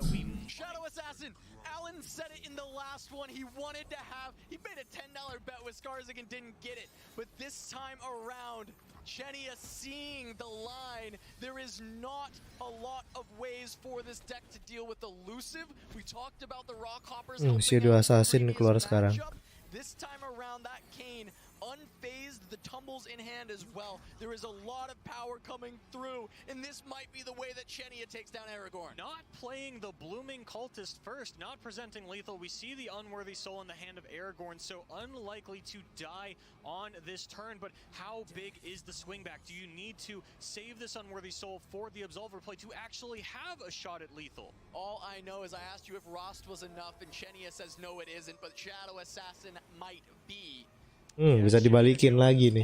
Send on this one. Not enough mana for the cheeky riposte and tumble that we might have seen earlier in the day. And Cass, I think it might come down to this single combat. Are you going to have a unit large enough to stop the Ziggs from cracking back on the lethal? We are down into the last few turns of the semifinals. Seru. Semifinal yang ini seru, ketat. Ketat ini baru ketat nih. card that not a lot of players brought, and Chenia may be finding a victory with that. The one-ofs have been lethal throughout the entire event. So many one-ofs stealing so many games and a Rock Bear Shepherd atau Red of Arcane? Harusnya sih Red of Arcane ya. to maybe secure the victory on the following turn. Now we get the full send, not even a half send, just going all the way with it, looking to trade down a little bit of Aragorn's board. Trade down the board, make your 8 HP last a little bit longer, threatening 12. We're going to, of course, see that Unworthy Soul bring back the Cane.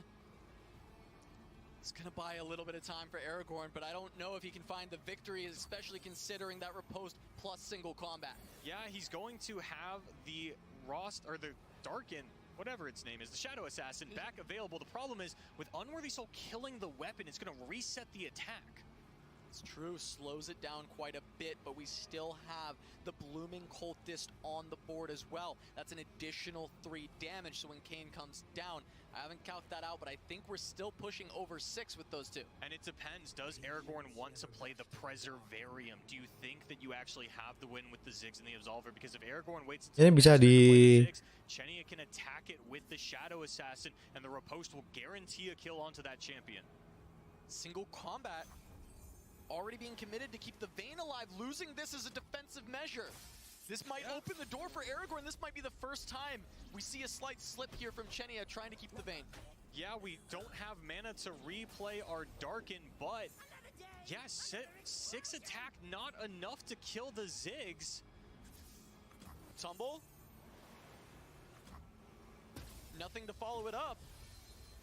Saying Aragorn, you have to win on the open attack, and at the moment, Aragorn is presenting lethal on the open attack. There's top deck options here for Chenia. 1 HP is all you need. Worthy Soul is going to make an issue out of it. Heedless Resurrection, Quicksand off the top even, and Aragorn Lightning does not strike twice, and once the Absolver is committed, I do not think Chenia has an answer for this. The whole time, Chenia has played around so many cards. He's played around so many different outcomes in his matches. He has won despite feeling unfavored in some of these deck matchups, but here he uses the single combat preemptively, not saving it for the defense, and it opens the door, it opens a window for the bomb to fly through. Here comes Ziggs. The Riposte does not give you more HP against an Oh, gara-gara single combat. Coming out of Aragorn, we saw it very early on in the hand. We were questioning whether or not this was going to come up later on, and Chenia, not understanding the situation, not respecting the one-of, is going to move down to the lower bracket, and we have an all EMEA finals between 2 undefeated. Tapi coba nggak jadi yang elusif ya. Harusnya bisa menang karena nge-heal. Coming from Aragorn from Greece, playing the Black Flame, a deck that no one else was playing. We all thought might have been a joke, but Aragorn has taken it all the way to the final, only dropping a single game with the list. Casanova, this is going to be an insane final matchup now that we have our 2 finalists. Aragorn, not one of the favorites coming into this tournament, certainly underestimated the deck choices we were questionable about. Teddy, on the other hand, coming in, sayang banget, player, very seasoned competitor with decks that we looked at and said, yeah, nice, I can get behind this. It is going to be a good one. It is going to be insane. We have the veteran, the champ, who has won EU Masters. He has won a seasonal. He is here for Worlds versus Aragorn, the up-and-comer, on this miraculous run through the tournament with Talia Ziggs. I gotta hear what the analyst has to say about that match. Thank you so much, Boulevard and Casanova. We now know our second grand finalist that will be moving forward. And like, I hate to give it to Alan.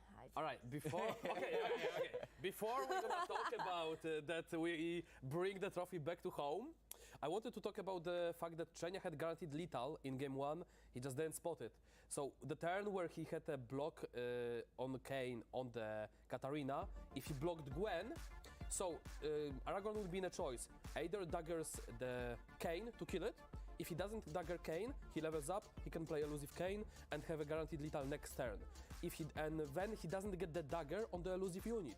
On the other hand, he he blocked Katarina, which didn't matter. In the Chenia's mind, he didn't want to lose the Kayn to that dagger, but he didn't think that the Aragorn will just dagger instead and set up flock on his elusive. Otherwise, all he had to do is just block Gwen, put the weapon to one tap on the elusive from the combat cook, and he had guaranteed lethal. There was no cards in Aragorn's deck that could have stopped that lethal.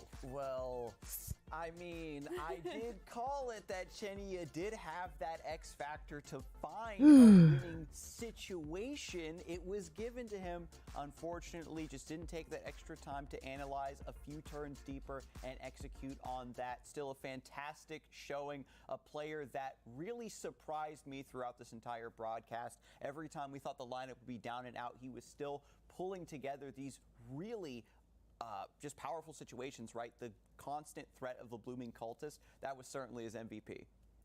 It's been cool to see how like the Blooming Cultist has really played a role. Elusives just across the board have been incredibly impactful in a lot of these series. And Chenia also did the impossible, it feels like. Actually got a win against that Ziggs Talia deck from Aragorn. How did Chenia make that happen? I mean, he drew pretty well, and yeah, it just came down to that Aragorn couldn't close the game. Sometimes it does come down to the pacing of that. Silver, what did you think of that match overall? I mean, I was a little sad to see the Ionia Talia lose, but it gave me a lot of hope for Chenia. I know that he loves those mid-range lists, and his favorite was Vayne Kayn, so I had a lot of hope for him going into that final game. I thought he had a really good shot. Unfortunately, it wasn't quite able to make it. I think the tunnel vision kind of kicked in, right? The Blooming Cultist was pulling so much work that you had the elusives going, and when you play a style like that, that's just trying to race down and end the game. Oh, dia main ini nih, Silver Surfer. Options to respond to your opponent's game plan.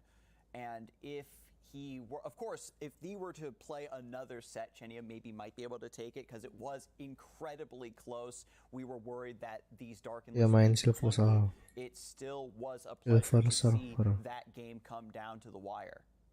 Can I just Wow, slide in a quick I told you so about the result? I mean, I don't remember anything. I'm pretty sure I was backing the Black Flame all along. Listen, told you. EMEA finals, top 3 APAC. Yeah, I mean, we still have 2 more matches ahead. We know our players that will be battling it out in that 3rd place match. We've got Reroll and Chenia fighting for that bronze medal, but in the grand finals, it will be Teddy versus Aragorn, and it's all coming up after this.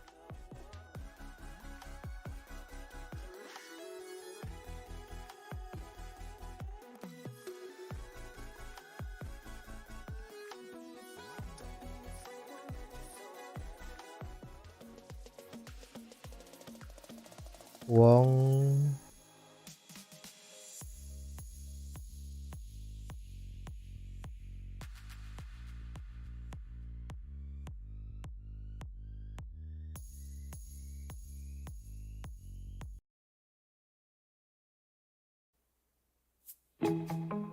Sama jam berapa nih Ko? Nggak tahu, harusnya jam 4 atau setengah 5 sih ini beres.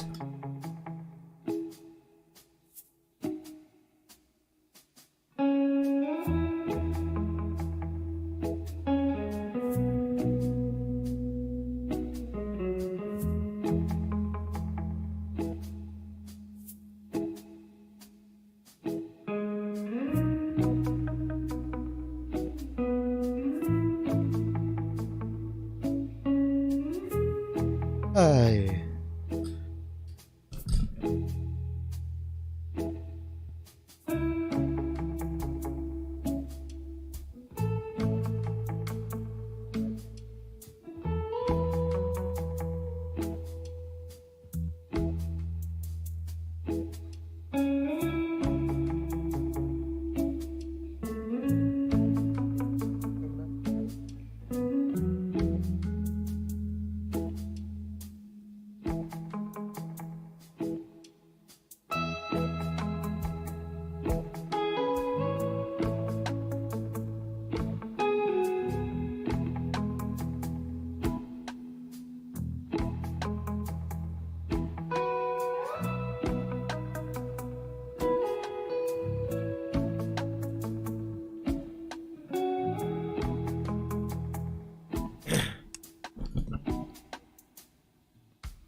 I think you'll be very happy after the outcome of this game. Ini final nggak ya? There's one thing I want to Atau ask juara you, 3 Alex. So dulu ya? Reroll and Chenia are two players playing Oh, in juara this 3 third dulu. and fourth place decider match. Over the last couple of weeks, Chenia has had Reroll's number. Knocked him out of the upper bracket in the qualifiers. A couple of weeks later, played in another tournament, beat him in the finals. When we look at the deck list here, turning off the nameplates, who are you feeling more favored for?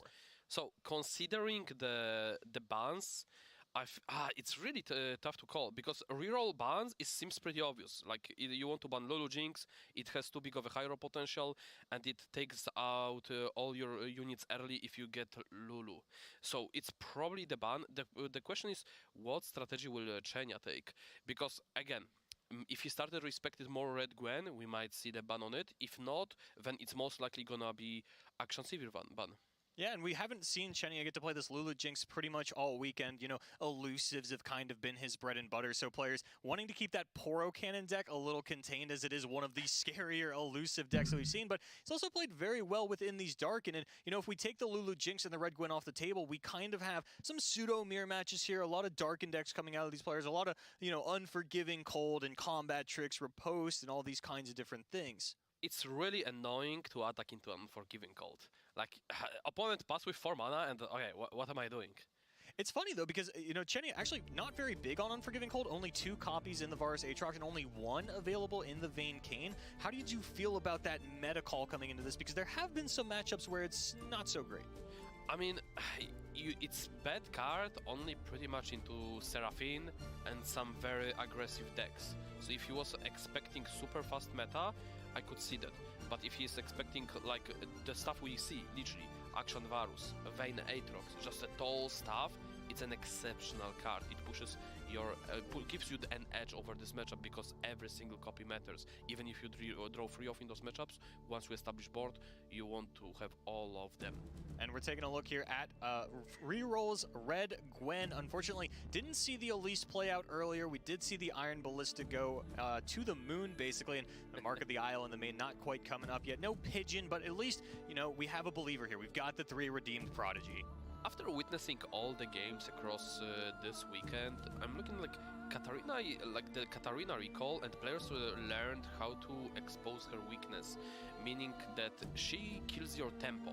If you don't have a strong enough board and you recall, like you spend 3 mana and you pretty much lose that 3 mana for nothing, and then if you leak additional 1 or 2 points of mana, then players can expose that weakness very well, where they just end up killing the Cat Gwen before they even play their Katarina for the second time.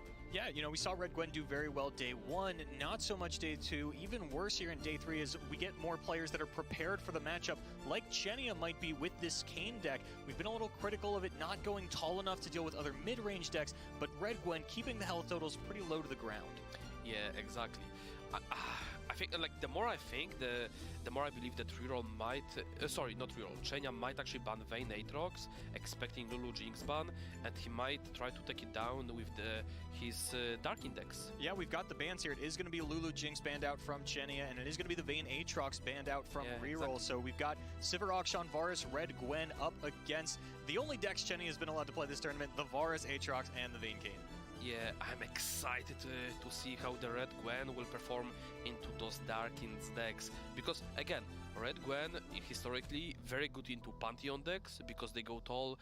If you get your Reconner, they don't kill you fast enough, and your Reconner takes out the units.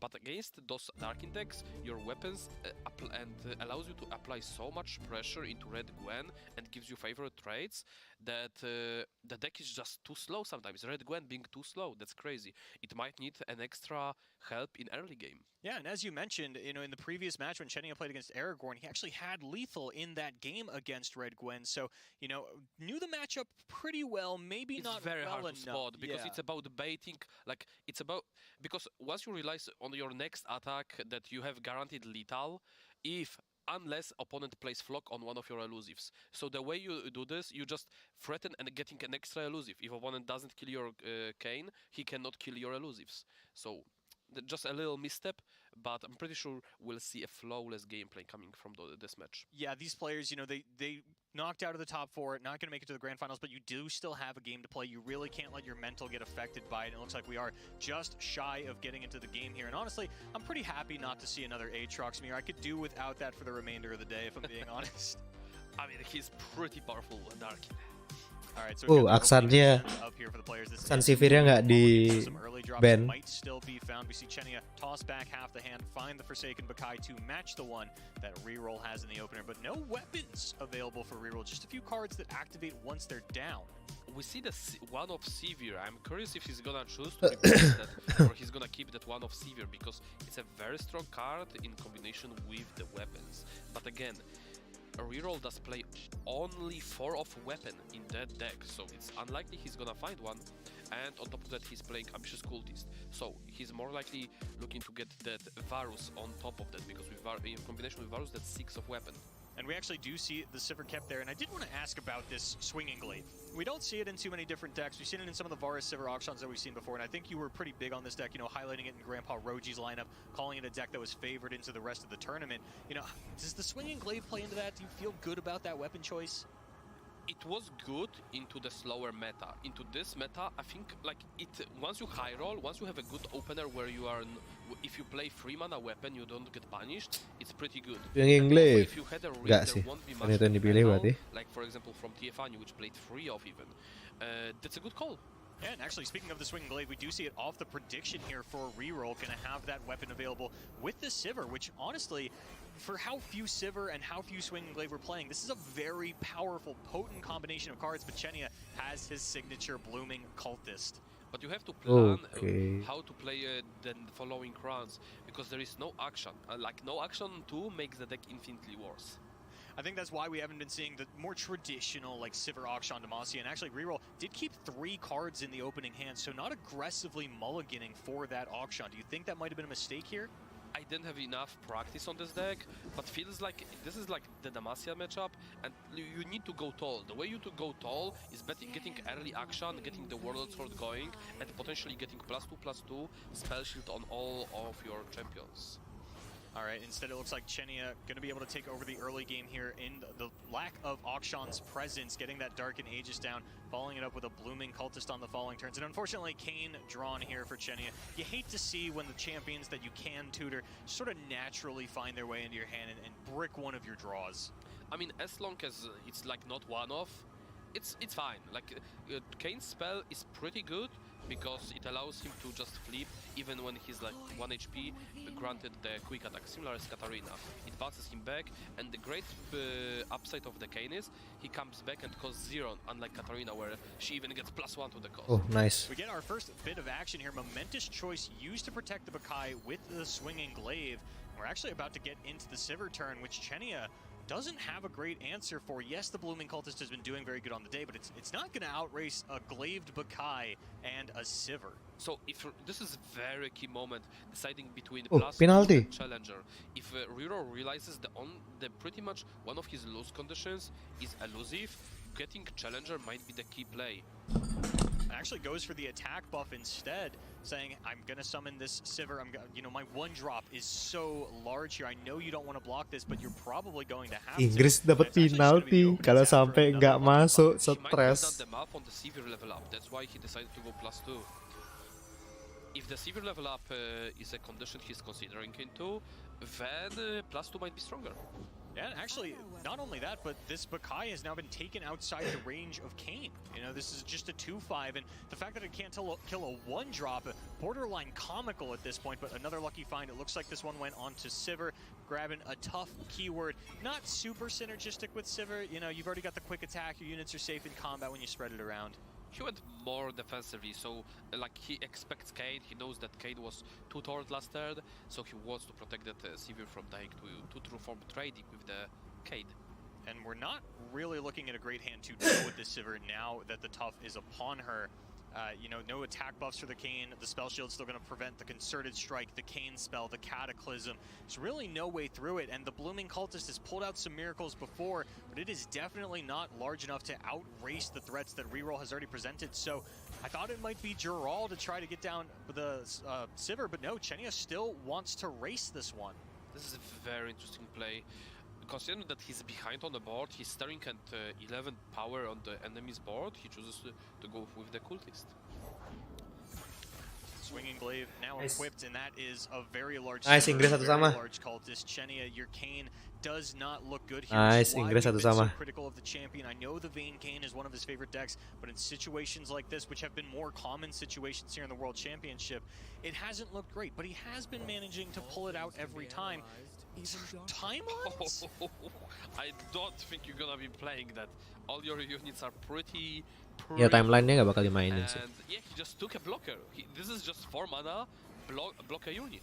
Yeah, you know, we've seen some randomly generated cards really swing the way that these games play out, but I think you're right. Concurrent timelines, not great when you only play 1 through 4 drops, and they are well statted for what they do. You'd almost be downgrading in every scenario. Oh, gila 13. Yeah, in this spot, when you have one ambitious cards in the hand and the timelines, you might be tempted to look for something like another elusive to try to find that win. So something that I think might come up here, and this is actually really interesting to me, Chenia needs to deal with this Sivir. Has the Cataclysm, has the Concerted Strike, can't really sequence them onto the stack together, but you are playing against a deck that plays not just Rite of Negation, but the Expanse's protection as well. Yeah, when you're sekarang going to pop Vanguard spell bakal shields, turun. are you throwing everything on the stack at once, or are you spacing it out? I think your game plan is just ignore Sivir, champ block her, deal with the rest of the stuff on the board. As long as Sivir is not finishing you off, and if There's we the look, overwhelm on the lucky find. well, then that's a problem. Nightmare scenario for Chenia. And we see only 2 copies of Absolver in the action Sivir. Usually you go to 3 to have that maximum amount of the threats, so Sivir cannot be just champ blocked over and over. I guess the Swinging Glaive, you know, just expecting that this card is going to stick around for a while. I can probably find the Overwhelm. I don't need the dead draws here in the Absolver. And while I've been talking about Chenia having Reroll's number for the last couple of events, none will be more important than this 3rd, 4th place decider for Reroll to finally get the revenge. This is a very rough spot for Chenia. There is not many lines he can take that are winning for him. You are looking for some... Ooh. Okay, so I've been calling the Unforgiving Cold caught in the cold pretty much since it got released. I'm 90% sure this is actually caught in the cold. Yes, it has got in the cold, but oh, and he actually got target for it.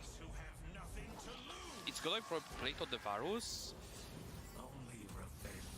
But do you play it on the Varus or do you pop the spell shield on the Sivir? It is 0 mana, will frostbite the unit and give it vulnerable if it resolves. The Expanse's protection available for reroll. I mean, you can threaten killing Varus with the Kayn spell as well, Cataclysm, Concerted, so I think you just go for the Kayn. Sorry, for the Varus. And it looks like that is going to be the option. Not quite enough power on board to kill it with any of your units. You've already equipped this Cultist, no way to get its attack up with another weapon. It's actually going to be a bit of a pushback here from the Varus as the momentous choice, getting this up to 5 attack, actually going to be a 6 attack. It just keeps going up, going to trade it back onto the Kayn. Gila si reroll keren. Not looking happy about it's this. Gonna be a Concerted, isn't it? Oh, that's gonna be devastating. Expanse protection. Yeah, the Expanse's protection going to protect this Varus, and I'm pretty sure there's nothing Chenia is going to have left to deal with this giant Sivir open attack, spreading overwhelm to the other units. And we even see the level up. This flipped Sivir on top. There is just nothing that that Kenya can do. The only possible out, Unforgiving Cold, that pops the spell shield, unless he can make...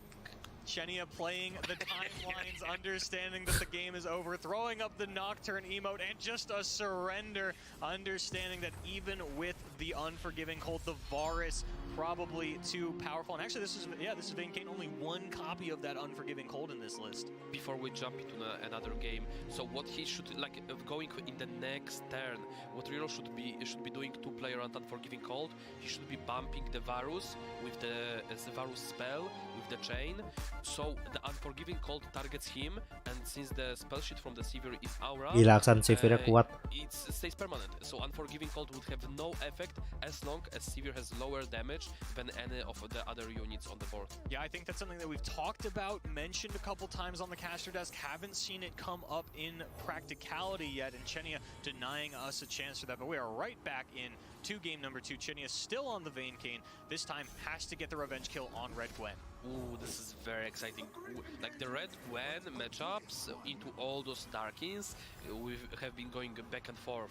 Very excited to see how those players will approach it. We have insane opener. It's a host into the Redeem Prodigy, into another host into Gwen. This is a very, very good spot for reroll. And Chenia, I mean, I feel like Keeper of the Box, this might be one of the matchups that you brought it for, to get that lifesteal down and be able to survive, but it was actually a Darkin that was, I think it was a Kayn prediction, the way this Bakai got the +1/+1. The problem is you have no development next turn if you predict Kayn here. Like, Chenia might not have thought this through. Yeah, for the next turn. And now even going for a momentous choice to protect the 3/2 Bakai. Gonna live as a 3/1 as no weapons have been played yet. Actually been a while since I've seen a momentous choice that was not doubled up. I mean, so this is making up for the last turn because, yeah, you draw another Kayn, but when you are left over with 3/1, that's not really accomplishing too much. And reroll, more than happy to go down to 17. This Ravenous Flock not going to come out. And a rather weak development out of reroll also. Both these players going to bank some spell mana into turn 4 where, you know, this Gwen looking rather appealing as there are already 2 Hallowed. Gila, drawnya 3 Kayn. Oh, this is, so Chenia might take a risky line. Risky line, pass, riposte. But Ventus could get punished by Valfist, by Flock, so probably a bit too risky. He'd rather put that eggs into the Kayn basket, where he has 3 of them already. Yeah, when you know that there's Vile Feasts and Ravenous Flocks alike that could pop your barrier and really just kind of take all of the wind out of your sails when you need to get online, and we'll see what this triple Kayn hand can accomplish. You know, Kayn healing back up actually does play through the Ravenous Flock pretty well, but with the Glimpse Beyond as well, we might be able to deny the level up. So this is a very good play by Real if he doesn't attack, because the 2/1 that just trades with the 3/5. So what he does instead, he wants to keep the Flock for the Kayn. He knows there is a Kayn in the hand, and he wants to prevent that level up, because that's the only way he can really squeeze a win from such an amazing hand. And I'm not sure if it's going to be possible. Chenia just has so many additional Kayns that the spells will keep coming through, but we see the Katarina out of the hand of reroll, and while Kayn, you know, going to heal back up after dealing damage himself, but we're not going to get to Kayn just yet. It's going to be Combat Cook first. Upcycled Rake an option and going to be picked up. Chenia has really loved this Forged Rake with elusives this tournament. This is a very surprising play. Chenia could have had developed Kayn this turn, and next turn he has double Kayn spell into riposte. He had a lot of options. He just locked himself out of the options by playing Combat Cook. And it might not even get to attack, right? There is an Arachnoid Sentry in the hand of reroll, not able to develop the Dancers this turn, but instead it's going to be Katarina, and I wonder if the pick a card is going to get used on one of these Kayns, maybe in the future, maybe not necessarily right now, as we look to potentially drop Kayn and riposte on the following turn. I'm trying to figure out what was the Chenia's plan. Playing riposte now, perhaps? Because our reroll doesn't have many... No, it is going to be the soft pass. Okay, soft. I mean not soft pass, but burst pass, which doesn't exist. Gila, nih kalian yang masih nonton juga nggak tidur ya? Play something else to find out if he wants to play. Entah kalian sambil nonton bola atau nonton ini. The Dagger mixed up his plans, I believe. Aku juara 3 nih kurang tertarik ya. We've seen this Katarina Finalnya dong. be so potent over the course, not just of this event, but the entire meta, and reroll looking to be in a very dominating position as Chenia, you know, as you mentioned, not getting down that Kayn, doesn't have the option to start going after these champions, and once the Cook was committed, reroll was safe to get down an off-turn Katarina, so now that can get paired with the Eternal Dancers, which at the moment, actually going to revive a Redeemed Prodigy, get another Ghastly Band, things looking very strong for reroll's next attack turn. I think Reels is more likely looking for the next turn to be just open swing into Katarina instead of Dancer. Dancer reviving Prodigy is not that premium, but just going for that attack again, pretty much from the attack token from the Katarina might be stronger. And you are going to level up Gwen. She has already struck once. There's about 7 power dumped into Ini that di already. So blok sama yang 21 sih harusnya. okay. okay, there is no shot Chenya can attack here.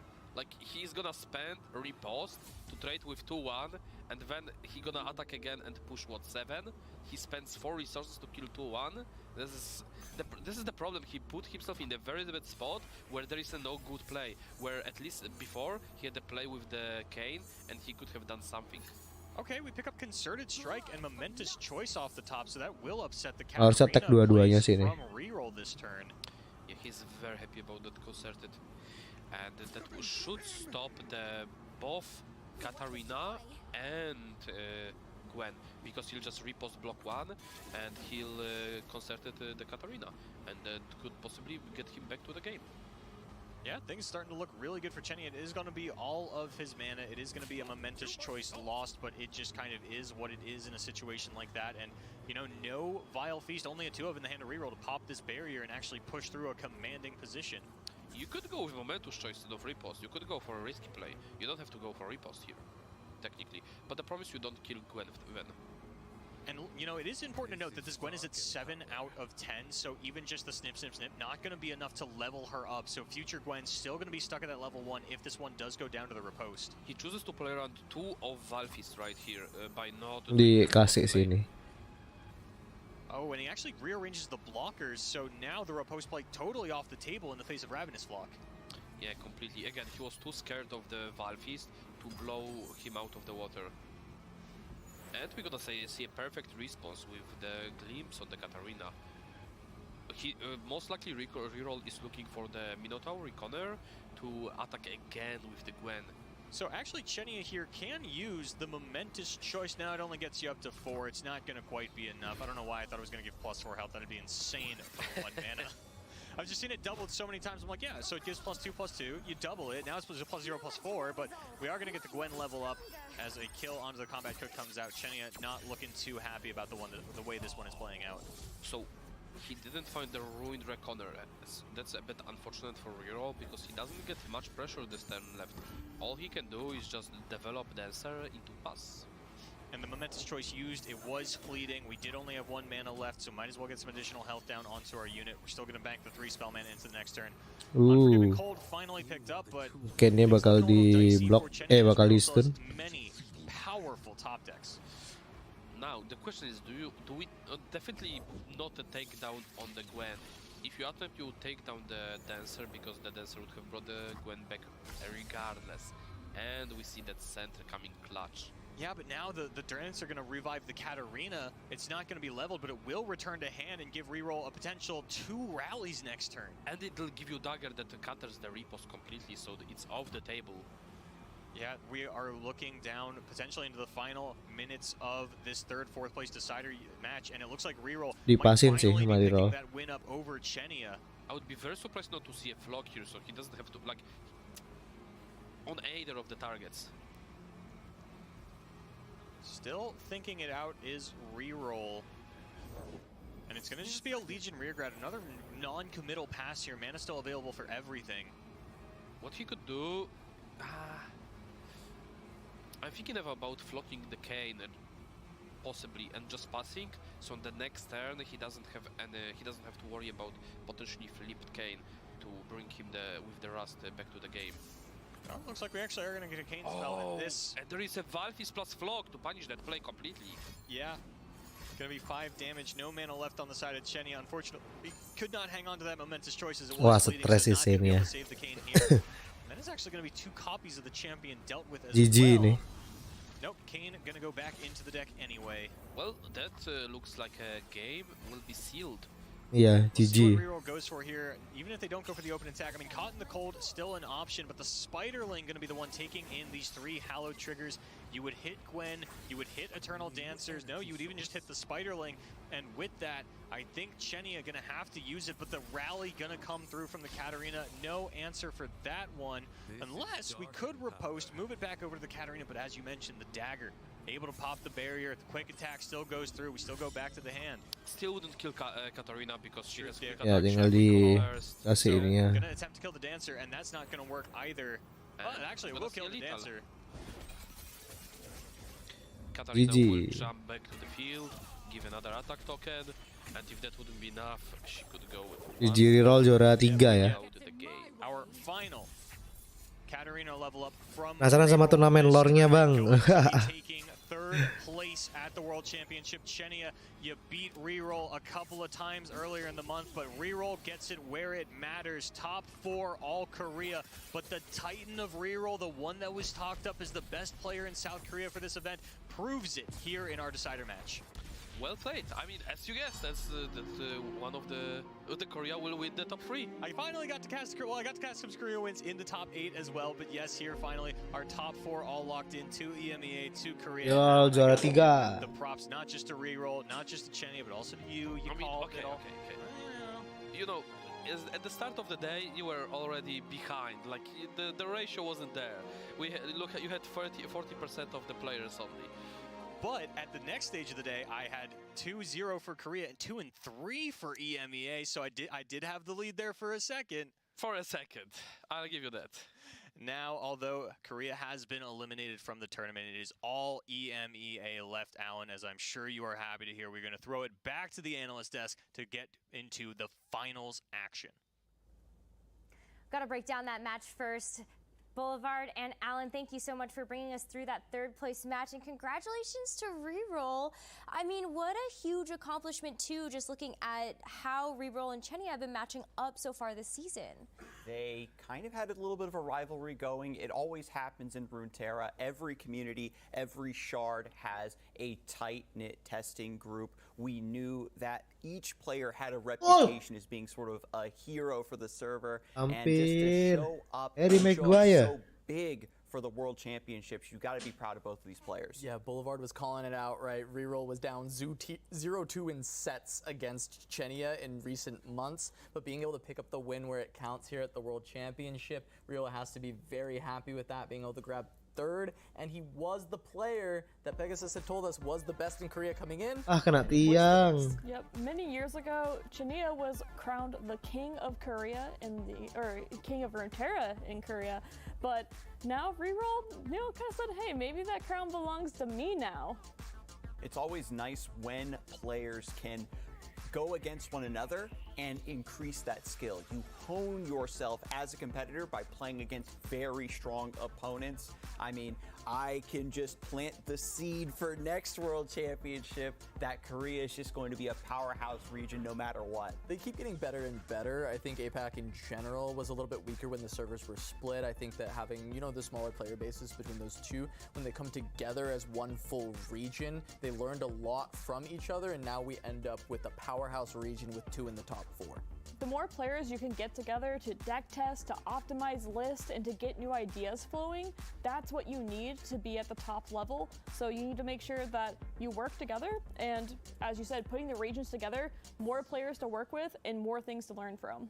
These deck lineups were so cool, and the way that both Reroll and Chenia had navigated not only through their group stage matches, but also in this final bracket was super inspiring, and I am so excited to see what they are going to do in the future. Yeah, Reroll had, I think, just raw power in the lineup. Great way to line up against the metagame. Chenia with that X Factor, the Blooming Cultist MVP, just kind of having consistent pressure to take games away from the opponents. And at such a high level, sometimes that's what you need to do. And I won't forget the Darkened Fan tech from Chenia. That came in so clutch multiple times, and you just love to see these cards that no one else was really giving respect to come through and actually win so many games at this World Championship for Chenia. I mean, yeah, Chenia's lineup was fantastic. I mean, the Lulu Jinx got banned so much, and even if it's not getting the wins, if it's getting bans, that's exactly what you want that to do. I also want to point out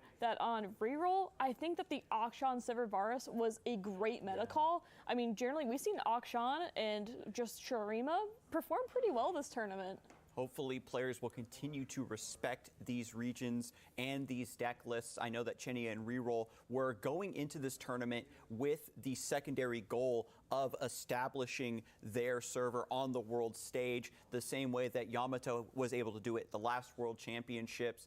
And we now see, after this monstrous gauntlet of EME players that were they received the Allen blessing. I don't know how you could possibly overcome that. And they showed up, right? Taking spots 3 and 4, still very respectable. We know to make it to Apa tuh this P? pinnacle of Legends High Runeterra class. competition, it takes the best of the best. Yeah, generally we hear about EU versus NA and of course, Brazil and NA and all that. But I mean, APAC just said, hey, you need to be talking about us now. I mean, the Americas didn't really show up, unfortunately, but APAC definitely did.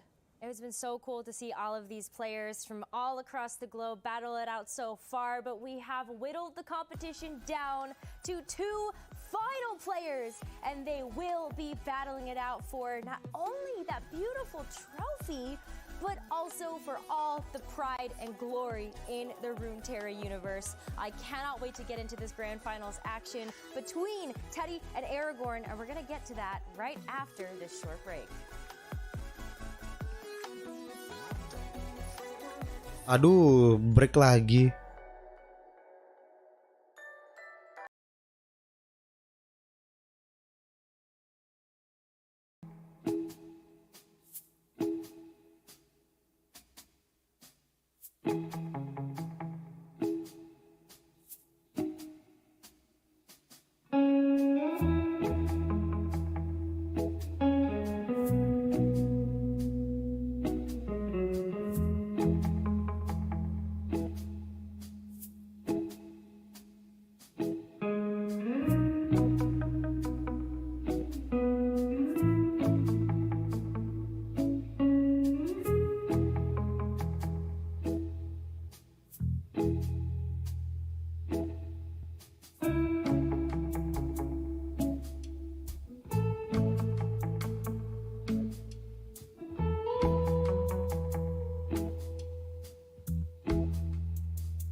Had a head start, right? There was no Korea last year, so it's their first year, third and fourth.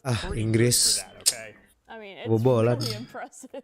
Tinggal It's nonton been very kebobolan. impressive to look at all of the players across the board. After 2 days of group stages, we found ourselves in the final day of competition today with an 8-player bracket. Single elimination has been concluded up through that third place match, where we did see Reroll take that third place. But now it is time for Teddy and Aragorn to battle it out and see who will come out on top of this year's World Championships. Alan, you already gave it to us. We had 5 EMEA players in this final 8 bracket, and we have 2 left. Let's talk about Teddy first, because Teddy came in as one of your favorites into this tournament. Oh, by far the most clean player, the most accomplished, one of the most accomplished players, and EU Master winner, current seasonal champion, Aegis League winner. Zero shakiness, like just clean beast. He just looks for another victim.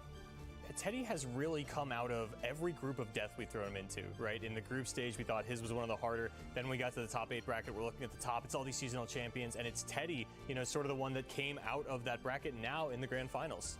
I mean, on top of that, he has the experience that most players don't have. He's been to EU Masters, seasonal champion. I mean, he's just looking for the final gem on the crown, really. Really could just get a gauntlet here, which would be so cool to see from this player. I mean, Teddy has been impressing everybody from start to finish with Penalti lagi. Inggris 2 gol penalti. And also being able to find some really clutch wins with this deck lineup.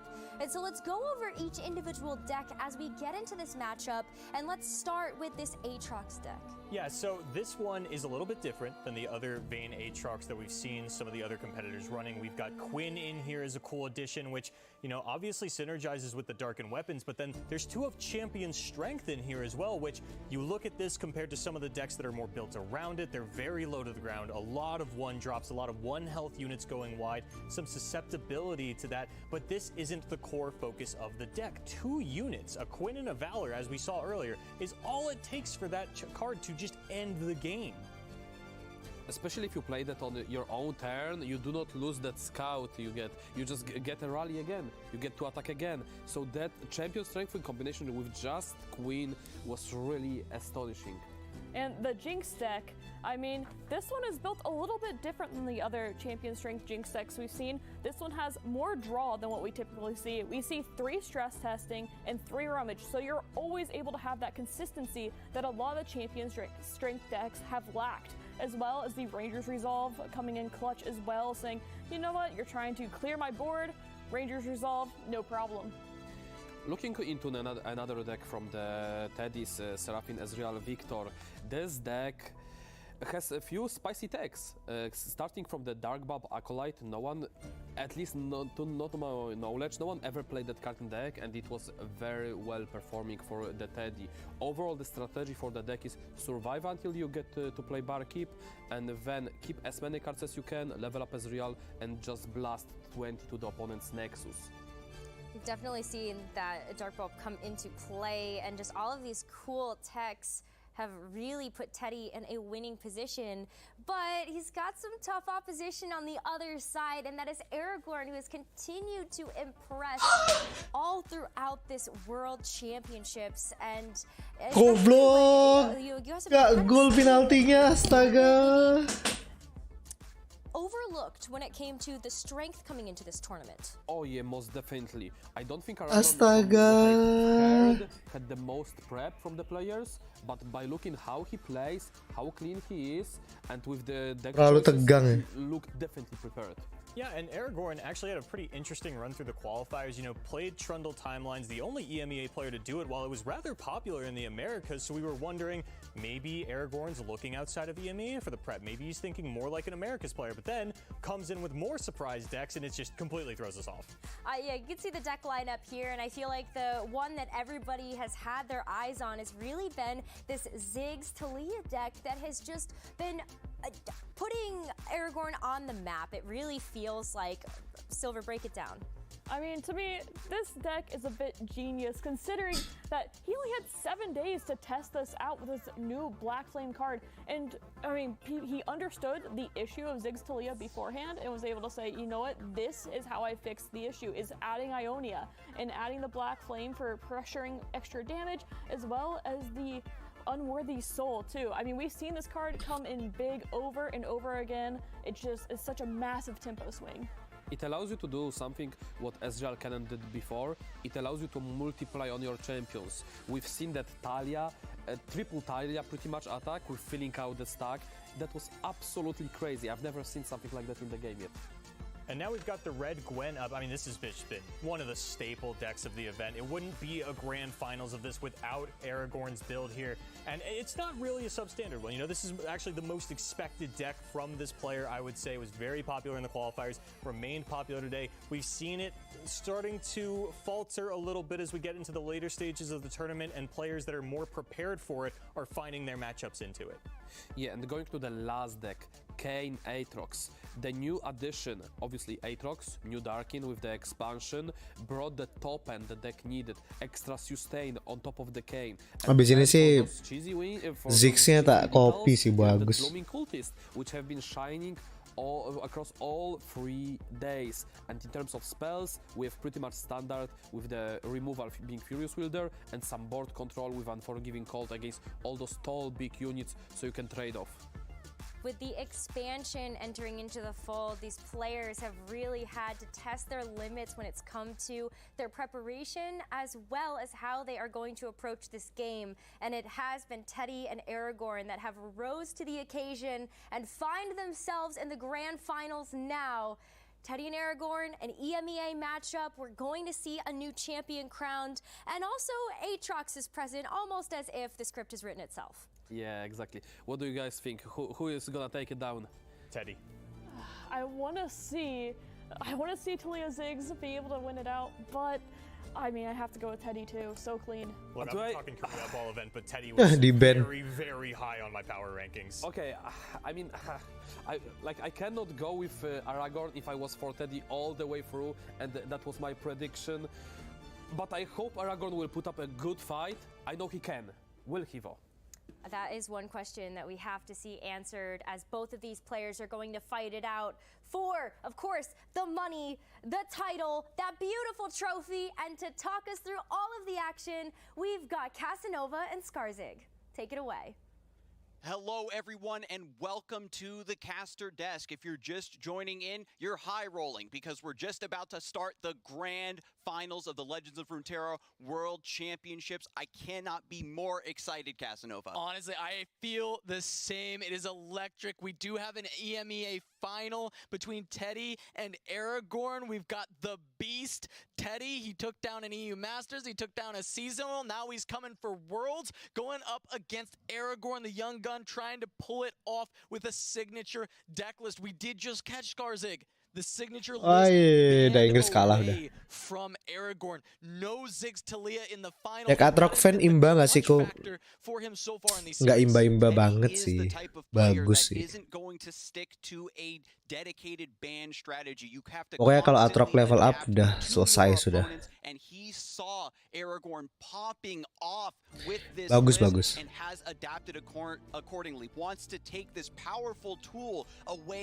Tuh, tapi dikasih lolos tuh buktinya.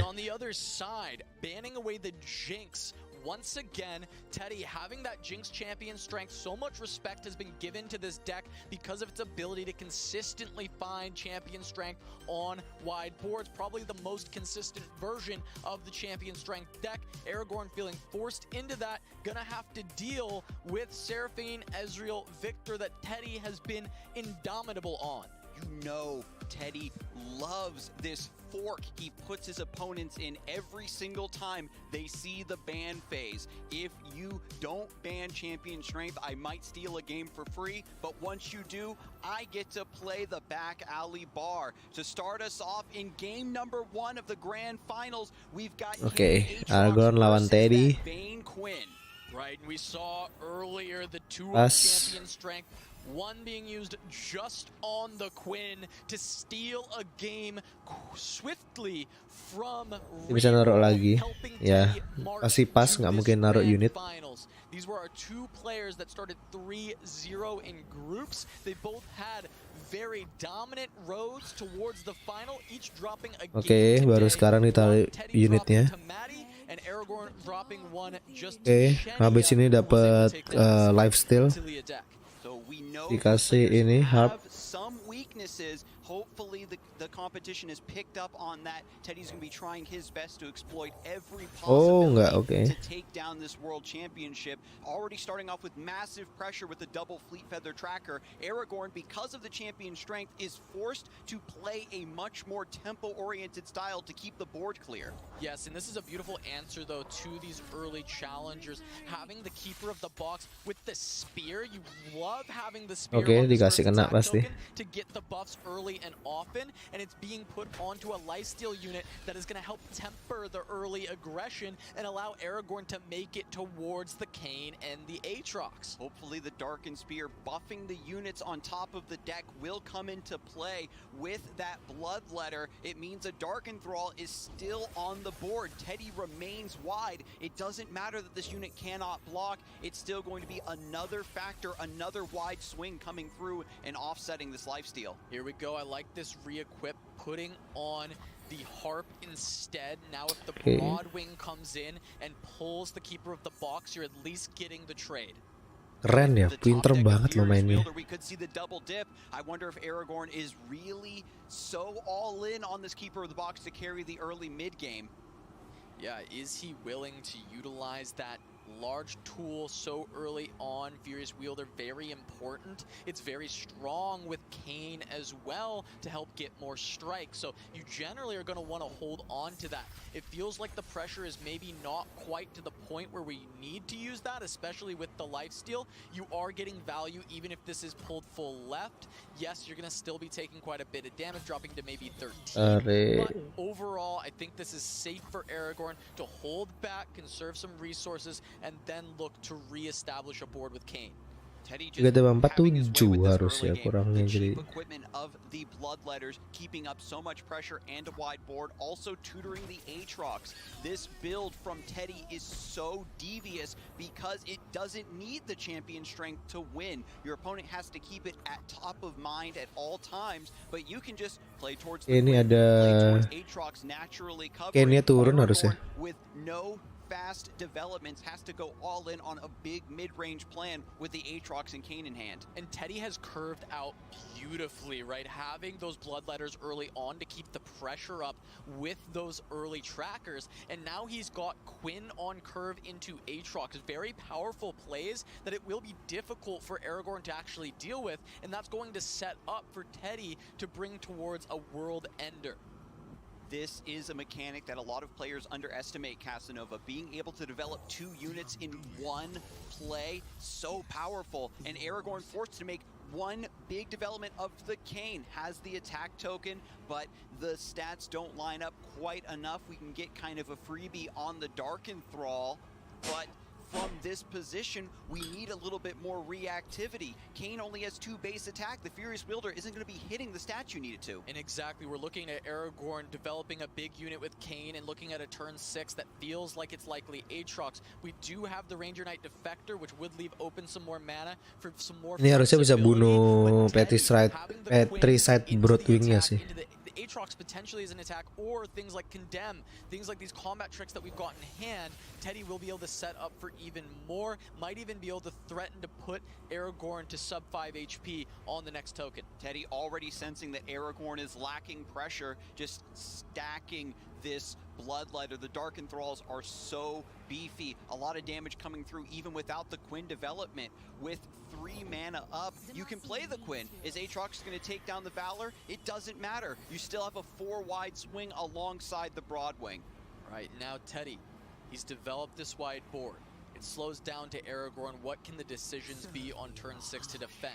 He can immediately go for Valor. This was one of the options that is afforded to him by holding the attack token for so long and forcing Teddy to develop first. You still want to play this Quinn on curve. Okay. But now there's the opportunity to open attack and pressure through with 11 damage straight away, pulling Kayn to the side.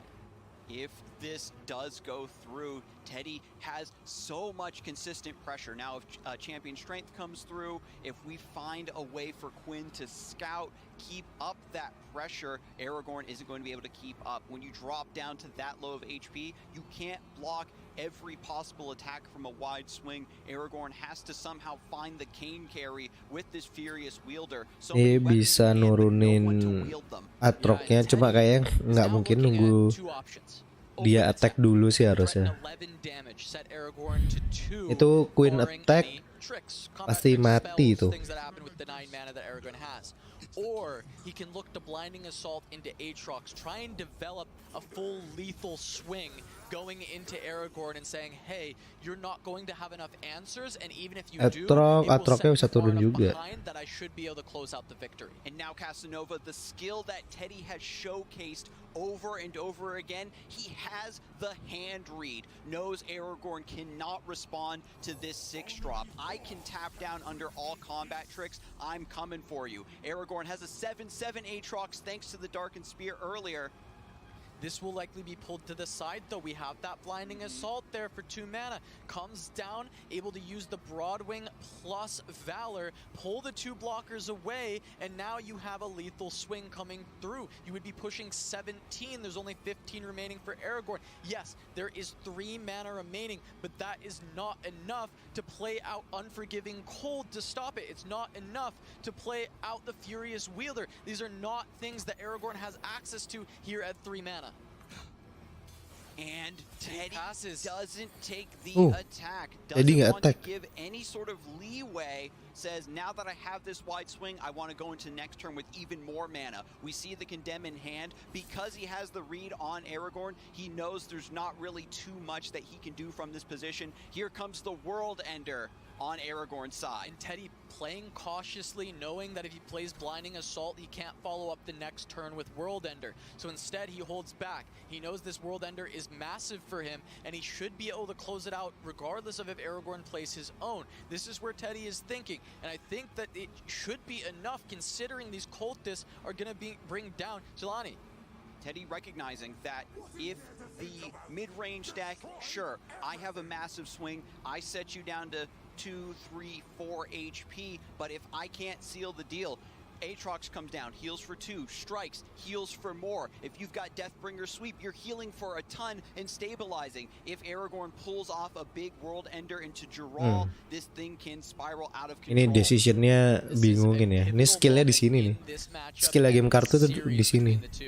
Furious Wielder going to be cast through, trying to take out the Aatrox. You have the 7/7, trying to exert the force instead of going for a World Ender, because you know if you pop World Ender now and Teddy answers, you are losing. You have to find other ways back in, and Aragorn's initial decision is going to be this Furious Wielder. I love backing off of the World Ender play, going for this line instead, rather than going all in on something that is vulnerable to getting disrupted. You're going to go for a lower mana play, try to keep the board under control. Aragorn still aware of the potential of Champion Strength. Teddy has the catch in hand to put +1/+1 on this Aatrox. It's not going to be enough. Yes, in this spot, how these players use the resources can decide the course of this series. Aatrox going to be allowed to be killed off by Teddy. Does have the weapon available still, so he can resurrect it via World Ender. Gonna play down just a 1-drop. It looks like he will develop weapons into looking for a big World Ender open on the following turn. It's just about trying to hold on to as much of a board as possible. With Aatrox now taking down his doppelganger, it looks like he's Kok nggak tarik Petrified Bloodwing-nya ya? in this matchup. When you don't have the stats to compete, you have to take a back seat and use your Nexus health as a resource. Teddy with just 7% to draw the Champion Strength and convert this small board into a game-winning one. Yeah, it would be really nice to pick that up just below 7%, being able to buff up this entire board. Trying to push that in. Darkened Sight destroyed. There's going to be... That's pretty funny, yeah, because the hand is full after Kane bounces back to the hand, but it is an auto-equip. He's just going to recreate the scythe out of thin air, so we now have Kane online with Rost. That's even more potential healing that Aragorn is going to use to stabilize this position. Now Teddy, recognizing the implication here, throws down the Valor, going to continue to go wide, hoping for this champion strength to seal the deal before Aragorn claws his way back into a stable position. Yeah, the Bash Bros of Darkin, Aatrox, Rost, trying to continue to help heal Aragorn up against this. But you're not too worried about healing, you're worried about dying in one fell swoop. And that's what we're looking at to set up for Teddy. Bloodletters, once again, just looking to create the most massive world ender we have seen, trying to put down that Darkin sword as well onto the Valor. If this does go through, Teddy has a beautiful split decision. If I draw champion strength, awesome. If I don't, I can still world ender to assimilate these darkened weapons, get my Aatrox back into play. Aragorn already used that. Ada Inggris. Kalah Inggris 2-1. Left side of the hand, and if this Aatrox stays small enough, it can still snipe out these units before the world ender resolves. Well, here is the moment for Teddy. Can you cast the World Ender? There's a large hand for Aragorn to try and defend. Also Furious top deck Wielder has the interaction. Here comes the World Ender from Teddy. He's looking at it for now, and it's committed. How can Aragorn respond? Can he do enough? Can he stop enough of these Darkin from unleashing devastation on Runeterra? Both the Deathbringer sweep and the Furious Wielder knocking down these units so that their darkened forms cannot shine through, keeping the board under control. Aragorn has done it. Stabilized. Teddy couldn't find the champion strength when he needed. Aragorn had the buff on the Aatrox. Iya, bagus banget sih Aragorn mainnya. The Furious Wielder allowed him to stop Teddy in his tracks. The Darkened Spear making a huge difference, being able to draw that Aatrox with the buff that it was granted early on in this game. We have seen these weapons make huge differences in the game. The choices of the weapons, the text. We saw the Stabil buat Aragorn, bener. Here, it's the spear with Aragorn being able to help create a differential in stats between the Aatroxes in this game. And now Teddy's still going to create a big board with World Ender, but not getting the Aatrox back. You can see Teddy's really not fazed by this. Even though this looks bad, he's the type of player that's going to stick to his lane. He's constantly calculating, what can I do to keep up the pressure from this point? Still sitting decently healthy at 13 HP. The Dark Enthrall can't block. It's getting pretty dicey, Casanova. The difference made by +1/+1. Zolani still able to pop out from the remaining units. Yes, but we still have these sweeps coming through. You can take out Vayne. You can even sacrifice Aatrox to take out a Zolani, trying to continue to utilize everything from this Aatrox champion spell and push through Teddy's board. Stop what looked like maybe the biggest world ender. Bisa Maybe di-caps. it's a small world after all for Teddy. The sweep, every single part of it gets cheaper. Now, Teddy trying to force with Catch, a card that he had held earlier before to buff up the Quinn so that Aatrox trades down. This covers the momentous choice, and if it's used, that means he can't use the third sweep to clear us Zolani. So now we have 18 damage worth of overwhelm about to come through onto Aragorn's Nexus. Yeah, board's still going to be towards the favor of Teddy, but the hand size for Aragorn will allow for some redevelopment. Of course, these Darken cost so much to play. It's going to be tough for Aragorn to match what Teddy has already created. If this attack isn't lethal, we could see Aragorn dip all the way down to 1 or 2 Nexus health, re-equip the Darkened Blade. We've got an incredibly inexpensive World Ender now at 5 mana. Aatrox bisa selamat betul. Tapi nggak bisa nge-remove. Resurrection as well in the hand for Aragorn. So plus the HP on the Aatrox does survive here. Holding now. Teddy thinking about his next turn, thinking about this attack, pushing forward with Zolani. Without the mana here to re-equip the Darkened Blade, Aragorn is incentivized to keep the Aatrox alive, but with the rest of the board going down dikasih sih ini. to save the Nexus, especially with that Challenger on the Zolani, massive here. we can't get a big assimilation turn. Is a 10-10 Aatrox going to be enough? Yeah, you can create a Scout Solani potentially, but also the Spear. Maybe you look for the high roll to pull more out of your deck, but you already have so many of your weapons in your hand, it's unlikely that you will be able to find more. But the Unforgiving Cold can be a matchup decider, as it will allow for favorable trades for Aragorn. So Aragorn's looking at perhaps equipping the Darkened Harp here. This, with the assimilation of World Ender, makes a Scout Straw 2. This is going to draw many cards and discount them. With Unforgiving Cold, Aragorn can swing in. 7 mana perfectly calculated here. No worries whatsoever. Aatrox stabilizing another seemingly lost position. And Aragorn may have turned the corner on this match, exactly as you said. World Ender for 3, Yeah. You've got the freeze for 4. You'll be able to World set up for Ender. an Okay, immensely but Aragorn. favorable attack in Suratu with Scout. Skill juga lah.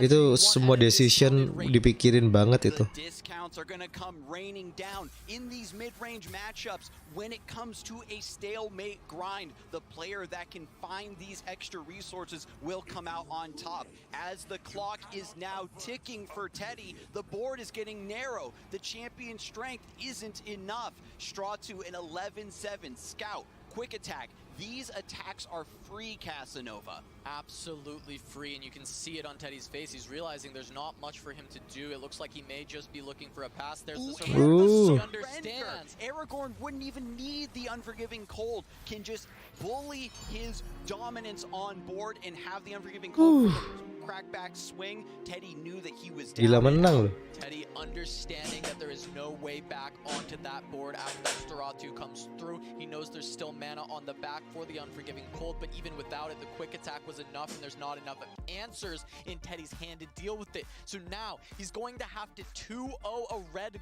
Gwen, which is a deck that has Gwen. that has the ability to just Ini menang 2-0 ini. what you do. So we're looking at Aragorn to pick up a curve here that can find the win. Aragorn was on the more aggressive version of this with 9 1-drops. Menang 2-0 nih Aragorn nih. Rear guard with the attack token. He's curving out into turn 2 with the Butler.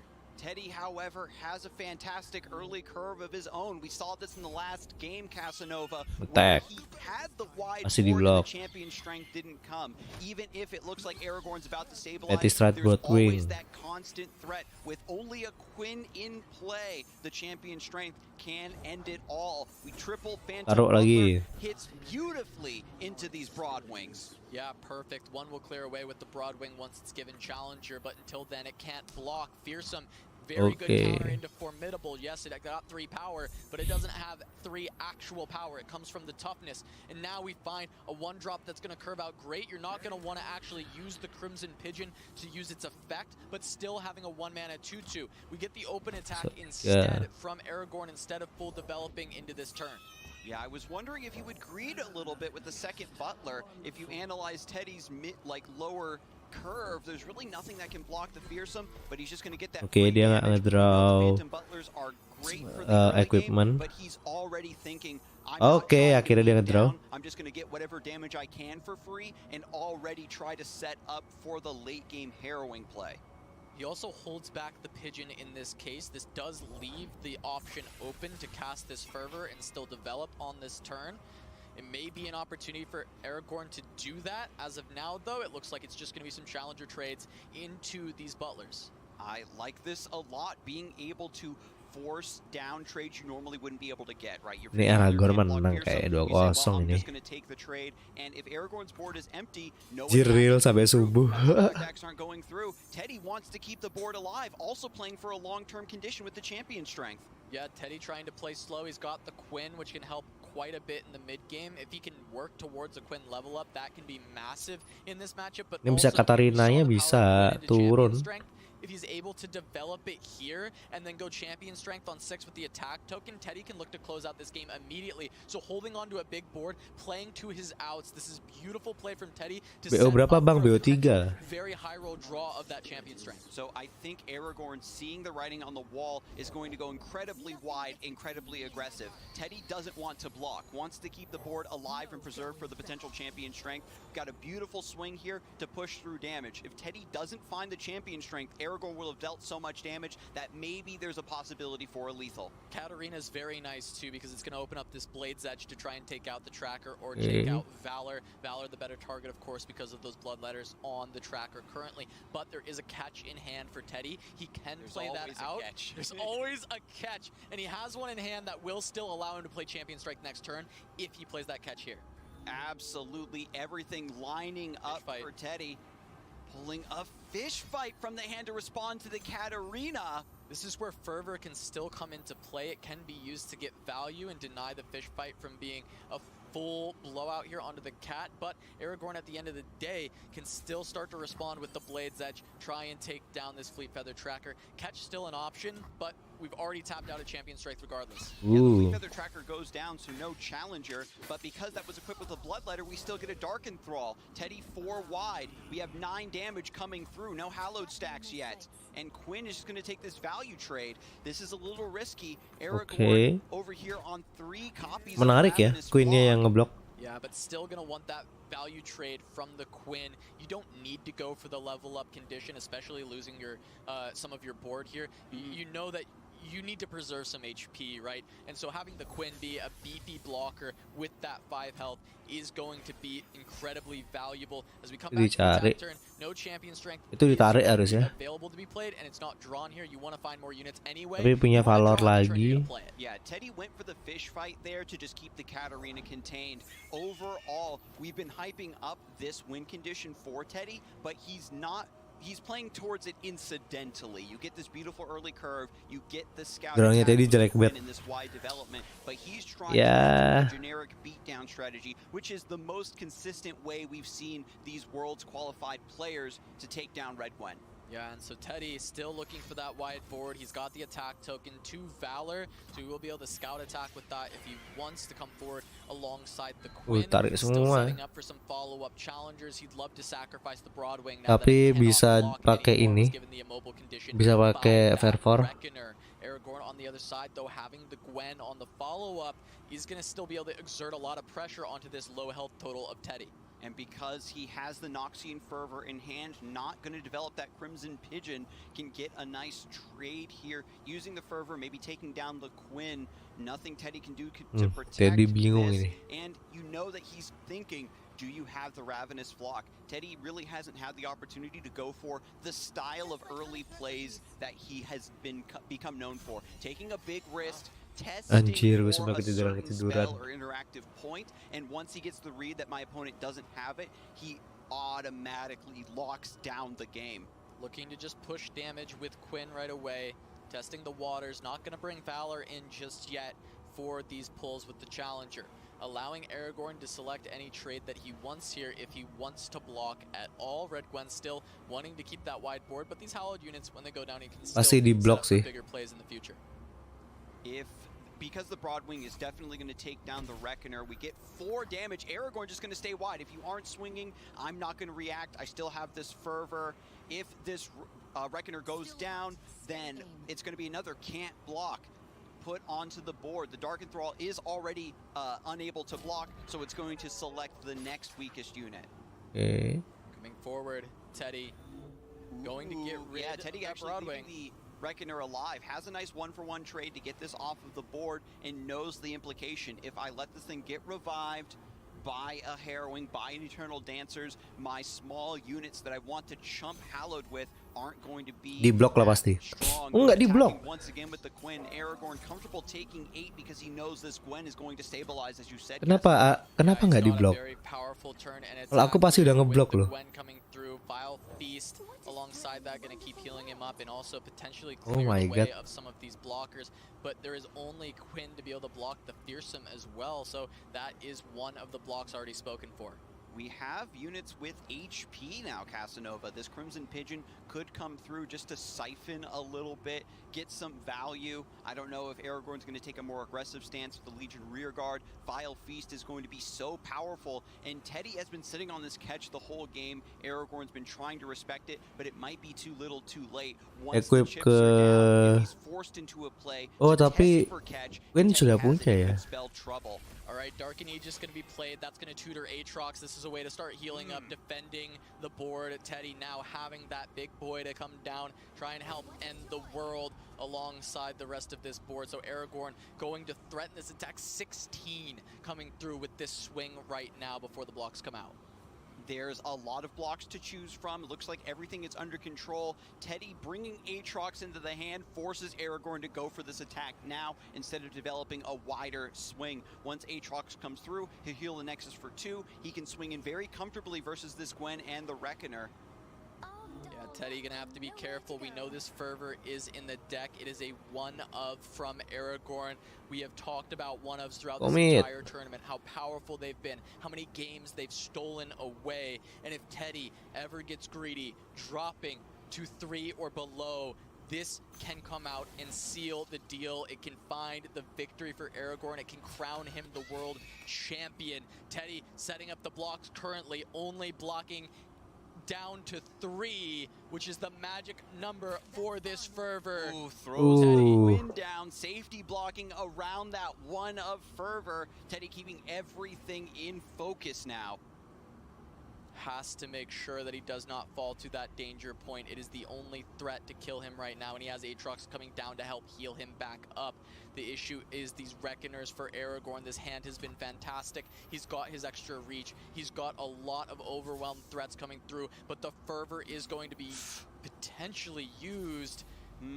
Sending it upstairs, Aragorn thinking about this Fervor. Fortunately, not giving too much away. Teddy now getting a read. Okay, is that the Fervor? That's probably Vile Feast, maybe Ravenous Flock is going to take that into account. If you send the Noxian Fervor now to base, you're doing it when your opponent isn't potentially going to have enough interaction. But decides to let it go. Atroknya turun. Open. Has that Risen Reckoner in hand. Being able to set up more non-blocks for Teddy. The heal from Aatrox. Rear guard going to be the play. Could be double 1-drop coming through for Aragorn.